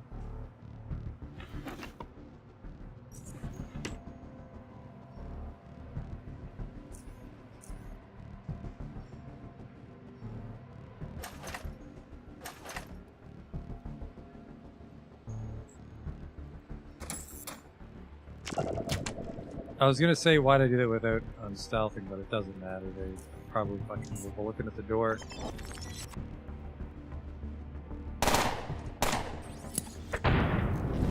Ow. Oh, ow. Whoa.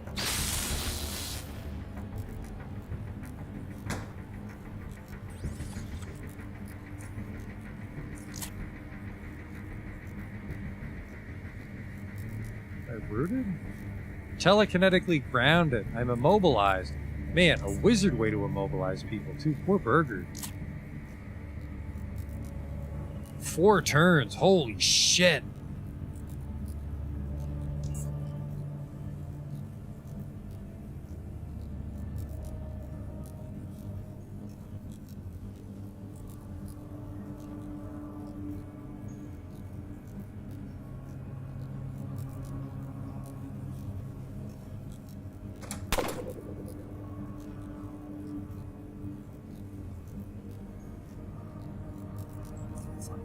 I'll just stun us all.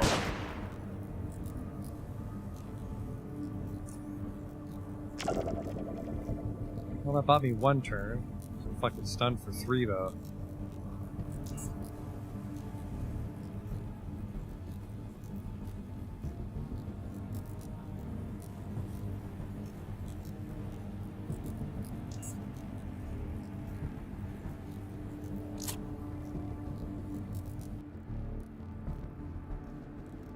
God damn, I'm still stunned. Well, rooted, might as well be stunned.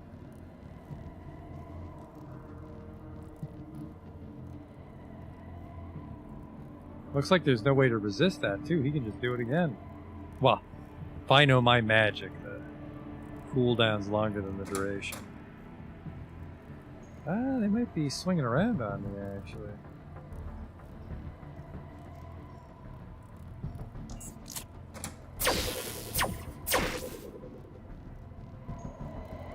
Come on, I might be okay here. Oh, no, there was more. Fucking goddamn roots. Basically, like, how many turns was I not doing anything there? I think I also can't resist it with Bullhead.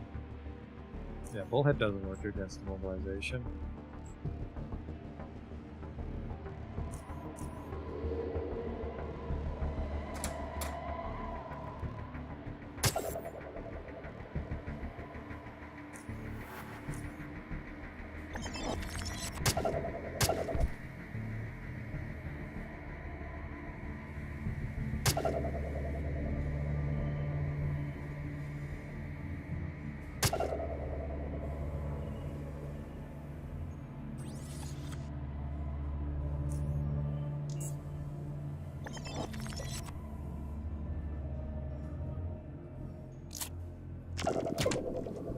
Oh, why didn't I Bullhead? And I'm chained, so if they run full... Holy fuck! That uncanny dodge, I can never get my uncanny dodge at the right time, because he just fucking went ham right away.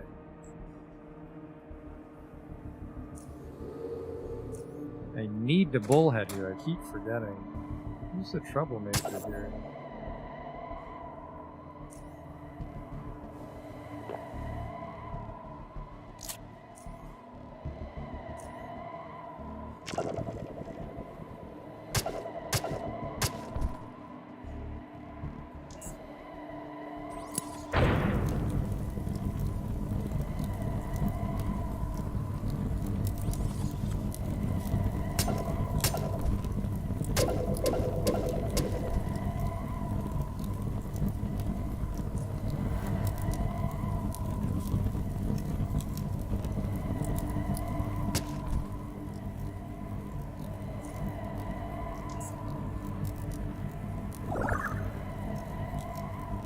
I do not like psionic proxies casting fucking implosion on me. Let's see if they're allowed to open the door.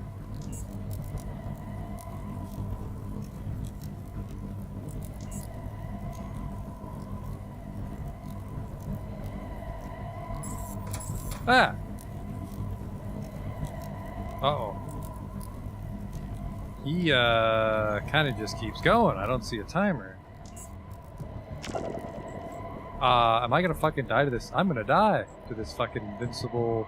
Well, not actually invincible, I got fucked here. Because he won't despawn, so that means that, like, I thought I killed everybody, so I don't know who he belongs to.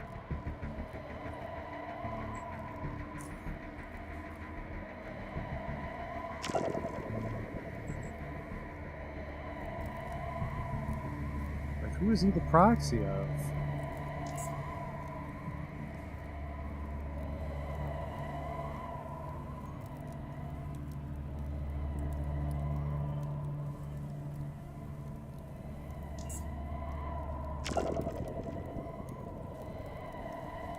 Like, I'm fucked because he hits way too hard with that.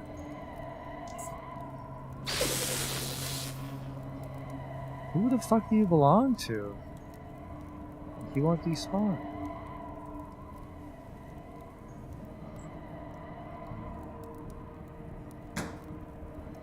And apparently that fucking thing can open doors too. Ah, that sucks. The fight went pretty well other than this guy.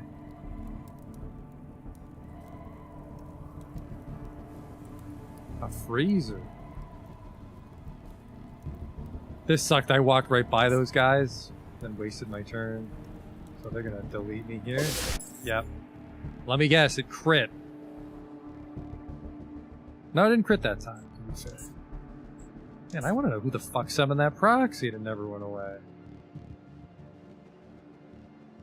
So I'm familiar with the other one that despawns after like 3 turns. What the fuck was that?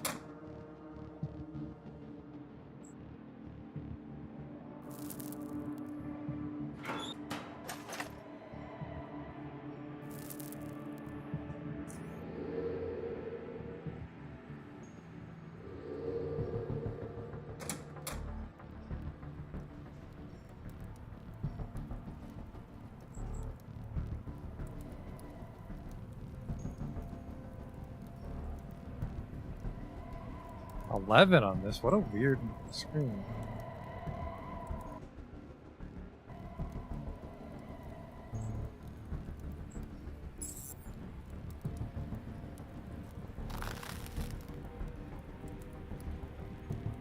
I've rooted?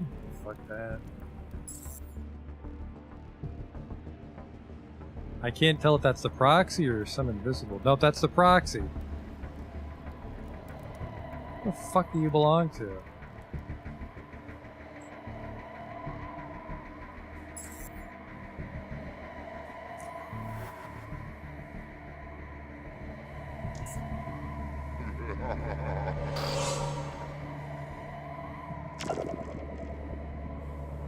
It's not him, because he's got hair.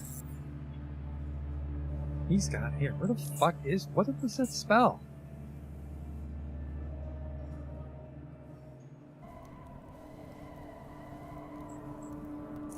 I can't do anything with that guy just fucking being immune to damage, just doing whatever the fuck he wants.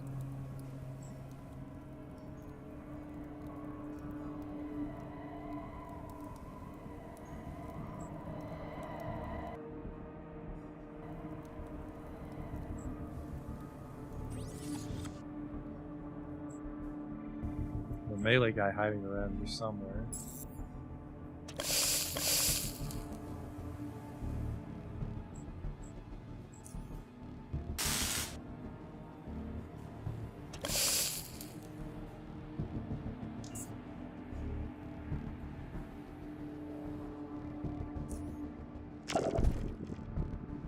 Crit for 577. Good work, Punch. The biosuit. This door doesn't open. Oh, a ladder. Oh. Well, we're gonna see just how great my mask is. Pretty great. Hello? Fucking Mad Lad's just down here. Not another fucking proxy.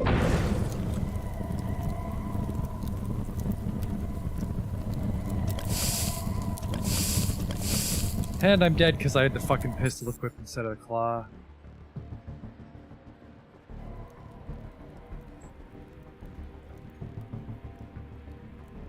It's like these ladders are just everywhere.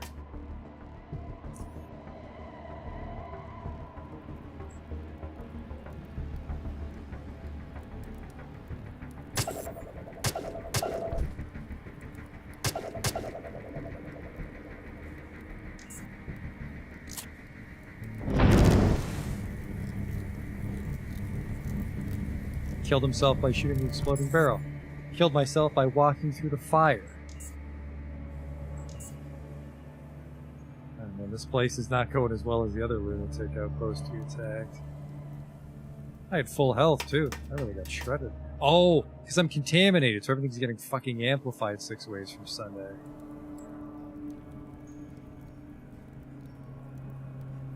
Stupid silent proxies.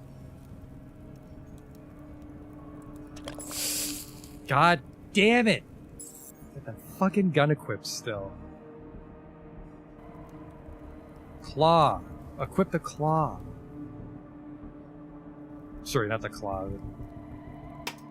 A weapon. There's literally a weapon called the claw.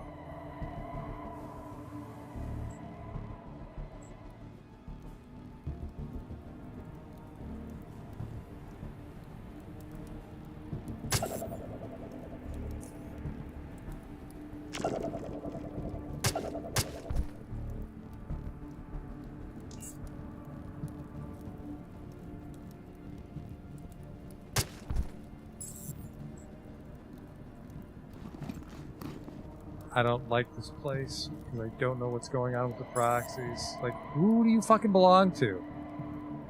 You don't just get to fucking walk around with 330 health and be immune to damage.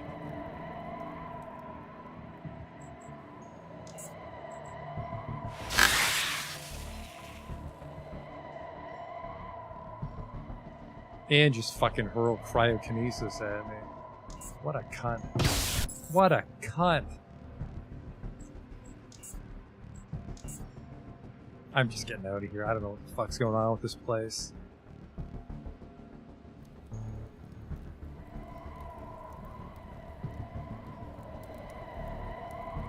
Let's not do that thing where you take a fucking sudden interest in me.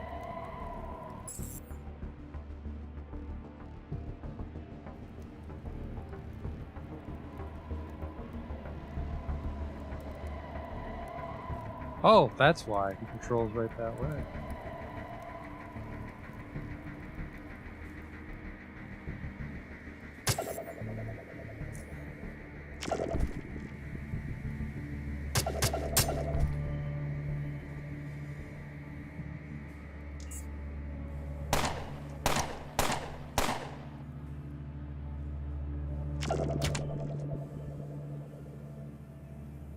I always fall for it. I always fall for letting that guy fucking get me with the punch. It's like the 4th time I've done that fight. It's not a huge deal. Like, if the proxy gets over here, I'm fucking dead, so it doesn't matter.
think I just want to... What the fuck is that? Oh, just a spear. I think I just want to get out of here, get our level sorted out, and then we can call it a night.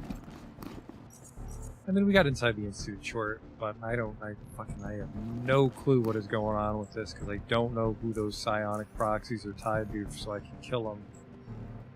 Because otherwise, it's like I have electrokinesis, which they have like 350 health.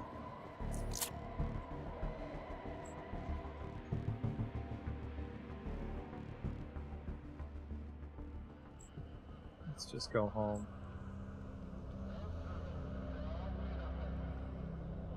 And then did this gun update the quest? Instituted Tchort? Gun's not ready yet.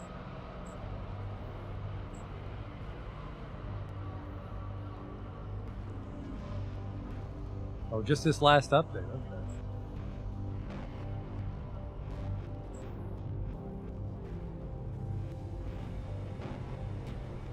Yeah, I don't really have a way to deal with things that just are immune to mechanical damage. I mean, I can expose weakness, which is handy, but...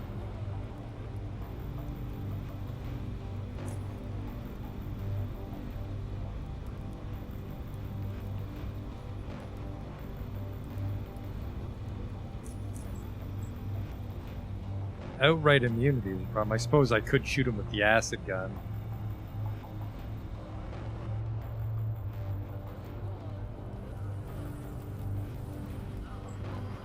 Where am I? I'm just trying to catch a train to my house. Ah, there's that front railway.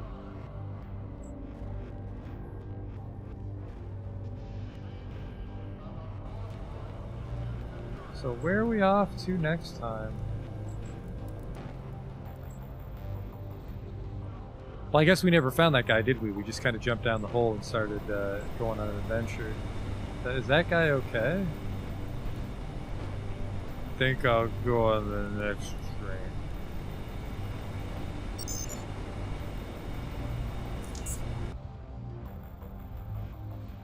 Also, you know what? I guess we can just go to Expedition next time, because there's... I mean, there's maybe another level worth of XP if we do more Institute of Tchort stuff, but I'm not purposely avoiding the Expedition until I max level. It's just getting a lot of XP in the base game here.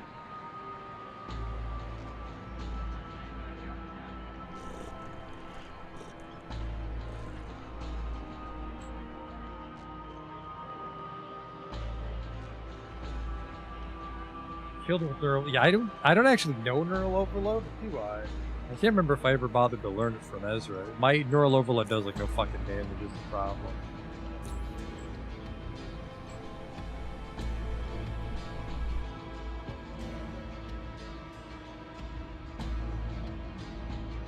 What the fuck? Oh! Maybe because we gave that guy juice, he's like traveling through dimensions now. Ooh. Hexagon gem. Because it's next to the rift. Hello? What the fuck did we get ourselves into? It's a hexagon gem, similar to the one found on Cineset's headband. You wonder what would happen if you switched the two gems. You remove the pentagon gem from its thin aluminum socket, which you then gently bend outward with your hand so that it may accommodate its new insert. After some more careful reshaping, you find the gem to be properly secured. And you can't but not marvel at how it gives the headband a more symmetrical and lustrous look. Ah. Got upgraded. That's kind of neat.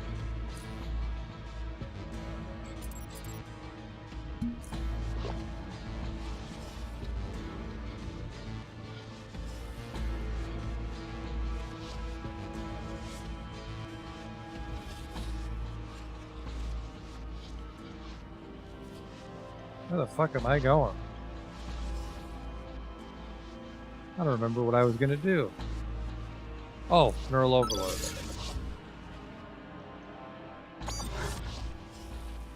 And then...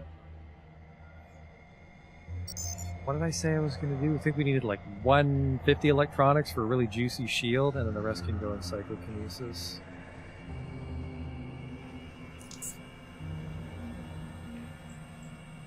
Yeah, I know that if you go thought control, like neural overload is gross because it doesn't work. Like you can't resist it, and I know because I think it does damage based on your intelligence. It's like a humorously powerful spell against the final boss. Wow, 133 psychokinetics in fucking SGS is a pretty good deal.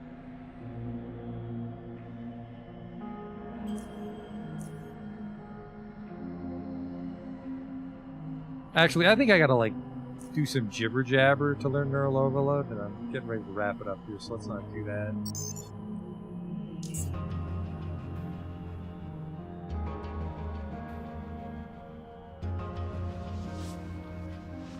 Back to my house.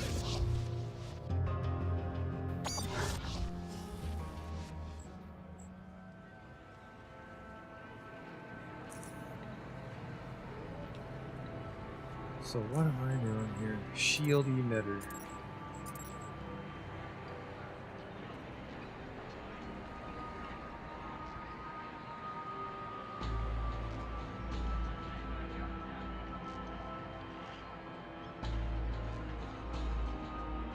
Yeah, capacity 1413. That's not how we read numbers.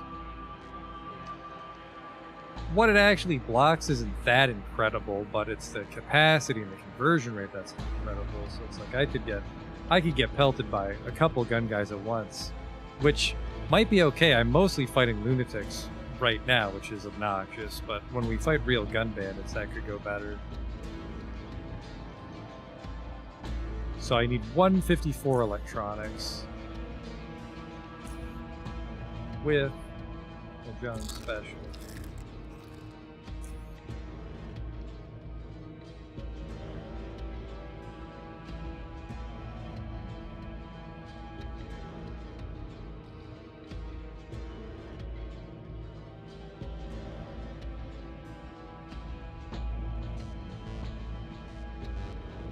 Okay.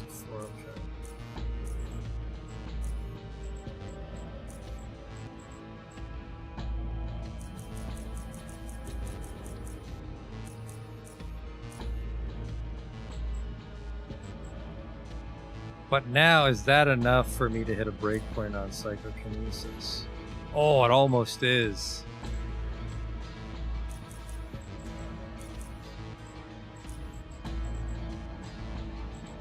Oh, I can't hit a breakpoint anyways. I need more effective.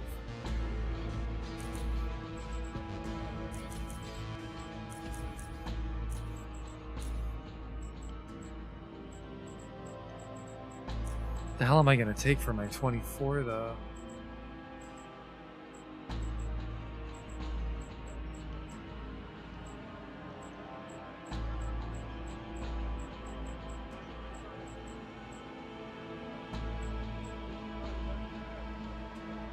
Number of links in your psychokinetic chain. I don't know psychokinetic chain. I think I kind of want to go back and kill all. No, because remember we don't have enough spell slots for everything is the problem. Premeditation's kind of tempting. It will reduce the psi cost of your next ability, so the next spell I cast will be half price, won't cost me any AP, and it'll be longer range. Cooldown 5 turns. That means I could use this every fight. Premeditation seems pretty good. So I could just psychokinetic punch a guy every fight.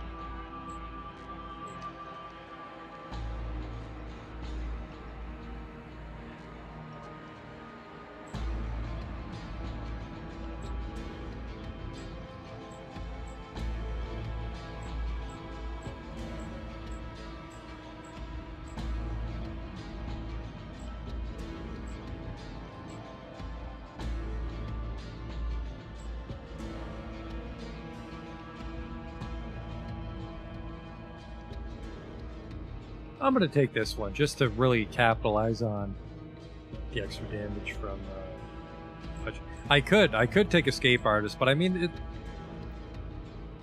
It's only like 1 or 2 fights a night that I get screwed by. Well, I guess are nets going to be a huge deal in Expedition? Because if I'm getting rooted constantly in Expedition, I want Escape Artist, but if it's just like a handful of encounters every few hours, I think I'd rather have Premeditation, because I can activate Premeditation every single fight.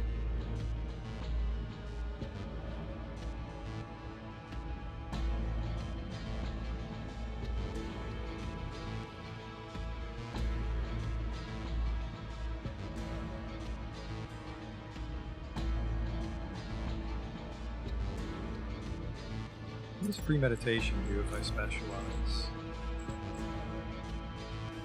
Oh!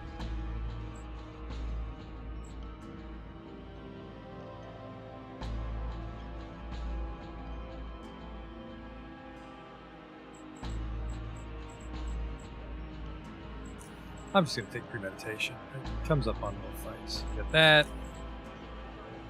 I have enough electronics to make the shield.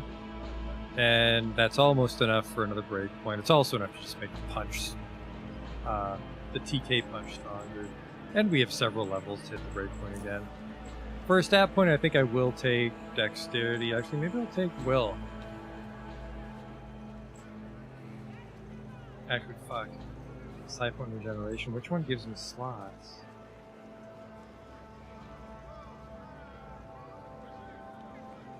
It heavily affects the potency of all disciplines.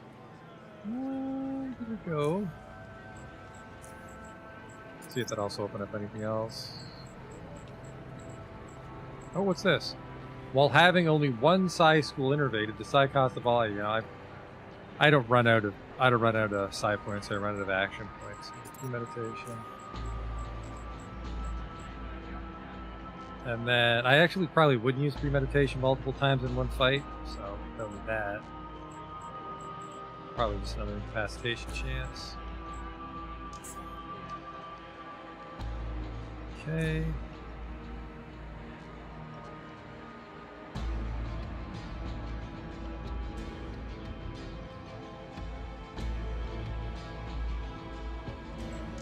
Craft that bad boy.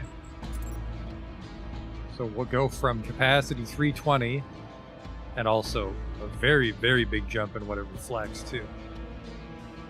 That is a very powerful shield upgrade.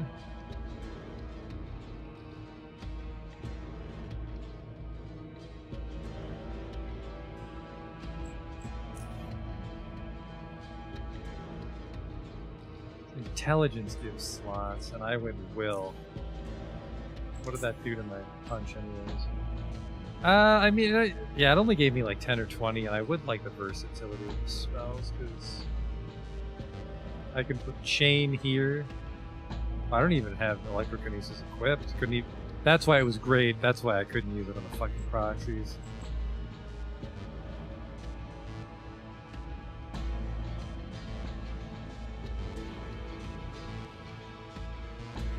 Gave me +1 psi regeneration. Oh boy. What else does intelligence do? Focuses on science. It'll give me some extra effective on electronics too.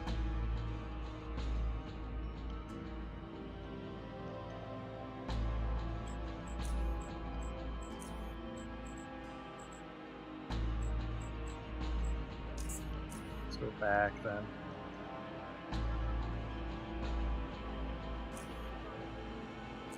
Food. No, wait.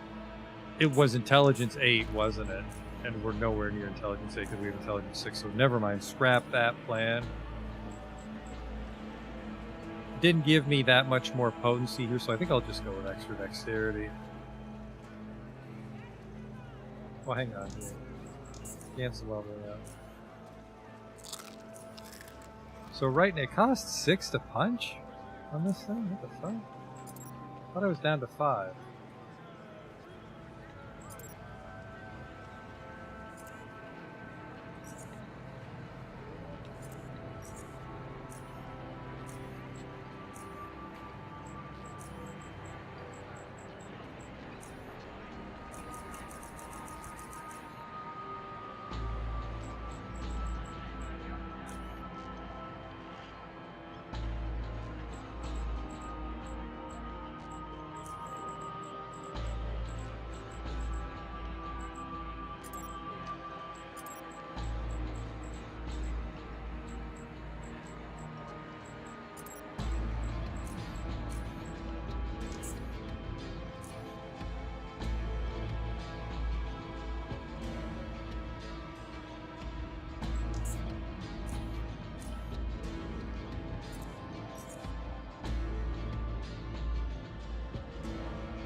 Dexterity didn't buy me an AP, so we can keep it there where it was.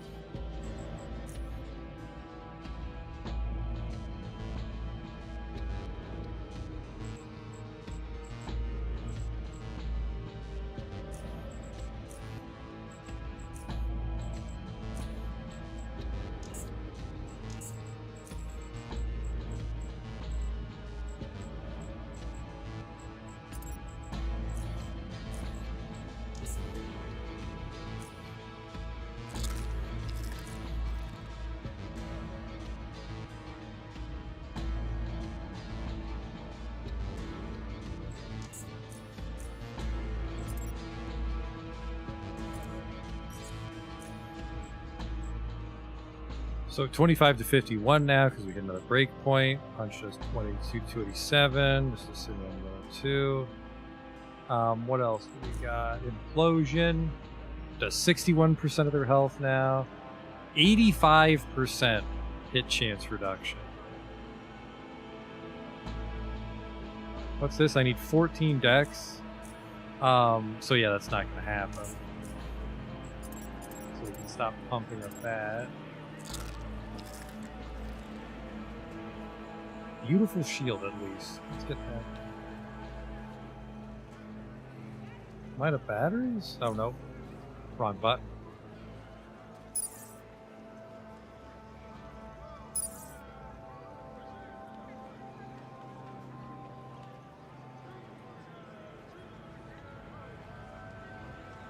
It's weird that it has an AP cost, because you can't recharge in combat. So I think that's it for burger time. I hope you enjoyed our adventures today. We got into the Institute of Tchort. We found the melee weapon I wanted. The, what's it called? The Ripper? Ripper's glove. Ironically, he didn't get a chance to hit us with it. We just beat the shit out of him. Those chillers are the problem. Not even the chill effect, but the fact that they can crit with that fucking cryokinesis. I'd say cryokinesis and nets are two main threats to dying. That and that fucking unstoppable proxy, but that sounded like it was some sort of optional area they added recently, so I mean, I can't fault them for that, because those areas are for people that play too much Underrail. So. I'm not as upset that I got the shit kicked out of me. But next time we can, I think we'll head to Expedition next time. I think we're strong enough. We can kill stuff pretty reliably. We got telekinetic punch. We can just haymaker dudes when we're doing jet ski combat with that. So that should be fun.